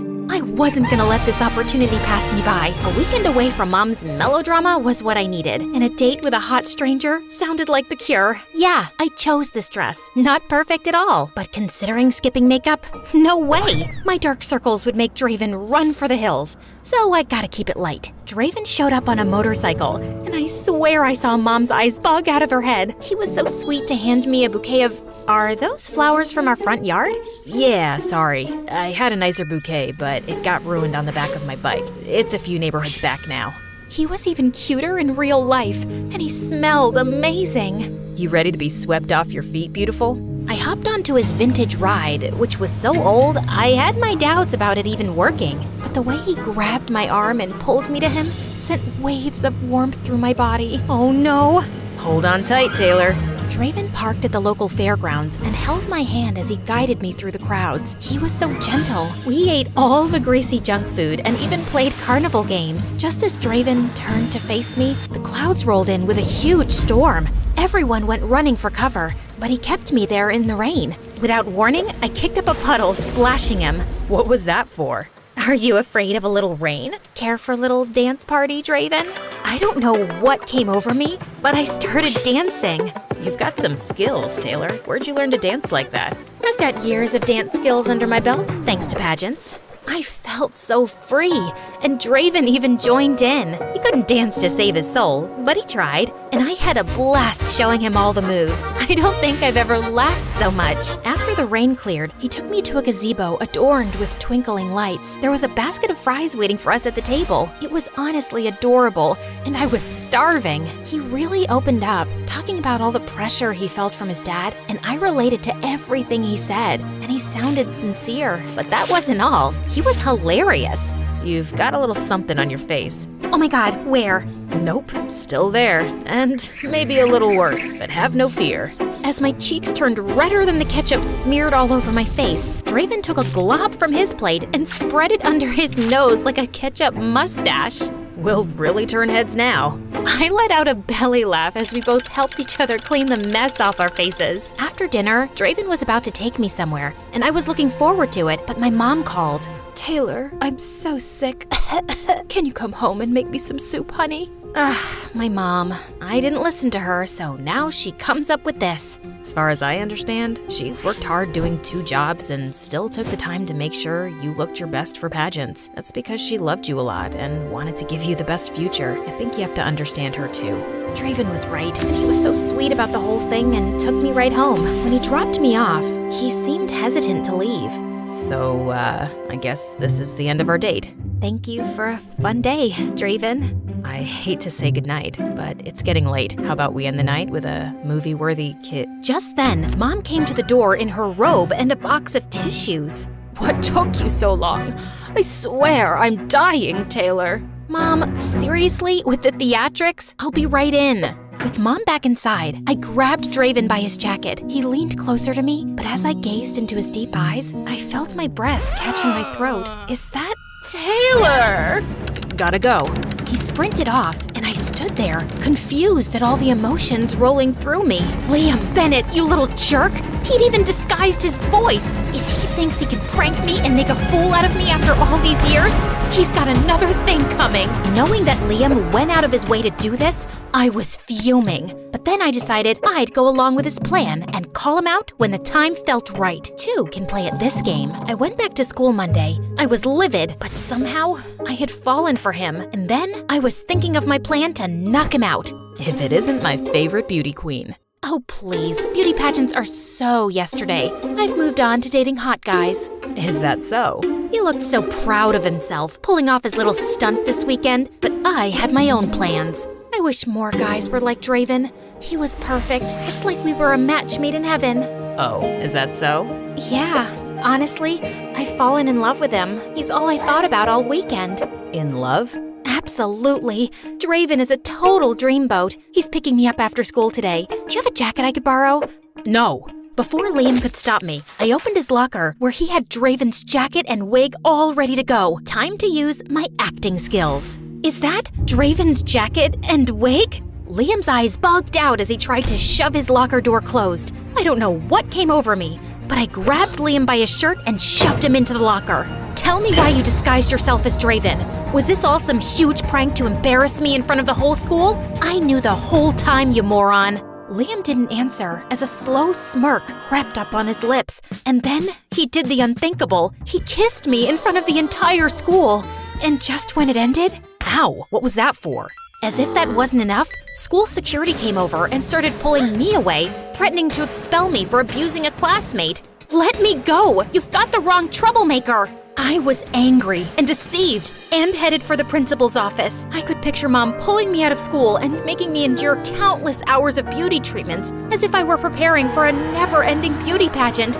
My whole life would be one big show. Hey, hold on a second. Let her go. This is all a big misunderstanding. Well, kind of. Liam, what's going on here? I need you both to resolve whatever issue this is, or you'll both get detention. I can explain everything.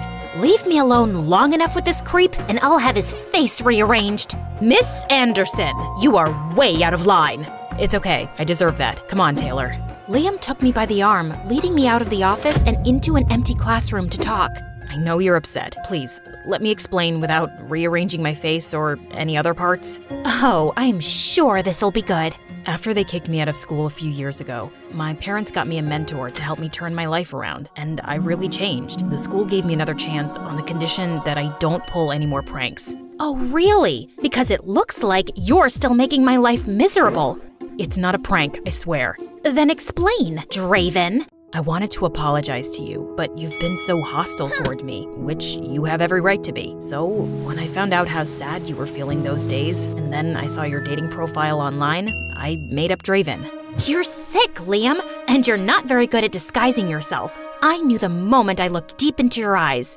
Really? You're such a... I can't even say the words out loud. I deserve that, but I wanted to make up for all the times I made you cry. I wanted to help you see the beautiful person you are on the inside, and I wanted to see you laugh, and Draven made you crack. I'm sorry for deceiving you. I wanted to be honest with you from the beginning, but the way you brushed me off made it impossible to get through to you. But Draven got through. He is me. We're one and the same. I felt confused, upset, and heartbroken that I fell for my enemy, and it took me a whole month to cool down and let Liam's explanation absorb me. But maybe Liam isn't my enemy.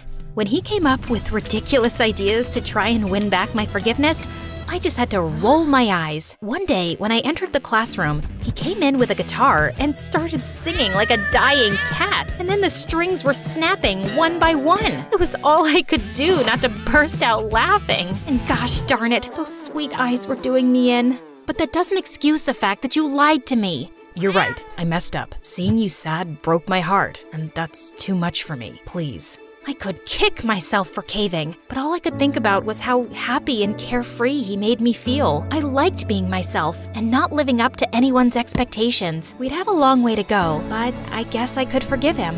Do you think I could steal another kiss? You have a lot of making up to do first. What was that? A lot of making out? A lot of making up!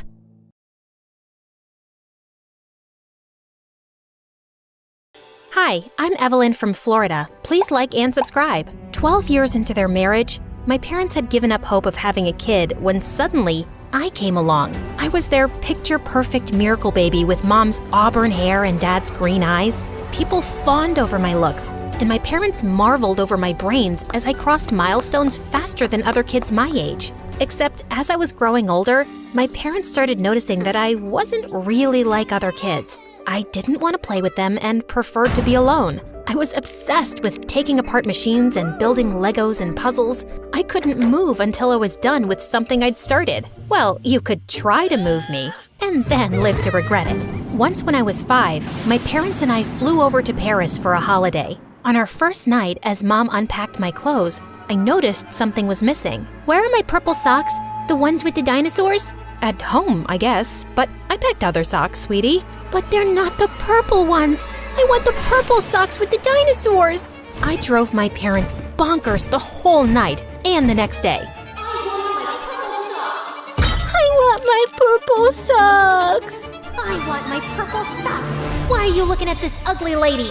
I want my purple socks with the dinosaurs. I threw myself on the floor and screamed as everyone in the museum stared at us, and my parents carried me out. And that evening, we took a flight back to Florida, and I slept like a baby with my purple socks on. My parents thought I'd get better in school, but things just got worse. I didn't like sharing my things or having anyone touch them, and when other kids realized that, they only teased me more. But once in 2nd grade, the teacher announced we were going to the zoo, and I lost it. It's not on the timetable. See?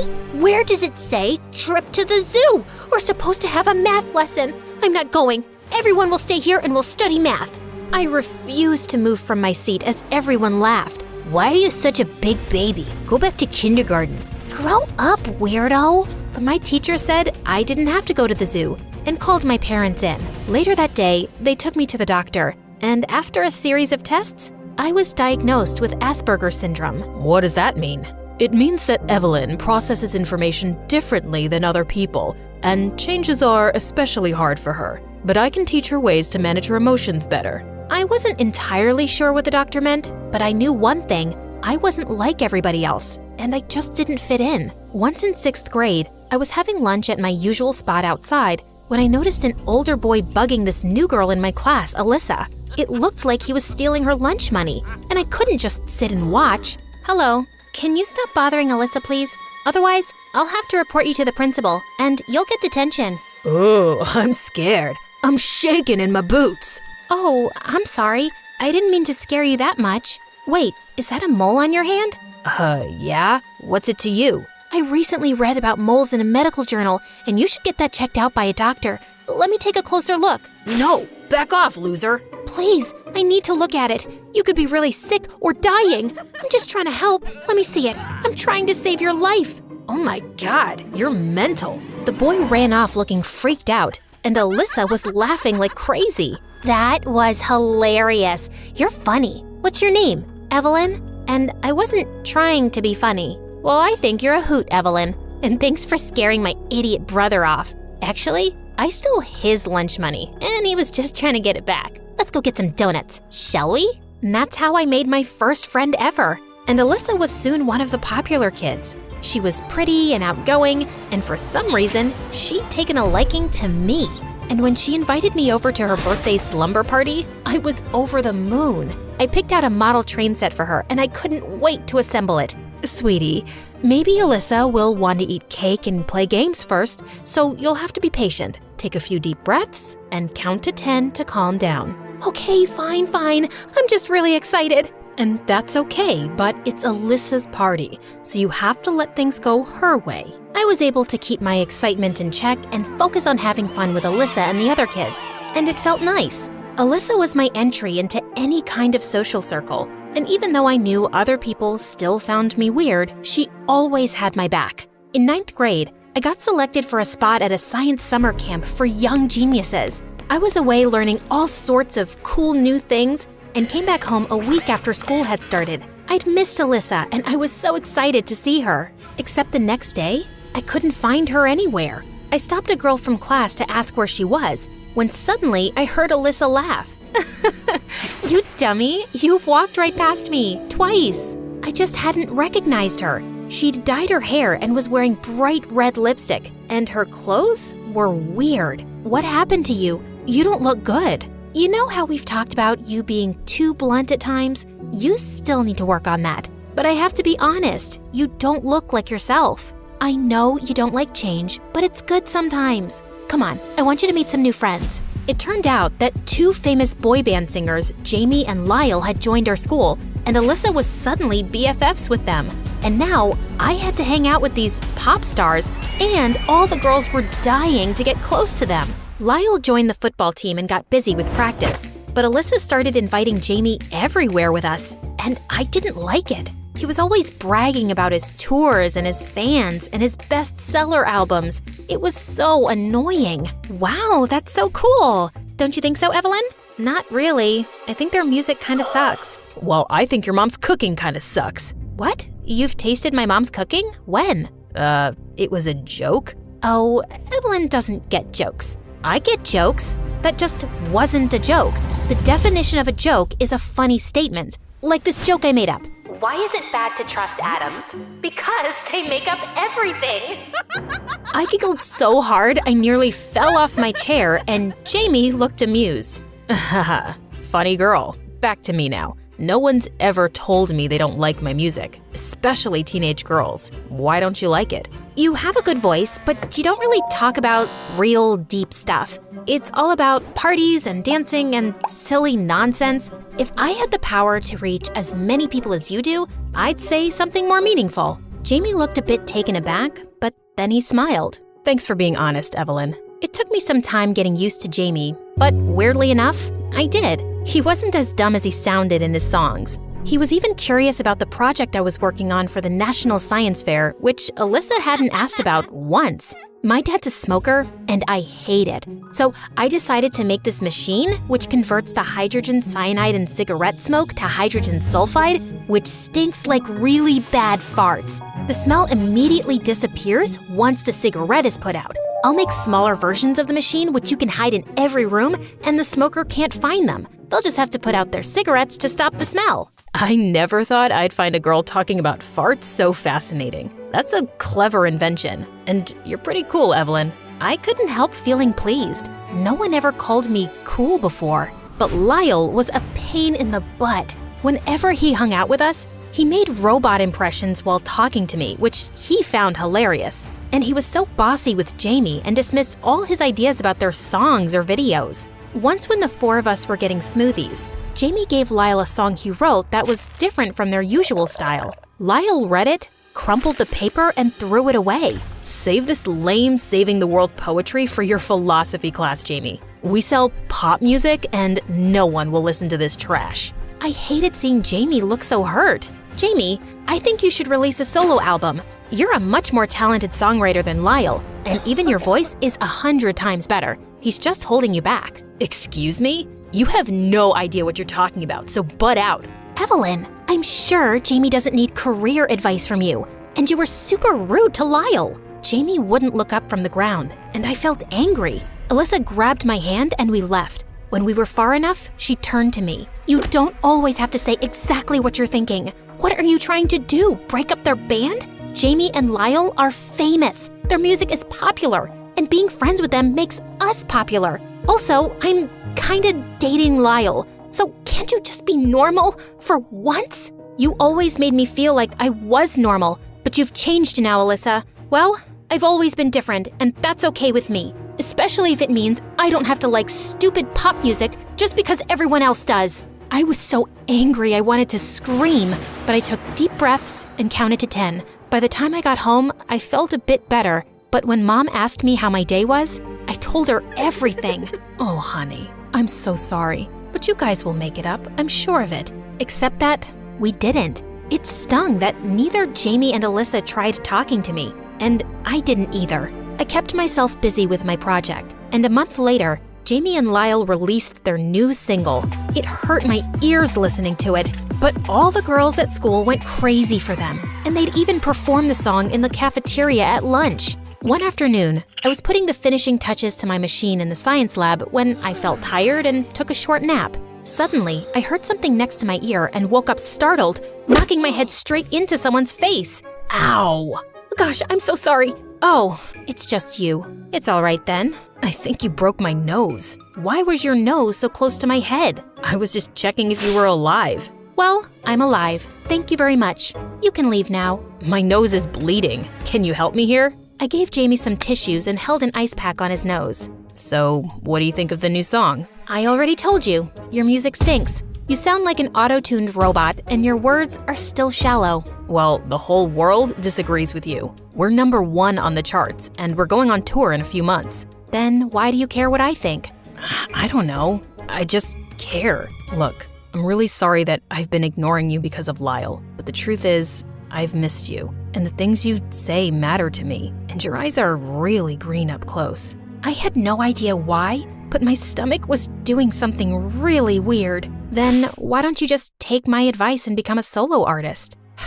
It's not that easy. I know I'm more talented, but recording songs takes money, which Lyle has. That's why he makes all the decisions. But I have been thinking about quitting the band. Just then Lyle barged in with Alyssa behind him.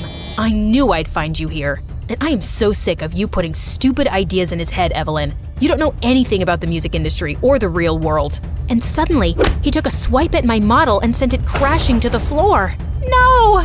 What the heck, man? Are you crazy? Why don't you just worry about fixing your dumb machine and leave the music to us, Wally? I felt rage bubbling inside, and I just leapt forward and punched Lyle's face. Then I ran off as fast as I could. I cried for hours over my project. The science fair was next week. My parents were fuming at Lyle and trying to console me when the doorbell rang. It was Alyssa and Jamie with my broken machine. Evelyn, I am so sorry. I knew Lyle wasn't nice to you, and I should have stood up for you earlier. I got so caught up with being popular, and I've been a horrible friend. Please, forgive me. I was just so glad to have her back that I hugged her tight. She and Jamie promised to work day and night by my side to help me fix my machine, and I felt together we could really do it. The next morning, my parents and I were called into the principal's office. Lyle's parents kicked up a huge fuss and wanted me to apologize, which made my parents even madder. He broke our daughter's project. Do you have any idea how important that is? She broke our son's face. That's the source of his livelihood. We want this girl expelled. You know who we are, right? Why don't both parties apologize and we end this? I can't apologize to Lyle because I'm not sorry at all. My entire life, people have mocked me one way or the other. They think I don't understand their jokes or the looks and whispers they exchange, and I always act like I don't. But punching Lyle was the first time I really stood up for myself, and I'm never gonna take that back. The principal checked the CCTV footage in the science lab, and it was clear that Lyle had wrecked my project first for no reason, and he was expelled. And a week later, Jamie and Alyssa were cheering for me the loudest when I won first prize at the science fair. I'm so proud of you, Evelyn. And you were not kidding about how bad that fart smell is. It definitely got my dad to quit smoking. That's amazing. Also, I quit the band, obviously. I can't work with that jerk anymore. Time to go solo. But you'll help me with my songs, right? Of course. What are you gonna write about first? A girl who's gonna save the world. One crazy idea at a time. You're talking about me, right?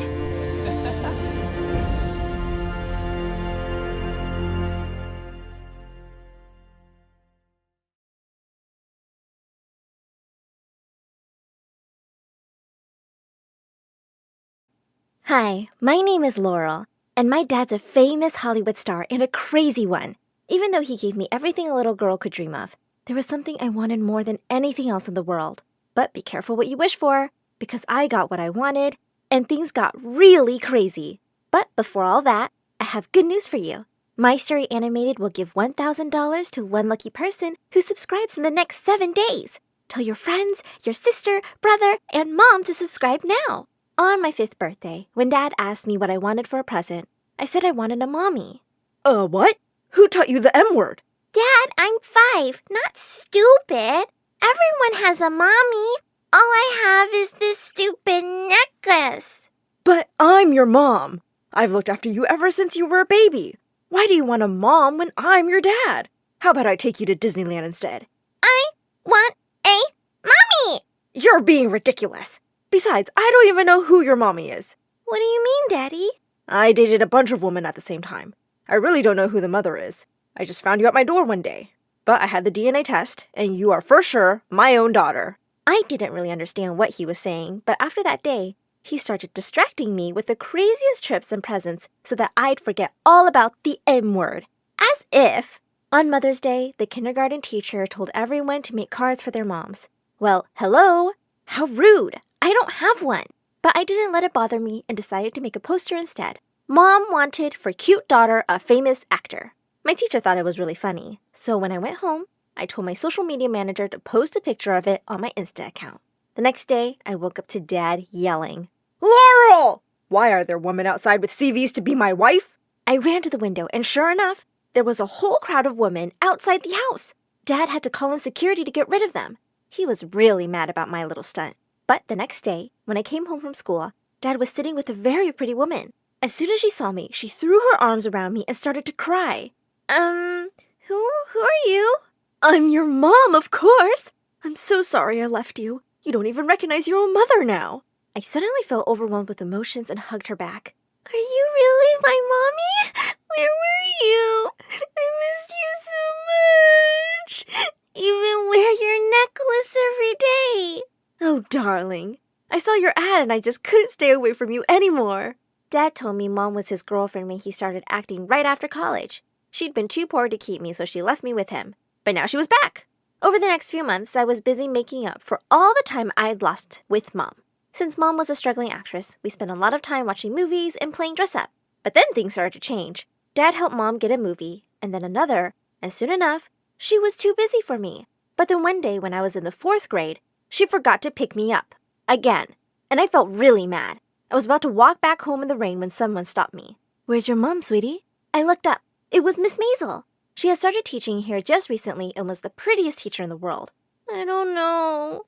She forgot to pick me up. Again." When we called Mom, her secretary said, "We're on our way to the Bahamas for an important shoot. Ask your teacher to drop you." When Miss Maisel dropped me at my door, I told her to wait and meet my dad. "He'll give you his autograph. And if you're lucky, maybe a kiss too." But when I came back with Dad, she was gone. That night, I stayed up making a thank you card for her. But when I went to school the next day, the other teachers said she had moved. I was bummed the whole day at school. But when I got home, I had the craziest surprise waiting for me. I could hear yelling and screaming from inside the house. "No, you witch! You're a liar! Ticks one and no one!" I rushed in to find Mom and Dad fighting while a woman sat in the corner crying. The minute she saw me, she jumped up and hugged me. "My baby! Look at her, all grown up now!" I tried to push her away, but she just clung to me and started bawling. "I'm your mama. Believe me, she's lying. You remember me, don't you?" Both my moms started fighting, and I ran up to Dad. "What's going on? Who's that? And why is she calling herself my mom?" Dad said this was his college girlfriend and first true love, but they'd broken up just before he started dating my actress mom. "Darling, tell her to get out. You know I'm Laurel's mom." "Oh, please, it's me. Remember the love we had?" Dad turned red and looked dazed and threw up his hands. "I don't care. You both stay. Let Laurel pick her mom. I already have a girlfriend." With that, he barged out of the room and both the women turned to me with blazing eyes. I gulped and stepped back. Uh-oh. For the next few days, I was super confused. I had not one, but two mothers, and they were both determined to show me who loved me more. I suggested to take the DNA test, but Dad refused and said, "Well, your mom is the one who loves you more." I started to feel that my dad was crazy and he was enjoying this, and things got really crazier. Every morning, I'd wake up to not one, but two amazing breakfasts. My new mom owned a salon and whisked me off to manicures and makeovers, which made my old mom feel really insecure. So she was now taking me out to fancy cafes and shopping sprees. I was loving all this mom-daughter time. One day, when I was in the 7th grade, my old mom came to me and asked if I wanted to play dress-up with her. "Mom, I'm not 4 anymore. I'm 13. "Yeah, you're right. How about we go to one of my parties?" "Are you for real?" "Yes." "Abso-freaking-lutely not. My daughter is not going to go to some adult party." "What? No, I'm going with my mom." "I am your mom." "No, you're not. I am." Before I knew it, they were at each other's throats again. "Gosh, will you two just stop? I'm getting really tired of this." I stormed off to my room and slammed the door. But on my very first day of high school, I saw someone I thought I'd never see again. Miss Maisel. I ran up to her, almost afraid she'd have forgotten me. But the minute she saw me, she hugged me tight. "You just left. I thought I'd never see you again." "Well, I'm back. And now you'll see me every day because I'm your principal." I don't know who says high school sucks, but mine had just started out pretty great. I was friends with the principal already. Everybody in class seemed to be really friendly too, especially the boys. By the end of the day, I'd been asked out by the captain of the swim team, Brad, and I wasn't complaining. I started spending a lot of my free time with Miss Maisel in her office, and she would sometimes help me with schoolwork. She was rather appalled when she saw just how bad my grades were. "Don't your mom and dad say anything?" "No, my mom's and dad says I don't need to study a word." "We'll see about that, Missy. You need to work harder and spend less time with that Brad." "What was she, my mom?" On the day of the prom, Dad asked me why I looked so excited. "I'm going to prom with the captain of the swim team, Dad." "What? No, you can't date any boy. No daughter of mine is dating a jock and coming home pregnant." "But Dad, it's just a dance." "I said no. I'll be watching you." And he wasn't kidding. He practically set up camp at the front door. As I was thinking about how to escape that evening, suddenly both my moms came into my room. "Your dad's being stupid. Every girl deserves to go to her prom." "We're going to help you, sweetie." Mom 2 gave me the cutest dress and great makeover. And then Mom 1 put her acting skills to good use. She went to the kitchen, let out a shrill scream, and pretended to faint. While Dad went running to her, I slipped out the door and ran off grinning. My moms were the best. When I walked into the hall, I instantly had boys swarming over and asking me to dance. "Thanks, but I'm here with Brad, guys." "You're sure? I think he's here with someone else." Just then, I caught sight of Brad with his arms around the cheerleading captain, and he was kissing her. I pulled them apart and demanded to know what was going on. "What do you mean?" You're my boyfriend. Why is your face stuck to her face? I don't know. I mean, I don't like you. I'm sorry, what? Yeah, I mean, you're cute and rich and an actor's daughter, but I don't know. I like her better. I was furious. Before I knew what I was doing, I grabbed a glass of punch and dumped the whole thing over his head. You horrible, horrible jerk! As I was busy pulling his hair, I heard Miss Maisel say, "What is the meaning of this, Laurel?" Immediately, I let him go and turned to her, angry tears streaming down my face. What's wrong? Just back off! What are you, huh? My mom? I rushed past her to the bathroom. I felt like such a fool. A minute later, Miss Maisel joined me. I looked at her and burst into tears as I told her everything. She told me I could do so much better than a dumb jock like Brad. Pretty boys can be a pain, really. Look for people who are kind. After a while, I stopped crying. She had a point. Suddenly, she reached into her bag and offered me a chocolate. That's my favorite. Thanks, Mom. I gasped. Had I just called the principal Mom? Could I be any lamer? But to my surprise, Miss Maisel suddenly hugged me. Think of me like your mom, always. Miss M, I have two Oops! As I pulled away, my necklace got caught in hers, and then everything came crashing down. The necklace she was wearing was the other half of mine. What the? Why do you have that? Oh, Laurel. Wait, let me explain. Oh no, don't freaking touch me! You! It's you! You're my mom, aren't you? You lying, horrible woman! I hate you! And with that, I ran home in complete shock. I'd seen her, my mother, and the two women who fought over me every single day had both been lying? As soon as I got home, I barged into Dad's room. They are lying! They're both liars and gold diggers, Dad! I saw her, my mother! She has the other half of my necklace! I told him everything, and both moms looked like they'd passed out. Dad looked furious. I knew one of you was lying. That's why I let you stay in my house. But you were both lying? They both burst into tears, telling me they loved me. I told them to save it and turned to Dad. It doesn't matter anymore. You were right all those years ago. Mothers freaking suck. You're my only family, Dad. Just then, the maid announced Miss Maisel was here to see Dad. As she came in, I looked at Dad to see his reaction, and to my shock, he jumped up and hugged her. What? He said she was the sister of his dead college best friend. Dad, it's her. She has the necklace. She's my mom. Impossible. We never dated.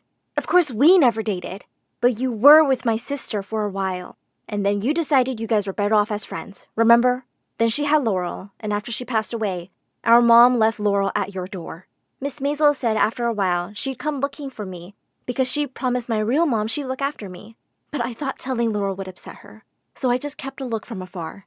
That necklace was something I gifted your mom. That's why I had the second half. For a minute, Dad and I were stunned, unable to believe what we were hearing. My real mom was gone. I burst into tears. Suddenly, Dad, my two moms, and Miss Maisel hugged me, promising to be there for me forever. What was her name? Your mom's name was Sandra. I asked for her picture. When I saw her face, I could see how much we looked alike, and it made me miss her even more. Years passed. I moved forward from the loss of never knowing my birth mother, and forgave all the people who had lied to me. And today is my wedding.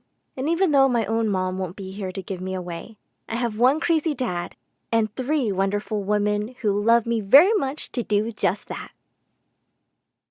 I was falling. A scream escaped my throat. My life flashed before my eyes.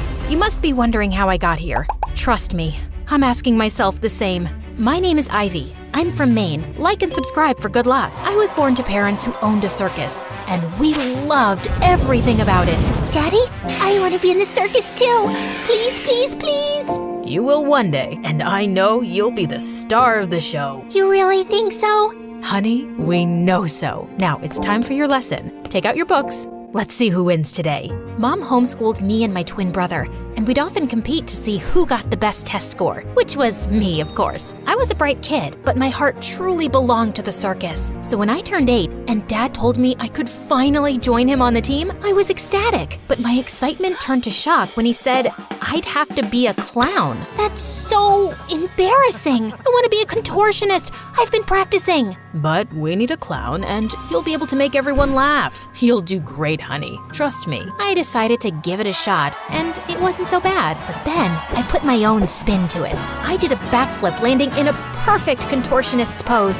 After that day, being a contortionist clown became my thing, and I became the circus's star performer. Life was perfect, but then I turned 15 and everything changed. I was performing on stage one day when the whole area burst into flames. People running, things falling, it was bad. Just as I was running away from the burning tent, I heard a woman scream, so I ran back to help her and we stumbled out, gasping for air. I so wanna... Thank me? It's no problem. I'm happy you're safe. Huh? I wanna sue this circus. I'll make sure you never get to perform again. You have no safety measures at all. The woman was true to her word, and my parents ended up losing the lawsuit. They had to work and didn't have time to homeschool us anymore. When I stepped foot in school for the first time, I instantly knew I was a misfit. People stared at me for the way I dressed, and in class, they were blown away by how intelligent I was. Years of being in competition with my brother in studies had paid off. The answer can be found using a Diophantine equation, sometimes known as the sum of cubes problem. Actually, it's Eastern Antarctica that's the coldest, not the whole of Antarctica. Every time the teacher would say I was right, the kids would have a problem with it, but I didn't care. I was having too much fun studying. I became the top student in no time. Life was fine, except Mom and Dad were always short on cash. So during the 11th grade summer break, my brother and I picked up part-time jobs at the hotel. With our first salaries, we took Mom and Dad to a carnival, and I could see how much they missed their old life. I wish I could find a way to bring my parents' circus back. I was in luck because the very next day, I saw a poster in the hotel lobby asking for auditions for a talent competition. But seeing me in my barista uniform at the auditions, I could tell that the judges weren't impressed. These auditions are for the greatest talent, not someone who can make coffee the fastest. Please, don't waste a... Before he could finish, I did a killer backflip and a split that made them stand up in their seats. And just like that, I was in. I ran outside excitedly to tell my brother, when I saw a guy holding him by the collar. Who's gonna pay for this scratch? Oh, that's right. You don't have the money. I'm gonna ruin you. He was about to punch my brother when I stepped in between and pushed the jerk hard. Let my brother go, you moron. Sorry to scratch your precious little junk, but I'm sure you can afford to get that fixed. Feisty, are we? Do you have any idea who I am? Does it look like I care? Now, do as I say or I'll call the cops. Oh, I'm shaking in my boots. I mean it. Let him go. I stared right into his eyes as the guy smirked before letting my brother go. I guess he was powerful because that evening, both me and my brother got fired. I was sad, but soon the summer break was over and we were back in school. But something had changed. It was like people had started hating me more than before. What had I done to grind their gears now? I found out soon enough that one of the girls in my class showed me a video of me pushing that rich guy outside the hotel. How could you be dumb enough to push Tristan? Yeah, he deserved it. And what's the big deal about him anyway? Don't you use social media? Not really. I like to read books instead. It teaches you a lot, like minding your own business and learning some manners. Now, if you can step aside, I have a class to get to. The rest of the day, I ignored all the angry stares. Later, I found out that he was some kind of social media influencer with over 10 million followers. Good for him. I thought this whole video thing would die down in a few days, but to my horror, it was worse than I could imagine. I was a public figure now, with all eyes on me, especially because Tristan followed me everywhere. I picked up a new job at a cafe nearby, and Tristan would drop in every day. I'd had it with his stupid face, so I decided to teach him a lesson and poured a bottle full of salt in his food. His face went red as he took one bite. Do you like it, sir? Anything to go with it, like water or maybe some more salt? This is perfect. Can you tell me who the chef is? I'd love to kiss their hands. She's busy. Anyway, if you're done for the day, kindly leave. You're catching too much attention and it's a little annoying. I'm guessing you're talking about all those ladies by the window. I can tell them to leave, if you agree to go out on a date with me. Are you bored or simply crazy? What makes you think I'll ever go on a date with a moron like you? Ouch, that hurt. But I deserve it. I was a jerk. It's just that I had a big argument with my mom and I took all the anger out on you, which was totally not cool. Yeah, it wasn't. And you're really not helping your case by stalking me. I know, but I can't get you off my mind after I saw how you stood up for your brother. That takes courage. All I'm asking for is one chance. If you feel like you don't want to see me after that, I won't bother you again. Tristan, I don't care. Just leave. but the guy just didn't back down. He'd show up every day at my workplace to ask me out, and every day, I refused. And one evening after my shift ended, I found him outside my workplace with my brother. Later, he told me how Tristan was there to apologize, and even offered to get him his job back. That was kind of nice of him. I guess he wasn't all that bad. So when he asked me out again, I decided to give it a shot. I was expecting him to show off and take me to some fancy restaurant in the city, but instead, he took me to my favorite taco place. Wow, you're cheap for someone so rich. And you're too pretty for someone that tough. Anyway, what were you doing at the hotel that day? You know, when you hit my brother, you won't let that go, will you? I was there for an audition. Wait, for the competition? I'm in it too. I didn't know making good coffee was also counted as a talent. Ha, very funny. Just then, I showed Tristan a few basic contortion moves, and he was blown. Then he showed me his awesome tricks with cards, and I was really impressed. Wow, how did you do that? That's amazing. I wish my family would feel the same. They think I'll end up making a fool of myself on the show. When we do things that give us joy, it doesn't really matter what people think. Tristan and I went on multiple dates after that, and soon he asked me out officially. My brother was happy, but the girls at school just weren't digging it. I didn't care. With Tristan by my side, I felt like a whole new person. He was so much gentler and calmer than when I first met him, and it made me super happy. And then one day on his birthday, he invited me to his home for a party. I'd just stepped one foot inside when suddenly my whole world came crashing down. Ivy, that's my mom. And Mom, that's the clown? What is this circus freak doing here? You said you were bringing your girlfriend home. If you think I'm a freak, you should see yourself in the mirror. Guys, what's going on? You know each other? Your mom is the reason my family is struggling. She sued my parents and bled us dry. I hate her. And I would do it all over again in the blink of an eye if I saw you around my son. You think I'm the same stupid girl who saved you that day?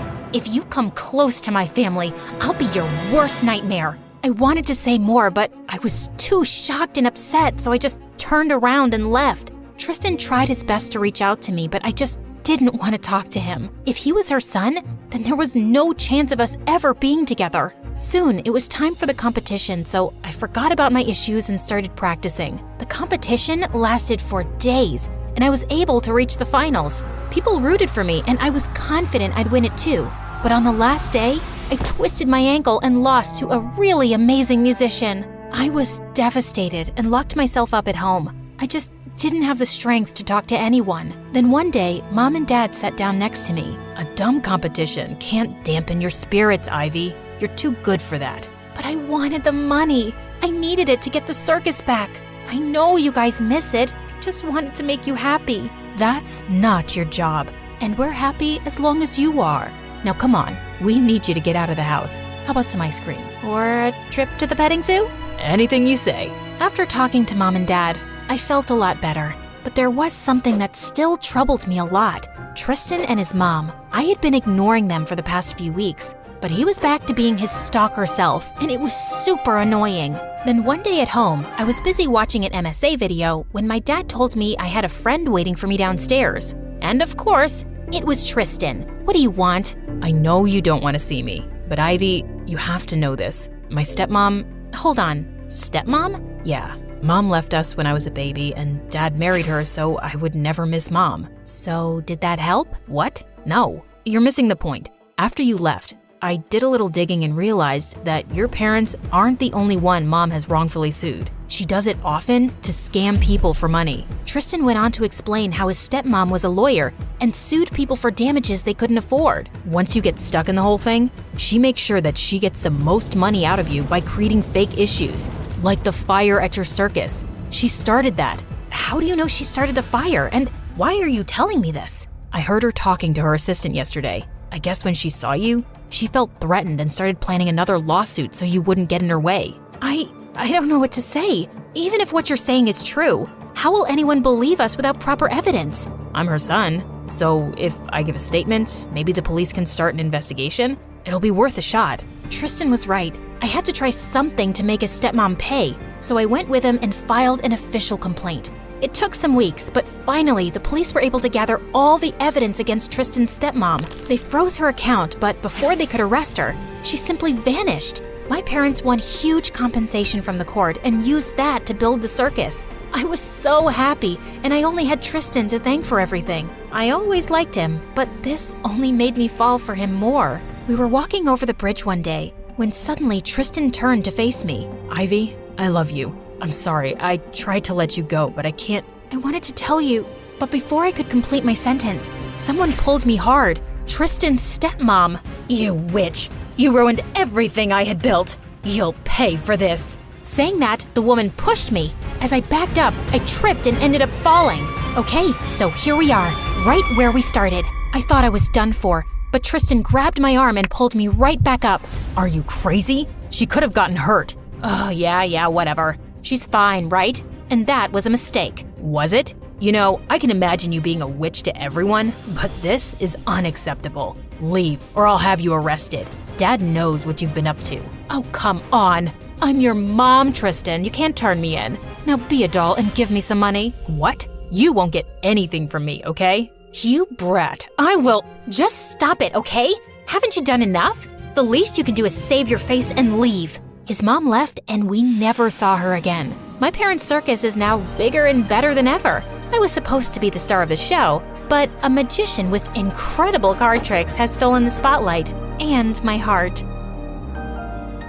You may think your parents are cheap, but believe me, you've got it good. My mom takes saving to the next level. My mom saved up everything, literally everything. Our house had different stations where we recycled plastic, fabric, paper, and so on. But worst of all was the compost bin in the kitchen for recycling food and leftovers, and I can't even describe the horrible smell that came out of it. My mom, of course, refused to put it outside. The squirrels would ruin the compost we've been saving up, is what she claimed. Because of that, every time my friends would come over, they'd complain about the terrible smell. Until the day I was known in school as the girl whose house smells like a pig stable. When I was 7 years old, Mom stopped driving her car and designed her own special rickshaw with 2 seats in the back for my brother Mark and I. She drove us to school in this rickshaw for years. Back then, we thought we were cool. People waved at us and smiled. It was actually like we were the head of a special parade. I thought my mom was very creative. We always have to be prepared for the worst. Your grandpa has taught me well. He said, "Trisha, this is the best way to take care of your family," she said proudly. When we were very young, Mom bought toys from secondhand stores and then stitched them up for us. We were too young to care where the toys came from. The funny thing is that we didn't know how cheap my mom was until Tracy, one of my friends, came to visit when we were younger.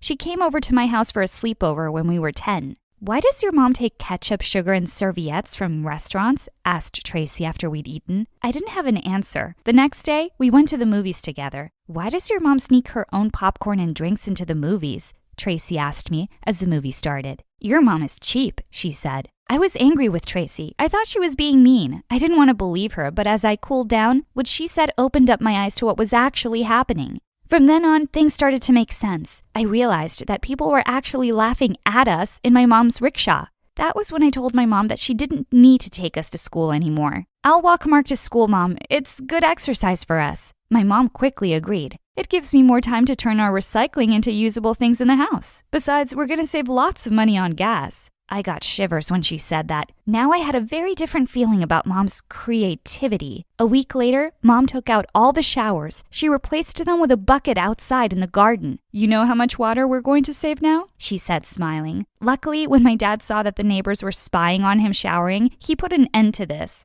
My dad had a lot of patience for my mom.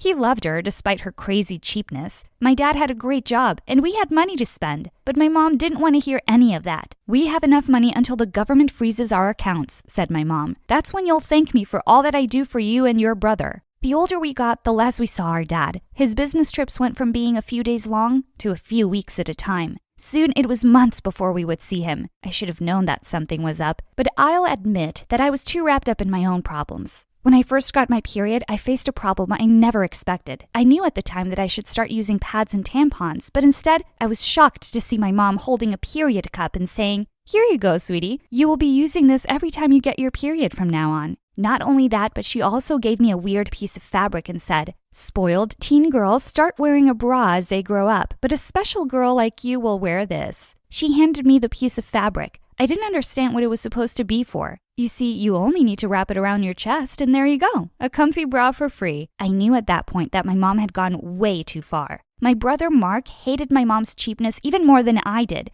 Because he was younger than me, Mark got all my hand-me-downs. From jeans to t-shirts and even jerseys, Mark grew up wearing my clothes. He was creative in how he reshaped them to look like something that a boy would wear. But by the time he was 13, his classmates wouldn't let him get away with this. They left lipstick and makeup on his desk. They stuck fashion articles to his locker. They even started calling him Marcy. "Leave my brother alone," I said to them. But they just laughed. "What are you gonna do? Will your mother chase us in her rickshaw?" I had no reply to this. I was furious, and so was Mark. He went home and told Mom that he needed clothes for boys. My mother almost lost it. "We don't have money for new clothes," she screamed. "If you want new clothes, I'll make them for you." Mom knitted Mark the most awful, trendy clothes we'd ever seen. Mark took one look at the new clothes Mom had made and said, "It's fine, I'll wear the hand-me-downs." Mark and I were tired of Mom's cheapness. That afternoon in my room, we had a secret meeting about what we could do to stop Mom from embarrassing us in the future. We needed help, so we called our dad.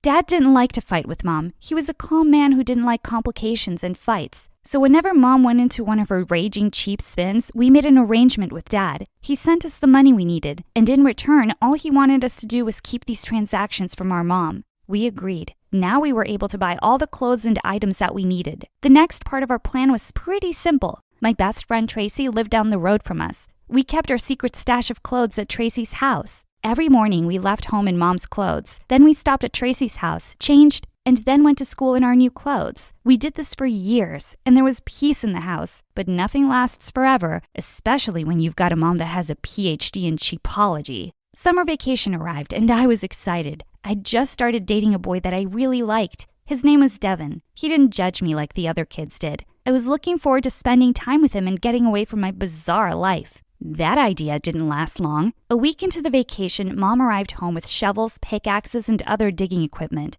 "Mom, what's going on?" I asked. Mom smiled. "We're going to build a bunker. I've borrowed all this equipment from our neighbors so that we can get it done quickly." "We're going to build a bunker? As in, not just you?" "Correct. My hands make light work, and we'd better get this done before your grandpa comes to visit. He's always said that every house must have a bunker." I was surprised to hear about this visit. Grandpa hadn't left his home in 20 years. My grandfather was in the Second World War. It left him paranoid about the future. He turned his home into a doomsday bunker and taught his family to save everything they could. Nothing useful was ever thrown away, and it had to be used at least 3 or 4 times before it was thrown out. Grandpa was the reason Mom was the way she was. Mark and I didn't have a choice in the matter. We were going to build a bunker. I had to cancel plans with Devin. I made as many excuses as I could, but he wouldn't believe any of them. "I'm coming over to see you," he said. Before I could stop him, he hung up. A few minutes later, he arrived at my house. Up until then, I'd managed to keep him outside. I greeted him at the front door, covered in dirt. "What's going on?" he asked. I knew that no excuses were going to make any sense now, so I told him the truth. To my surprise, he didn't run away or even laugh. "Cool, I've never seen a bunker before. Can I check it out?" I let Devin in. I introduced him to my mom. He held out his hand to greet her. She put a shovel in his hand. "If you're going to be here, then you're going to work," she said. At that moment, I could have died. But Devin just smiled and said, "Thank you." We spent the rest of the day digging. How romantic, right? We dug for hours and hours, only resting to have breakfast, lunch, and dinner. Dad was away on yet another business trip and was basically unreachable. We worked like this for a week, with Devin coming over every day. We dug until our hands ached. When our neighbors started seeing what Mom was doing, they became suspicious. They called the police on us. A squad car came around and asked Mom what she was doing. She told them about the bunker. They nodded while she spoke, but we could tell that they wanted to laugh at her. The police left soon enough, asking Mom to make sure that the structure was safe. Mom told them that it would be, but knowing Mom, she'd never hire an architect to design this bunker. "It's a waste of money," she said. Anyway, my father taught me how to make a bunker when I was 9 years old. 9? I couldn't believe it. I felt sorry for Mom. She'd had a pretty tough life. Mark and I got back to work. It was becoming easier now, and it would have been fine if the news reporters hadn't arrived. Someone must have contacted the newspapers telling them about what was going on in our backyard. A day later, we had reporters outside the house. Cameras popped over our wall. Some of our classmates came to watch and laugh, too. We live in a town where not much news happens, so when someone starts building a bunker, it gets onto the front page of the newspaper. Mark and I were totally embarrassed the following week when we saw Mom smiling on the front page of the paper. The headline read, "Doomsday Lady Builds a Bunker." I was so grateful that we were on vacation. I was so grateful for Devin. He stayed through the whole ordeal and held me when it became too much. I knew then that he loved me. I also knew that I couldn't live this way much longer. A few weeks later, the bunker was finished. Mom called Grandpa to tell him that she was ready for his visit. He canceled on her, saying that it wasn't safe to leave the house. Mom was upset, but I was furious. I couldn't do this anymore. The day I turned 18, I left home. Mom wasn't happy and neither was Mark, but I wouldn't let them stop me. Devin and I found jobs and made enough to rent a small apartment. A few years later, we got married. A few years after that, we had 2 beautiful children. Being a mother was tough, but I promised myself I'd be nothing like my mom. I kept in touch with Mom, but only through calls and messages. I kept my distance from her. Mark came to visit often. Dad, well, he was so busy with work that we barely heard from him. When my kids were about 5, Mom called me with news. "Your grandpa is coming to visit," she said excitedly, "and I'd like you to come and see him." I didn't want to go, but Devin talked me into it. "Family is important," he said. So we went. The next day, we went to my mom's house. "He'll probably come on the bus," said Mom. "Back in the old days, he would have walked, but his hip is acting up now." Mark and I looked at each other. What kind of family had we grown up in? "Go to the bus to pick up your grandfather," said Mom. Mark and I walked down the road to the bus stop. The first bus arrived, but Grandpa wasn't on it. He wasn't on the second or the third bus. An hour later, we walked back home. As we arrived back at the house, a brand new car pulled up to the house. Mark and I couldn't believe it. It was Grandpa. He looked nothing like we remembered him. The Grandpa we remembered wore old clothes, cut his own hair, and had a beard longer than Santa's. This Grandpa stepped out of the car looking different. He was dressed in sick clothes and looked like $1,000,000. "Kiddos, so good to see you both. Come give Grandpa a hug." We hugged him and smelled his cologne. It was definitely something expensive. Then we helped him with his bags. If we were shocked by what we saw, Mom's reaction was even worse. She just about fell over when she saw Grandpa. He was different, calmer, friendlier, laid back, and full of jokes. Mom showed him around the house. She went through each room and explained how she had used everything that he had taught her when she was a girl. Grandpa smiled politely, but we could see that he was surprised and a little shocked by Mom's efforts. Finally, Mom showed Grandpa the bunker. We could tell how proud she was of her design. "And we put it together in just over a month," she said, "filled with everything we'll need for 10 years. Grandpa's face went white. "That's great news. Why don't we get some fresh air? And I could use a glass of water." Mom said she'd get it for him. While Mom was away, Grandpa pulled us aside. "What's happened to her?" he asked. "What do you mean?" I said. "She's always been like this? Always?" asked Grandpa. He paused a moment and then dropped his head. "It's my fault. I raised her believing that the end of the world was always just around the corner, although I was rich. But after my wife was gone, I realized I was a lonely man and that I missed out on a lot in my life. I decided to change. I'm sorry, kiddos. But don't worry. I'm going to talk some sense into her." Mark and I could have cried at that point. We were so relieved. We hugged Grandpa and thanked him. That evening after a tinned food dinner, Grandpa sat Mom down and had a heart-to-heart with her. I sent Devin home with the kids.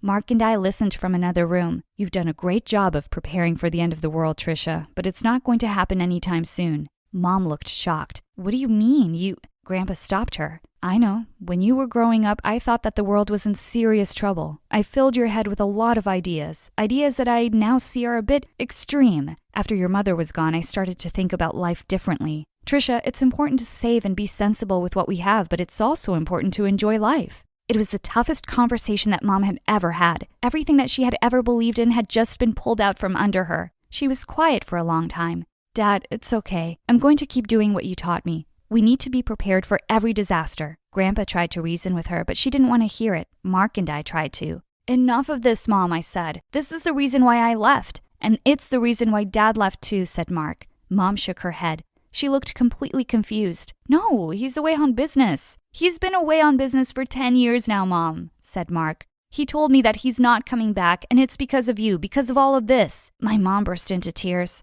"So I just let go? Give up?" My mom said quietly. "You have this skill and it's so great, but you can't always be sacrificing the present for the future. The world is not going to end anytime soon." Grandpa chuckled. A long pause followed. Then her eyes became wet with tears.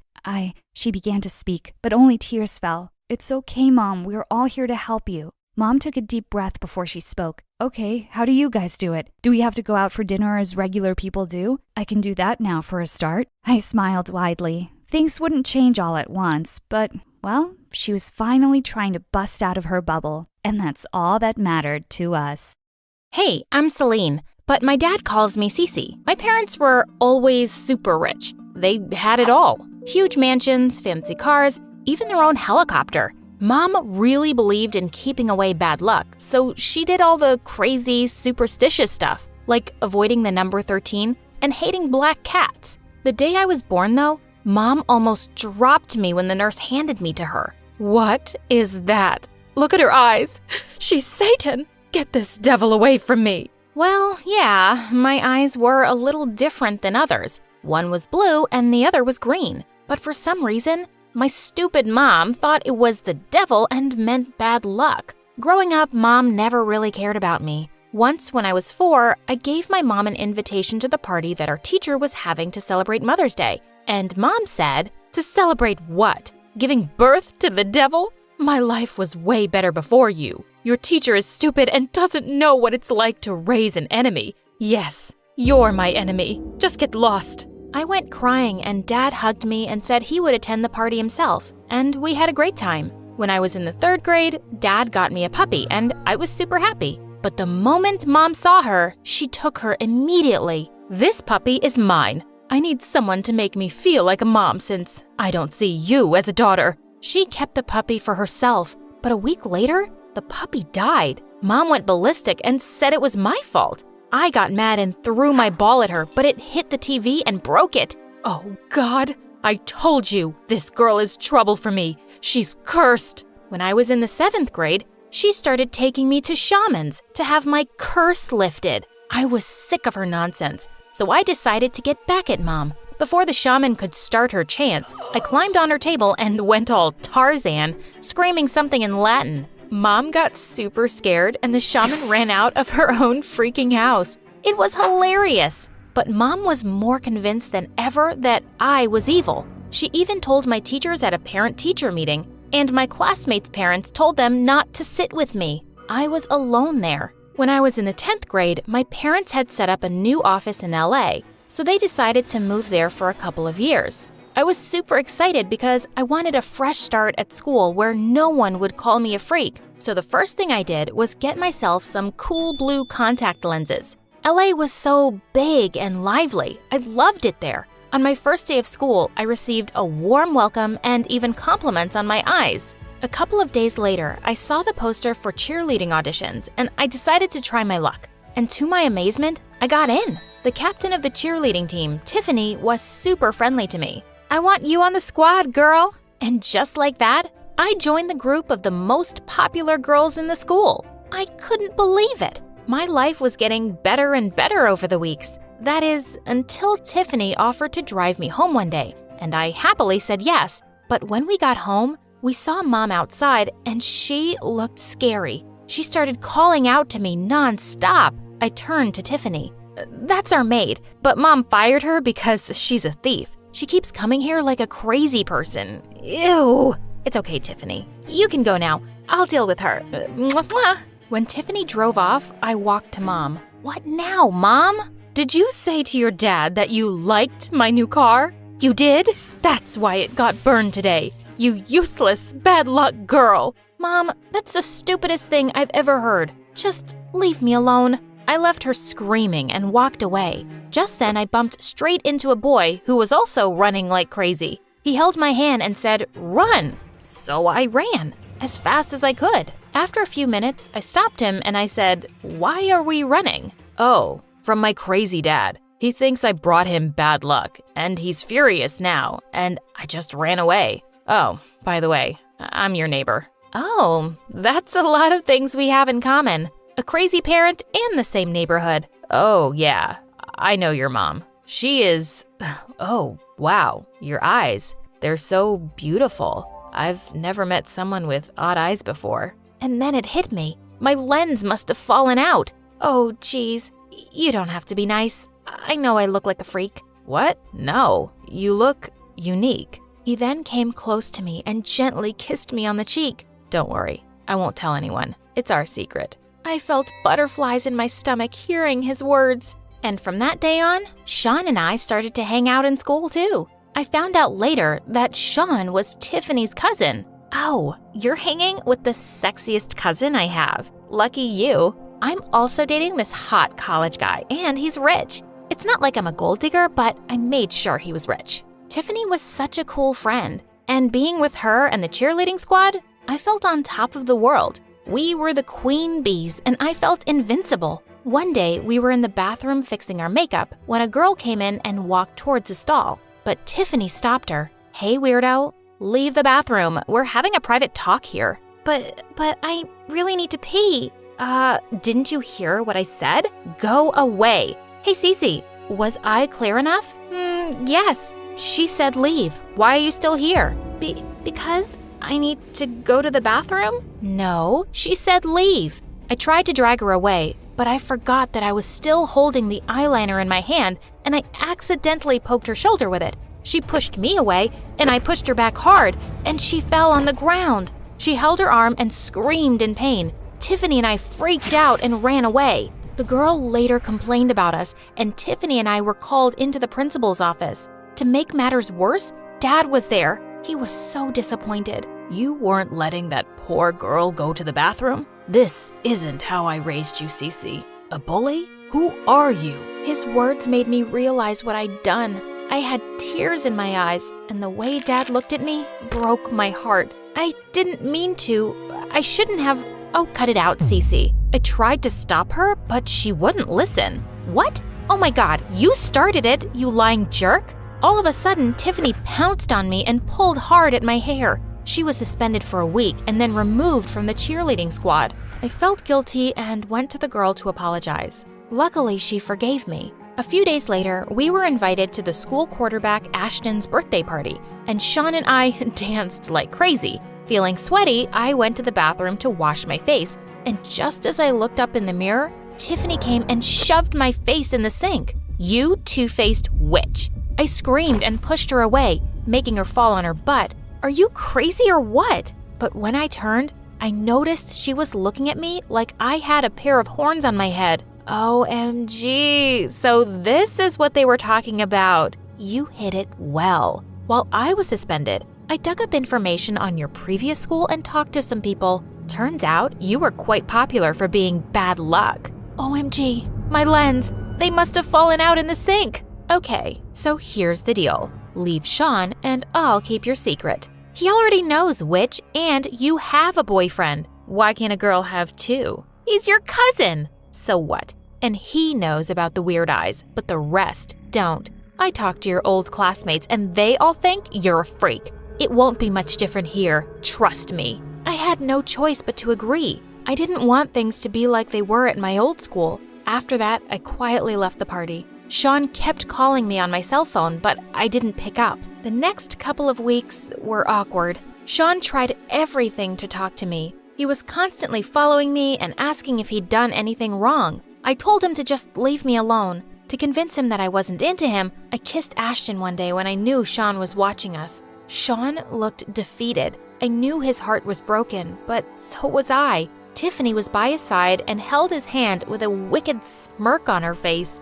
I hated her. The very next day, I was sitting in the cafeteria when Tiffany suddenly came and knocked my sandwich out of my hand and then squished it with her foot. I just heard. You were made head of the cheerleading team. I think you should turn down the position. Don't you agree? 'Cause otherwise, you know what happens. OMG! Now she was blackmailing me to leave the squad? That was it. I was done with that bully. I stood up and shoved her away. What will you do if I don't? Tell everyone my secret? Wait, let me help you.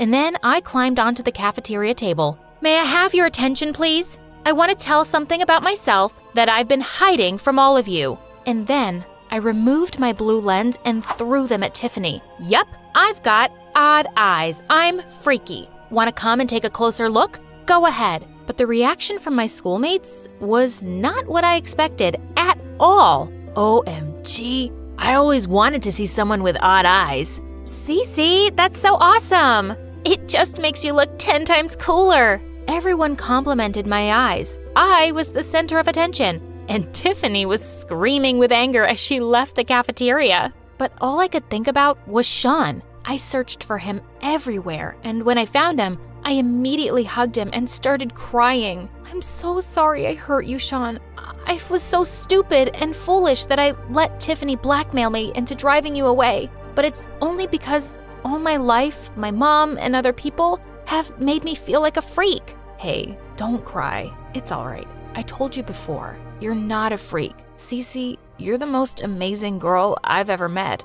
And then it happened. I looked up at him and he kissed me. I was back to going around with Sean now, and Tiffany looked crazier than ever. A few days later, we had a soccer match in school. Right at the end of our cheerleading routine, we were in the pyramid position and I was on top when I felt something hit my head. I lost my balance and was about to hit the ground, but the other cheerleaders caught me just in time, and they started screaming. OMG, it was Tiffany! Yeah, I saw her throwing a stone. She's a psycho! I knew Tiffany hated me, but this was next level psycho. Like a raging bull, I charged towards Tiffany and we both fell on the ground. You witch, why can't you just leave me alone? Leave you alone? Oh, I will destroy you, Cece. You became the cheerleading captain and you got Sean? No. Not on my watch. Sweetie, it's already done. The cheerleading squad had called the principal and Tiffany was expelled. When I got home from the game that day, Mom noticed I wasn't wearing my lens, and she flipped out. You've been going around like this? God knows what bad luck is going to come my way now. Go wear your lens. It makes me sick looking at you like this. You know what, Mom? Don't look at me. In fact, don't talk to me either. Just pretend I don't even exist. I'm just so sick of your stupid nonsense. All my life, you made me think I'm some kind of freak. But the only abnormal person I know is you. How dare you? Mom lifted her hand to slap me, but before she could, Dad caught her hand and pushed her away. Pack your bags and get out. What? Get out before I call the cops. You've hurt my daughter long enough. I'm not putting up with you anymore. Goodbye and good luck. Mom kicked and screamed, but Dad just threw her bags out. Then Dad hugged me. I love you, Cece, and I'm so proud of you. I love you too, Dad. And since then, our lives have been so much better.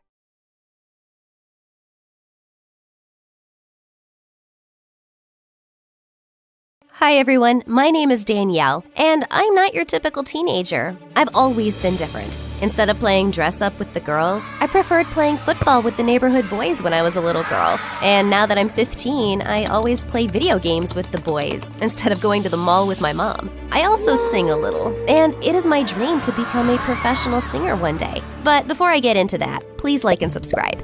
I guess it's no surprise that I've barely got any girlfriends. My best friend's name is Chase, and he lives down the road from my house. Chase and I go to the same school, but since he's 2 grades above me, we only hang out after school. With his dark hair and light eyes, he's one of the hottest and most popular boys at Pineville High. I've had a crush on him for years now, but I know he'll never like me that way. Not when he could have any girl he wanted. No one knows we're friends, and I'd like to keep it that way. At least then, his female admirers will not find a reason to attack me in the hallways. At any rate, I am already pretty unpopular in school. Ever since I accidentally spilled juice on Michelle James's prom dress, the entire cheerleading squad has had it out for me. Well, I didn't trip on purpose. I've just always been a bit clumsy. This year was going to be different, though. This year, I planned to change. Now that I'm a freshman, I think it's time I got a boyfriend. Believe it or not, I've never even had my first kiss. So I straightened my auburn hair until it was long and shiny and picked out a super cute back-to-school outfit. I even applied makeup. In fact, with my pink lips and long eyelashes, not to mention my super cute miniskirt, I looked unrecognizable. Well, that was the plan. The first person who saw me was Chase, as he was picking me up from school. But his reaction was not what I expected. Whoa, what are you up to? Nothing. Is it obvious that I was a bit nervous? Chase gave me an angry look that had me squirming, then looked ahead and continued driving. He refused to say one more word to me during the entire journey. But apart from the disappointment with Chase, the rest of the day was perfect. Nearly every girl wanted to know where I bought my yellow crop top and blue miniskirt, and nearly every boy wanted my number. Yes, even the ones who were already in relationships. And by the end of the day, I had a date with Hugh Lautner. Hugh was a quarterback on the soccer team and super cute. He promised to pick me up from school tomorrow, even though he lived an hour away in a much posher part of town. I told Chase this on our ride back from school. I could tell that he was struggling to say something. Do you really like him? I don't know. I could if I tried, I guess. I just really want to become cool now. I've been an awkward klutz for too long. And what if I told you that you're perfect the way you are? You know that's not true, Chase. Because if that's the case, why am I invisible to you in school? Chase was silent. He did not even say goodbye when he dropped me off. That evening, Hugh and I went out for pizza. You're different from the girls I know. They always order a salad and say they're dieting or something. It's so much more fun to go out with a girl who eats. Soon, Hugh started dropping me off and picking me up from school. Unlike Chase, he never pretended not to know me in school. Apart from the awkward glances, Chase and I stopped being friends. I'm not going to lie, I missed his friendship. I missed playing video games with him and chatting with him until we fell asleep. But maybe I had never meant anything to him because he let our friendship end so easily. It hurt, but I kept my feelings to myself. Soon, Hugh asked me to prom. Of course I said yes. I spent a long time getting ready and spent all my money on a beautiful silver gown. Everyone oohed and ahed when we made our entrance as a couple. But even though I was with Hugh, I kept looking around for a glimpse of Chase. I wanted him to see me all dressed up. My heart sank when I could not see him anywhere. Finally, it was time to announce the prom king and queen. It was no surprise that Hugh won prom king. His queen, though, was head cheerleader Michelle. Michelle gave me a smug look before she grabbed Hugh for the official dance. Soon, she started getting close to him. I thought he would stop her, but he seemed to enjoy it. Then suddenly, she kissed him, and he started kissing her back. Shocked, I ran out of the hall and continued running. By the time I reached home, my beautiful dress was torn at the bottom and my cheeks were stained with tears. Suddenly, a familiar figure stopped in my path.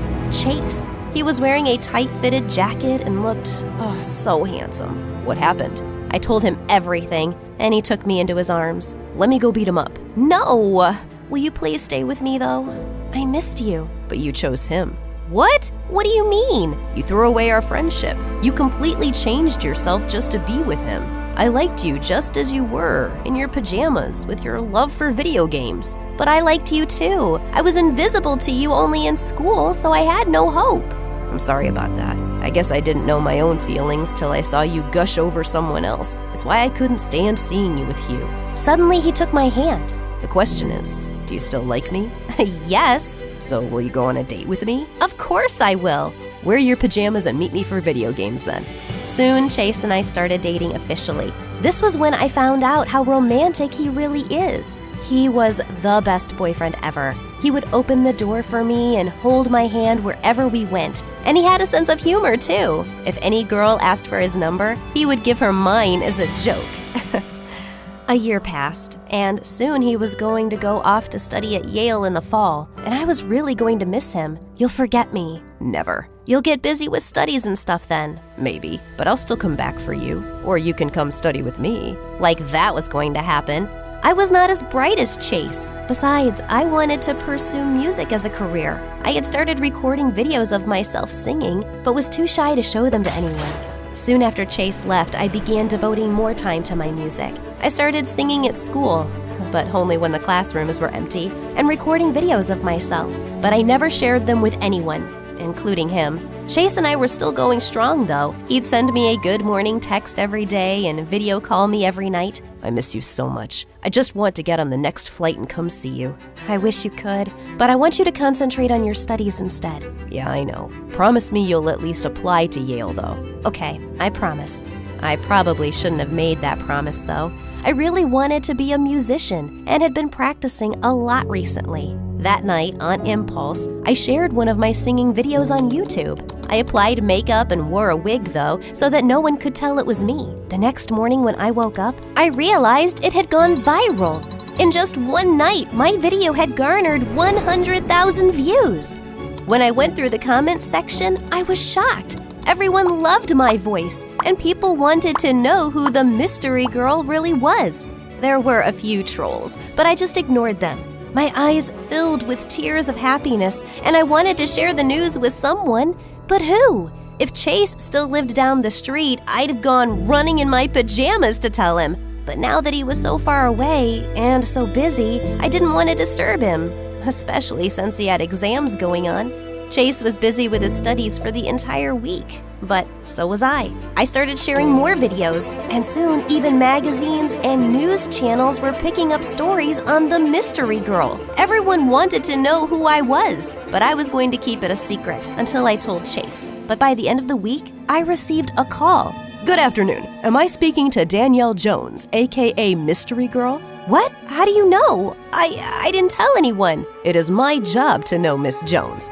Oh, okay. Let me introduce myself. We are Superstar Inc., and we like to give a launch pad to actors and musicians who show a lot of promise. Now, there is no denying that you're talented, but you've also managed to create a fan following around your mystery girl persona. Part of the allure, I think, is because no one really knows your identity. Okay. And we want to keep it that way. We are offering $1 million for your talent and your silence. This means that you need to keep your double life absolutely secret. And clearly you haven't been doing it well enough because it wasn't that difficult for us to figure out who you were. Does that mean I can't even tell my boyfriend? Of course not! He may be trustworthy now, but what happens if you two break up? You think you'll keep your secret then? I was silent. I knew it was wrong not to tell Chase my secret, but I also didn't want to jeopardize my only chance at fame. So, I agreed to the conditions set by Superstar Inc. Within days, I was whisked off to LA. They gave me the swankiest car and the fanciest apartment, and suddenly I was making more money than I had ever dreamt of. The best fashion labels wanted me to sign as their models walked the ramp, so I was soon flying all over the world, from Milan to Paris to Zurich. Unfortunately, this meant that I was growing distant from Chase. I kept missing his calls and texts because I was always so busy with some concert or tour. I couldn't tell him the truth, so I would just send lame excuses. I slept off early last night, but I could see you were online till 1 a.m. I guess I was sleep texting then. Finally, one day, Chase sent me a voice text. I broke. I spent many nights crying and poured all my pain into my music. The audience still loved my songs, even though they were sadder now. Male singers and actors would keep asking me out on dates, but I was still nursing a broken heart. I no longer had any ties to my old life, though. Mom and Dad had stopped trying to call me home for a visit, and we only exchanged the occasional text. I guess they still wanted to know that their daughter was doing all right. As time passed by, my heart began to mend. I began dating Hollywood stars, but I could never forget Chase. Even 3 years after he ended things with me, I was still not completely over him. One day, I was doing a live show with Aaron, an up-and-coming Hollywood actor. Everyone told me that you're a cutie, but I had no idea you were this cute. Thanks, I guess. I could marry you right now. On live TV? Yes. Will you marry me? Aaron got on one knee and pulled out a ring. Oh my God! No, I'm sorry, I can't. Why not? Because I don't love you. My heart is with someone else. But you're not dating anyone. Trust me, I've been having you followed. That's illegal, I'm sure. And he left me years ago. His name was Chase, and he was the best boyfriend ever. I started crying. Suddenly, I was sick of this job. It may have brought me fame and money, but it cost me my relationship with my parents and boyfriend. It was time to tell the truth about who I was, whether Superstar Inc. allowed it or not. Suddenly, I took off my wig and wiped off my makeup on live TV. My name is Danielle Jones, and I am the mystery girl. Only I don't want to remain a mystery anymore. I am real, and I want to live my truth for myself and my fans. My confession sent Superstar Inc. and the rest of the country into a tizzy. By the next day, I was the top trending topic on all the news sites. Superstar Inc. fired me and took back my apartment, but I didn't care. I had made so much money that I could live anywhere. The only place I wanted to go, though, was home. After 4 long years, I landed on my parents' doorstep to apologize. They had seen the news and cried tears of happiness while hugging me. There was still one more apology I needed to make, though. I texted Chase, "Hey, it's Danielle. I know this comes really late, but I'm sorry for everything." I waited a few hours for a response, but none came. Suddenly, the doorbell rang. It was Chase. "Chase, what are you doing here?" "Answering your text. Can I come in?" I'm a bit tired, I just flew in. Of course, where are my manners? Will you have something to drink? Wait, why are you wearing hospital scrubs? Firstly, I'll have just you. And secondly, I'm a neurosurgeon now. I'm just flying in from my last surgery of the day. I have to go back tomorrow. Wow, that's amazing. And wait, what do you mean you'll have me? Suddenly, he kissed me. I've been waiting to do this for years and years. I blushed as Chase lightly brushed a strand of hair from my face. So what do you think? Huh? About what? About picking up where we left off. I think that's a great idea. But let me just grab my pajamas quickly. We laughed as Chase pulled me in for another perfect kiss.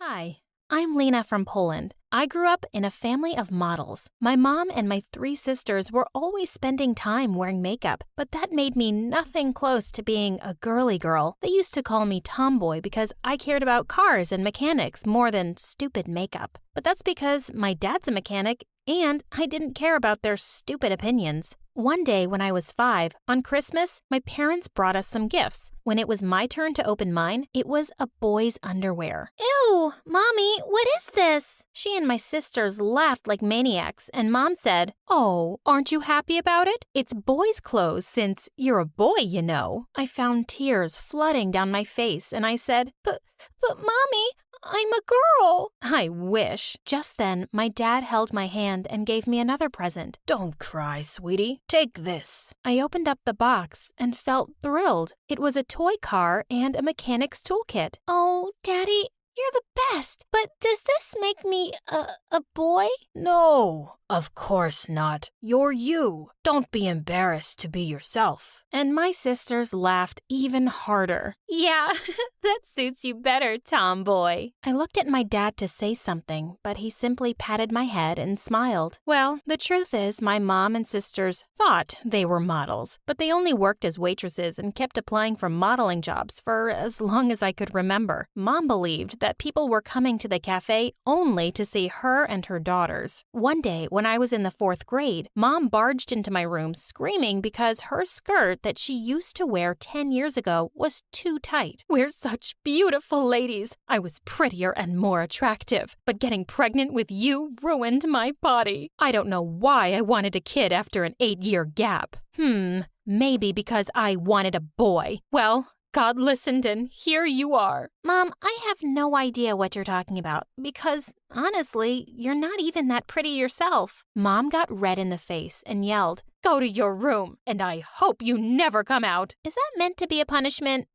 Because I enjoy my time there. And just like that, from that day, I started to spend my time in my room learning about mechanics, reading books about it, or helping Dad around the garage. But there was one major perk of living with 3 mean sisters who cared about fashion and makeup. I met a lot of cute guys coming and leaving our house because my sisters dated half of the guys in town. And to be honest, I started to wonder how it would feel to kiss a boy. So when I was in the 7th grade and my aunt visited us with her son, I took him aside to show him my mechanic toys. Then I cornered him and blocked his way. "Kiss me if you want me to let you go." My cousin started yelling until his mom and mine came running to us. He said, "Ew, I don't kiss boys." But instead of being angry, Mom looked pleased. "Oh, Lena, I never thought you'd like boys. I thought you were into girls. I can't believe I'm saying this, but you just made me so proud. Not all is lost." Ugh, like I cared to make her proud. I just wanted a kiss, and I was determined to get one. So I turned to my only other option, school. At school, I had the same reputation at home, but there, at least, I could kick anyone's butt if they tried to mess with me. Anyone except Monica, the school queen. Once when I was in the 10th grade, she came to me and said, "Hey, Robin,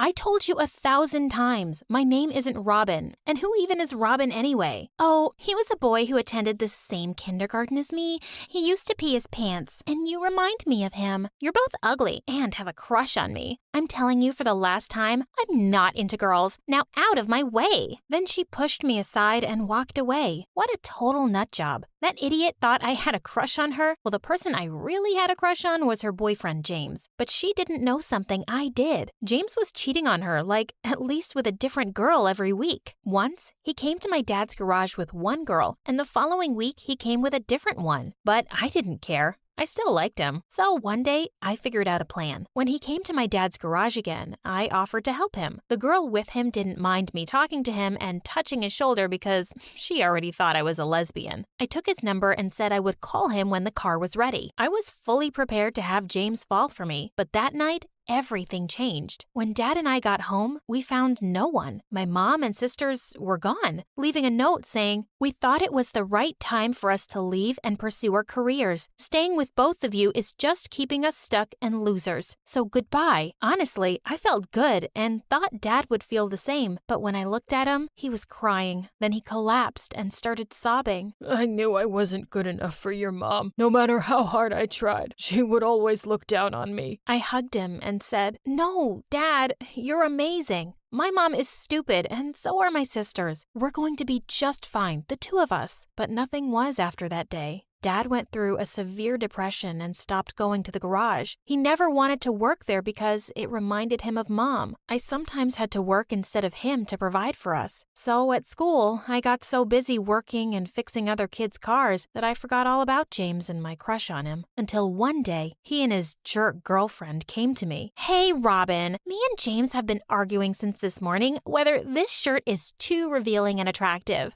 James, the little cutie, is so jealous because a lot of guys were staring. But I keep telling him that I'm wearing too many clothes here. It's not my problem the guys are crazy about me. So, since you have a crush on me, I thought you can give an honest answer here. Do you think this is too attractive? I looked at her. Why did she even exist? She had gotten me on one of my worst days. So I said, "I think it's not attractive enough for your boyfriend because he's cheating on you with half of the girls in school, and they are wearing way less clothes than you." Monica looked at me with her mouth open and said, "Ugh, I didn't know you were this helpless. Trying to make me break up with my lovely James so you can have me? That's so lame." I would have punched her face, but then behind her back, I saw the new janitor, and I almost passed out. It was my dad. He smiled shyly at me, and before I could warn him, he introduced himself to Monica as my dad. She grinned at me, and without replying to him, walked away. I couldn't help but groan. To be honest, I wasn't ashamed of my dad or anything, but having him as my school's janitor added more misery to my life, and that witch didn't leave me alone. One day during a class, I dozed off because I was super tired. Apparently, I was talking in my sleep, and I said a few words, and according to Monica, I was mentioning her name. God, this girl. She came to me and pushed my chair away. I fell on the ground and woke up terrified. "Can you stop being so obsessed with me? It's freaking me out." I was boiling with anger. I just snapped, and for the first time, I pushed her away. She pushed me back and said, "No one touches Monica like this, especially poor people like you, the daughter of a janitor." I slapped her and was about to attack her, but the teacher came in and stopped me. "Calm down. Are you a monster?" "What? She attacked me first." "Do you really expect me to believe that? Look at her. She's too gentle to hurt a fly. And look at you. I'm what? Plus, you were sleeping in my class." "Yeah, because you're the most boring teacher in the world. And you're the rudest girl in my class." "Nuh-uh. Monica is, and you know that, but you're all afraid of her. But not me. Not anymore. I'm not an idiot coward like you." "What did you just say?" "You heard me. To the principal's office. Right now." I walked out of the room without a backwards glance. When I got there, the blonde, rude secretary followed me and pulled me back. "Hey, what do you want now?" I half expected her to yell something, but she said ever so sweetly, Can I please talk to you, kiddo?" I narrowed my eyes. "Why?" So your dad, he's hot." "Ew, he's Dad." Yeah, but he is. And since you're my favorite student in this school." "I am your favorite student? Since when?" "Don't be silly. Since, forever. Just listen. Let's get to the point. I don't know why you're here, but if you can get me a chance with your dad, I promise you won't face any problems with anyone here, especially Monica.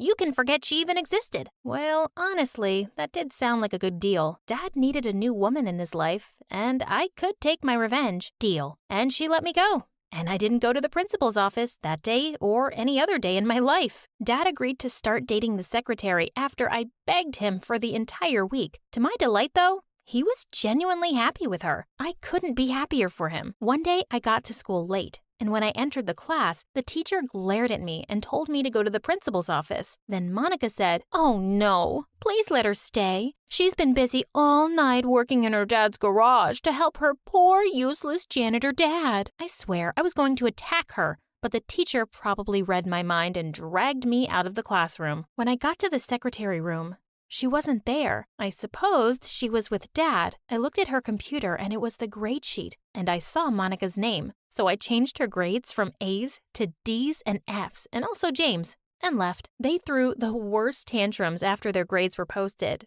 but the secretary stood firm, and before long, everyone in the school knew about my power. Of course, some students tried to tell the principal, but since he liked and trusted his rude, suck-up secretary, he didn't do anything. And she didn't have an idea I was behind all of this, and I really felt like the godfather. Suddenly, boys were into me and wanted to hang out with me, and honestly, I enjoyed the attention and hung out with a couple of boys. But my eyes were only on one boy, James. I mean, the heart wants what it wants. So one day, while he and Monica were having lunch together, I went to him and said, "Hey, you gotta date me or kiss your dream college goodbye." He looked at me and pushed Monica away. "Of course, babe. Come sit next to me." Monica looked furious, but she knew her time as the school queen was over. She never faced me again. Dating James was nice at first, but soon enough, I found out he was a jerk. And I even felt sorry for Monica that she had to deal with him. He was embarrassed to be seen with me, and I was certain he was cheating on me. Once, he sent me a message by mistake that said, "Hey, babe.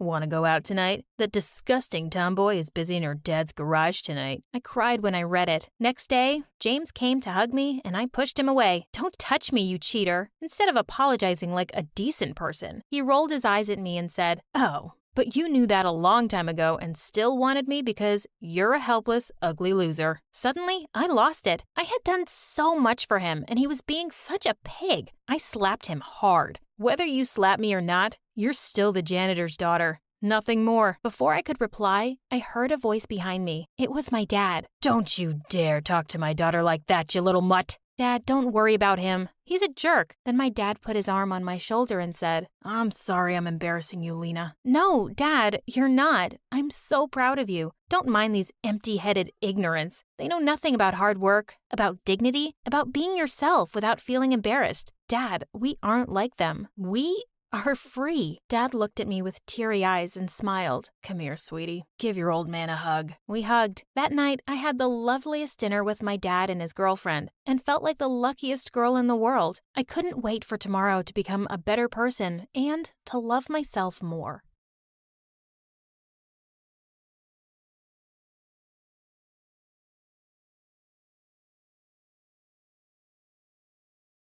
Hi, my name is Raven and I'm from Texas. Please like and subscribe. When I was born, my parents were delighted with my lovely black hair. "She's our little raven-haired beauty." That's what we should call her, Raven. My twin sister Megan was born minutes later with blonde hair just like Dad's.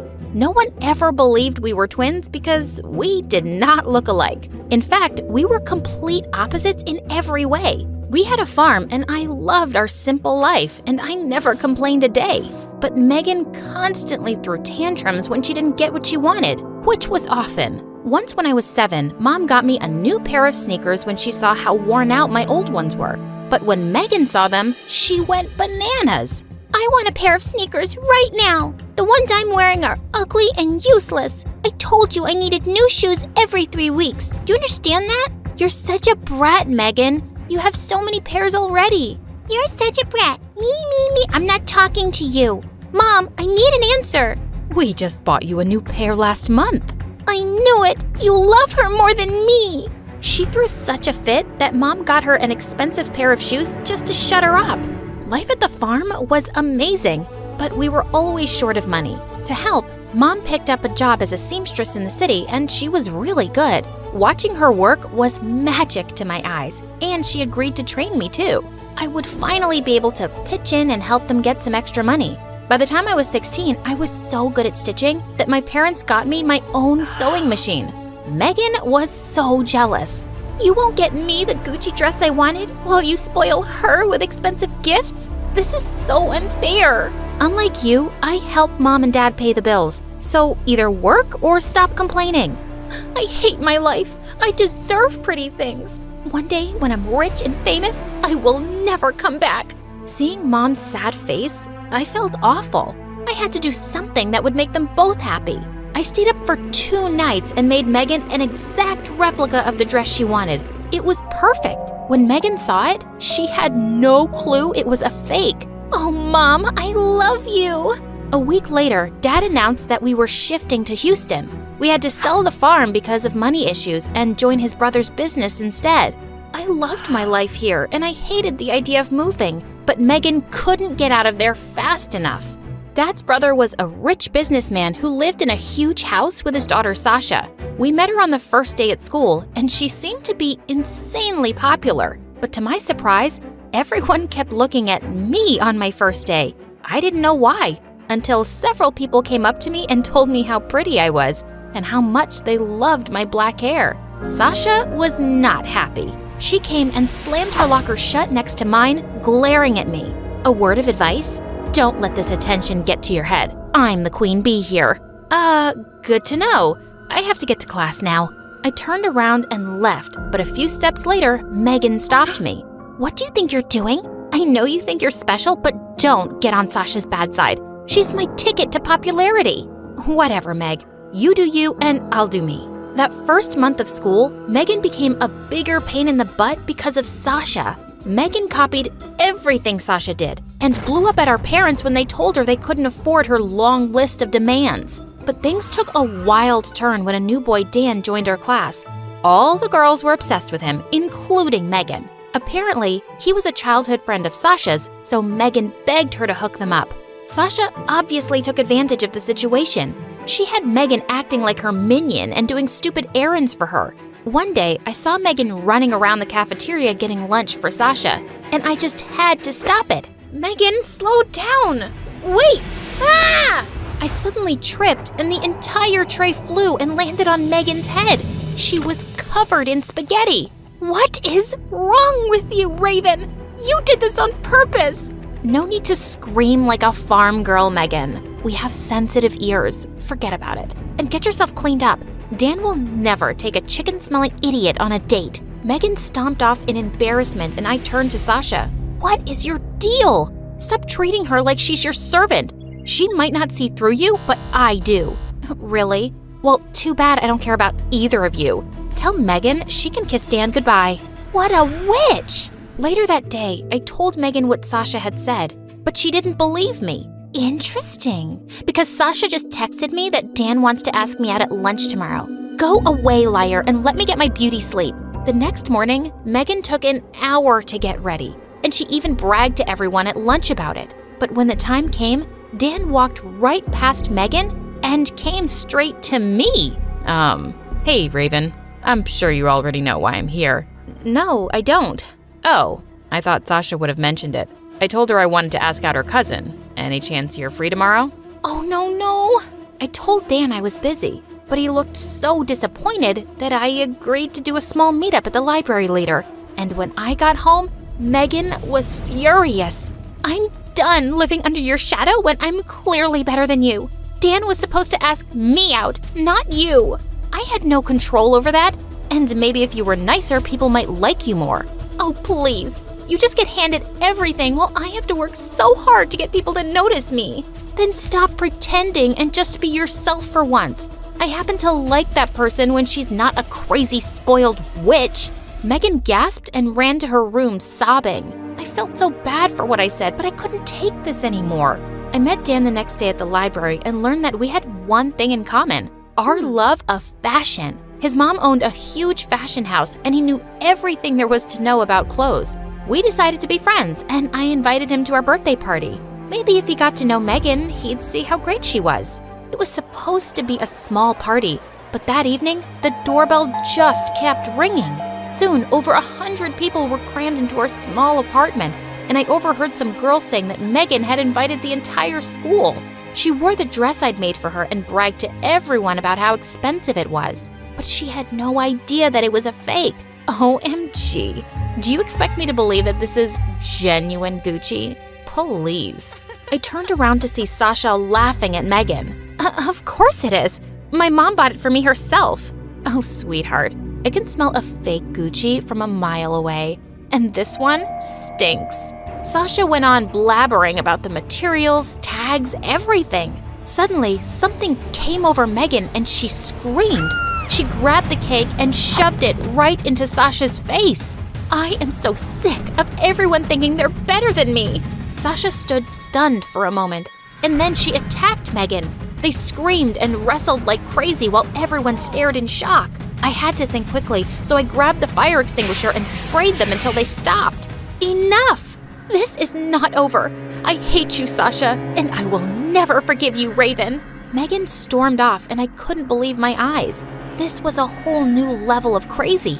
But the next morning, I forgot all of Megan's drama when I went downstairs and found out Dad was feeling really unwell. The next thing we knew, we were in the hospital with doctors telling us that he had a heart condition. He was out of danger, but he still needed care for the next few weeks. I helped Mom do house chores and take care of Dad, while Megan never even moved a finger, like always.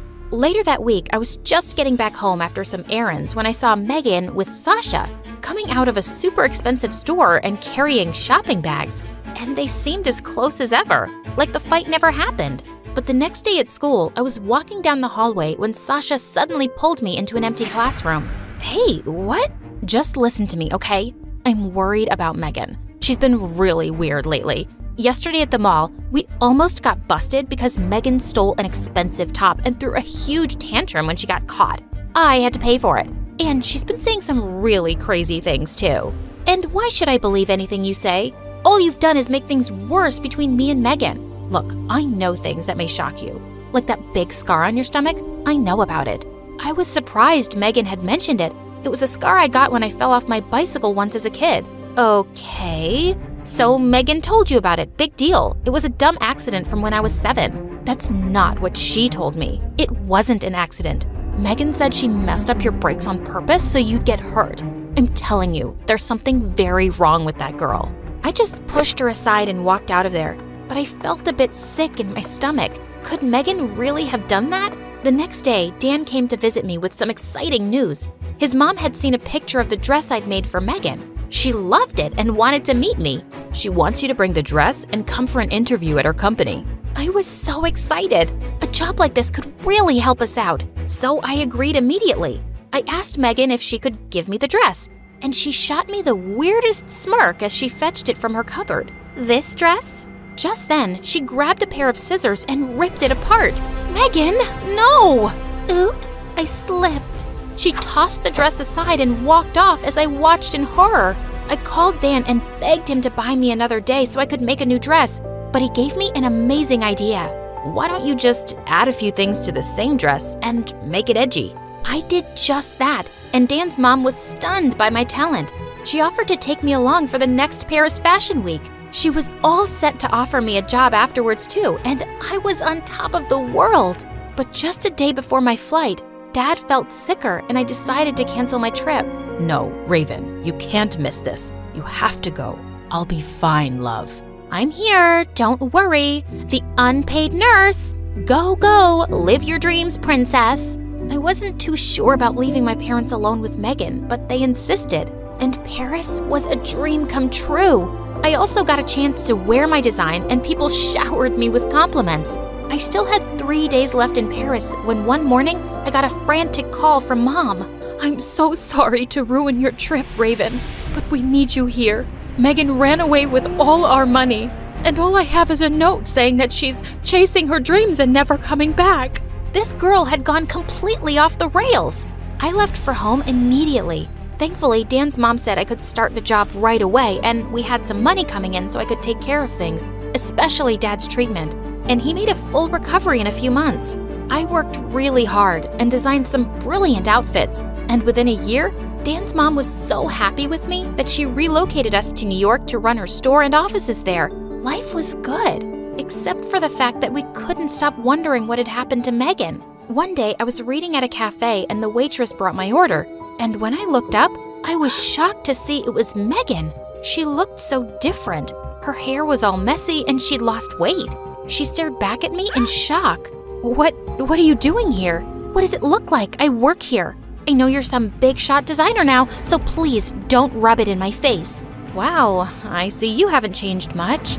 That's all you have to say to me? Typical. What else should I say, Megan? You're meeting me after so long and you don't feel a tiny bit of shame for hurting your sister, for robbing our parents, for breaking their hearts? You're still just as awful as ever. I got up and started walking away, but suddenly she grabbed my arm and started sobbing. No, please, wait. I made a lot of mistakes and I was jealous and selfish and I'm miserable now, Raven. I need you, please. I'll do anything. I'll be better, I promise. It has to be more than just empty words and you need to earn my trust. I'll offer you a job on 2 conditions. You will start at the bottom and you'll work your way up, just like everyone else. And you'll get therapy. Got it? Yes. Good, then you can start tomorrow. Now come home. Mom and Dad miss you.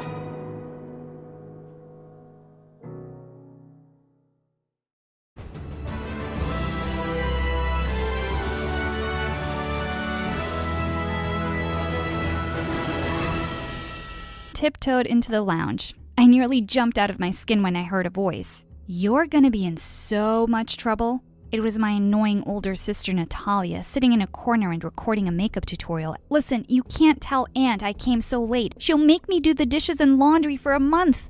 I might keep your secret if you do my math homework for the rest of the school year. Just then, my eyes fell on the mound of honey cakes on the table and my stomach growled. Don't even think about touching these. Aunt wants to sell them at the farmer's market. We came to live with our miserable Aunt Ursula after our parents passed away in an accident a few years ago, and she treated us like we were her servants. I was really hungry, so I just grabbed one and popped the whole thing into my mouth. Just then, my aunt suddenly showed up and yelled, "That's it! I'm sick of breaking my back looking after you girls. I'm sending you off to foster care." We looked at her in horror. Going to foster care meant we'd be sent off to different families. As Aunt stormed off and we heard her making a call, I got a flying shoe on my head. Ow! Oh, I forgot to tell you about my third sister, Tanya. The sleepyhead had been snoring in front of the fireplace, but she was wide awake now and glaring at me. "This is all your fault, Marina. Go tell her you're sorry. I'm not living away from you guys." Natalia and I ran to hug her, and I promised I'd make everything okay. Just then, we heard loud knocking on the door. Aunt came waddling out to open it, and she let out a loud gasp. Standing in the doorway was a huge man with a beard. His voice boomed in the small room. "Did you really think you could send them off and keep taking the money I give you for their care and I wouldn't even know? Girls, pack your things. You're coming with me." "Hi, my name is Marina, and I'm from Russia." My life turned around when Mom's eccentric brother, who I never even knew existed, took away me and my sisters to live in his old mansion. But it gets even crazier from here. Before I continue, click like and subscribe. The next few weeks living with Uncle Ivan was like a dream. He got all 3 of us into the best school in town right away. A few days later at dinner, while Natalia and I were busy arguing over something, Tanya suddenly said, Guys, is Uncle Ivan okay?" We looked at him and saw that he sat slumped in his chair. "Oh, no. Natalia poked him, but there was no response. I bent down to check his pupils, and just then he yelled, "Do svidaniya!" We all screamed and nearly fell back in shock. He glared at us. "Can't a man take a nap in his own house?" Uncle Ivan startled us again by suddenly banging his goblet on the table. "I've just decided something. I want to give you $1 million. For a few seconds, we stared at him with our mouths open, and then we started hugging each other in delight. "To one of you." We froze in our spots. "Wait, what?" "Well, if it's only one of us, of course it should be me. I'm the oldest, and I'm running a business already. You know, my beauty blog." Your business is just Dumbos watching another Dumbo putting on makeup. I'm going to be a big shot singer one day, so I'll need that money for my album. Guys, come on, $1 million is a lot of money. We can share it. But the other 2 weren't even listening to me. How dare you call me a Dumbo, you little bug? I'm 11 and I can kick your butt. And before I knew it, they were attacking one another while I was trying to break it up. Uncle got up and looked at us with sad eyes. "I will make my decision in 3 days." And with that, he walked off. The next morning, when I peeked into Natalia and Tanya's rooms and didn't find them there, I knew exactly where they'd be. And sure enough, I found them standing outside Uncle's bedroom with breakfast trays loaded with his favorite foods. Seriously, guys, we're family. I swear if I find the money, I'll happily split it with you two. Well, I wouldn't do that for you. Yeah, me neither. It's gonna be all mine. And with that, Tanya knocked on the door loudly, but there was no reply. We opened the door, and to our surprise, the bed was perfectly made and the room was empty. Just then, I caught sight of a note on his pillow and ran forward to pick it up. A fat lady with no eyebrows sitting in a frame, smiling strangely at the world. Everyone knows her name. P.S. I had to go somewhere. What on earth is he talking about? The woman he's describing sounds like Aunt Ursula. I'm not going back to her, not even for $1 million. Later that night when I was in bed, I was still thinking about the strange poem when I suddenly sat up straight. Of course that's what Uncle meant. I quickly put on my nightgown and rushed downstairs. I crept quietly into Uncle's study and switched on my phone's flashlight. I knew I'd seen it here, the Mona Lisa hanging on the wall. I stared at the painting for a while, wondering what I was supposed to do now. Then I took it off the wall and flipped it over. I gasped. Taped to one corner was a small bronze key. I couldn't wait to tell the others. And then suddenly, I felt a hand around my ankle.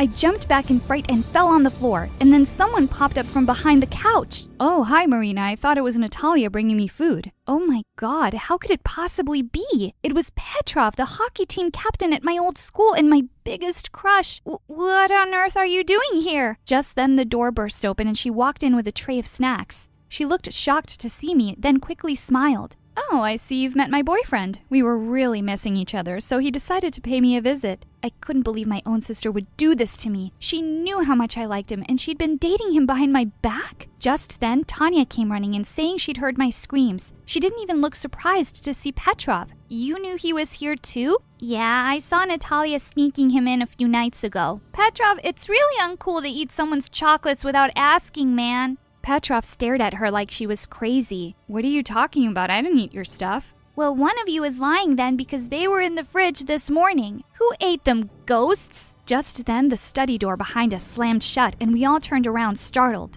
And then we heard a key turn in the lock. I ran towards the door and pulled the handle, but it wouldn't budge. Who could possibly have locked us inside? Petrov started banging on the door and screaming like a maniac. Help! This house is haunted! I don't want to die here! Jeez, Petrov, you're gonna wake up all the ghosts. He looked even more horrified, and Natalia kicked Tanya before taking him aside and calming him down. Just seeing the two of them sitting so close made my blood boil. And now we were just stuck here and would have to wait for Uncle to let us out. As we all sat there sulking quietly, Natalia suggested that we could play a game to pass the time. Oh, I have a great game in mind. It's called Reflection. I picked the antique mirror from Uncle's desk and shoved it in her face. Mirror, mirror in my hands, who's the worst sister in all the lands? OMG, loser, get over it. Petrov looked really confused and asked what was going on. Natalia just said, oh, nothing. And then she grabbed him by the collar and started kissing him in front of me. Oh, my eyes, my eyes! Tanya ran off to the other end of the room and refused to come back. She snuggled into a big armchair, and after a few minutes we could hear her loud snoring. Natalia opened a packet of crisps for herself and Petrov and glared at me. Don't even think about it. Also, why were you snooping around at night?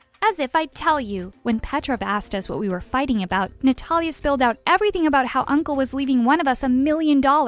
If you're keeping any secrets from me, Marina, I'll find out. Come on, babe, I'm so tired. And with that, she took Petrov's hands and they both snuggled onto the couch. I put my fingers in my ears to stop hearing their kissing and giggling sounds. This was just the worst night ever. Finally, after ages, it seemed like they'd fallen asleep. I was still wide awake and my stomach rumbled loudly. A few minutes later, someone shook me by the shoulder. I turned around to see it was Petrov, and he'd brought me some food. We stayed up for hours talking, and I was having the best time. You know something, Marina? I think you're the smartest, and you'll win the money. His face was really close to mine, and he was leaning in to kiss me. Just then, we heard Natalia stir, and he quickly ran off to her. A little while later, I crawled over to the Mona Lisa painting on the floor and found a key on the back. I clutched it tight and fell asleep. I woke up the next morning, and to my shock, the door was unlocked and wide open. I woke the others up, and everyone was so excited we were free. Just as I was walking out, I heard Natalia say, "Hey, why is this painting on the floor?" "Oh, I saw Marina take it off last night. There was something behind it." And before I knew it, Natalia had jumped across the room and pinned me to the ground. "Tell me what you found, you witch!" I tried to push her off me, but she was crazy strong. As we wrestled on the floor, the key slipped out of my hands and Tanya ran to pick it up. Both of you shut up! As we sat panting and staring daggers at one another, Tanya said that there was something written on the key. Together in Paris. We had no idea what that was about and decided we'd come back from school and figure it out together. I went to Uncle's room and slipped the key into a drawer. During the first recess, I snuck out of the school and went back home as fast as I could. I crept into Uncle's room and headed straight for the drawer, to find it empty. What? Just then, I saw the curtain move a little. I crept up to it slowly and pulled it back to see Petrov behind it. What are you doing here? And where's my key? I saw you with it, and I just wanted to help solve the mystery for you. You're so smart. I really wanted you to think I'm smart too. He suddenly took my hand and pulled me close. I like you, Marina, a lot. Let's figure this thing out and get out of here with $1 million.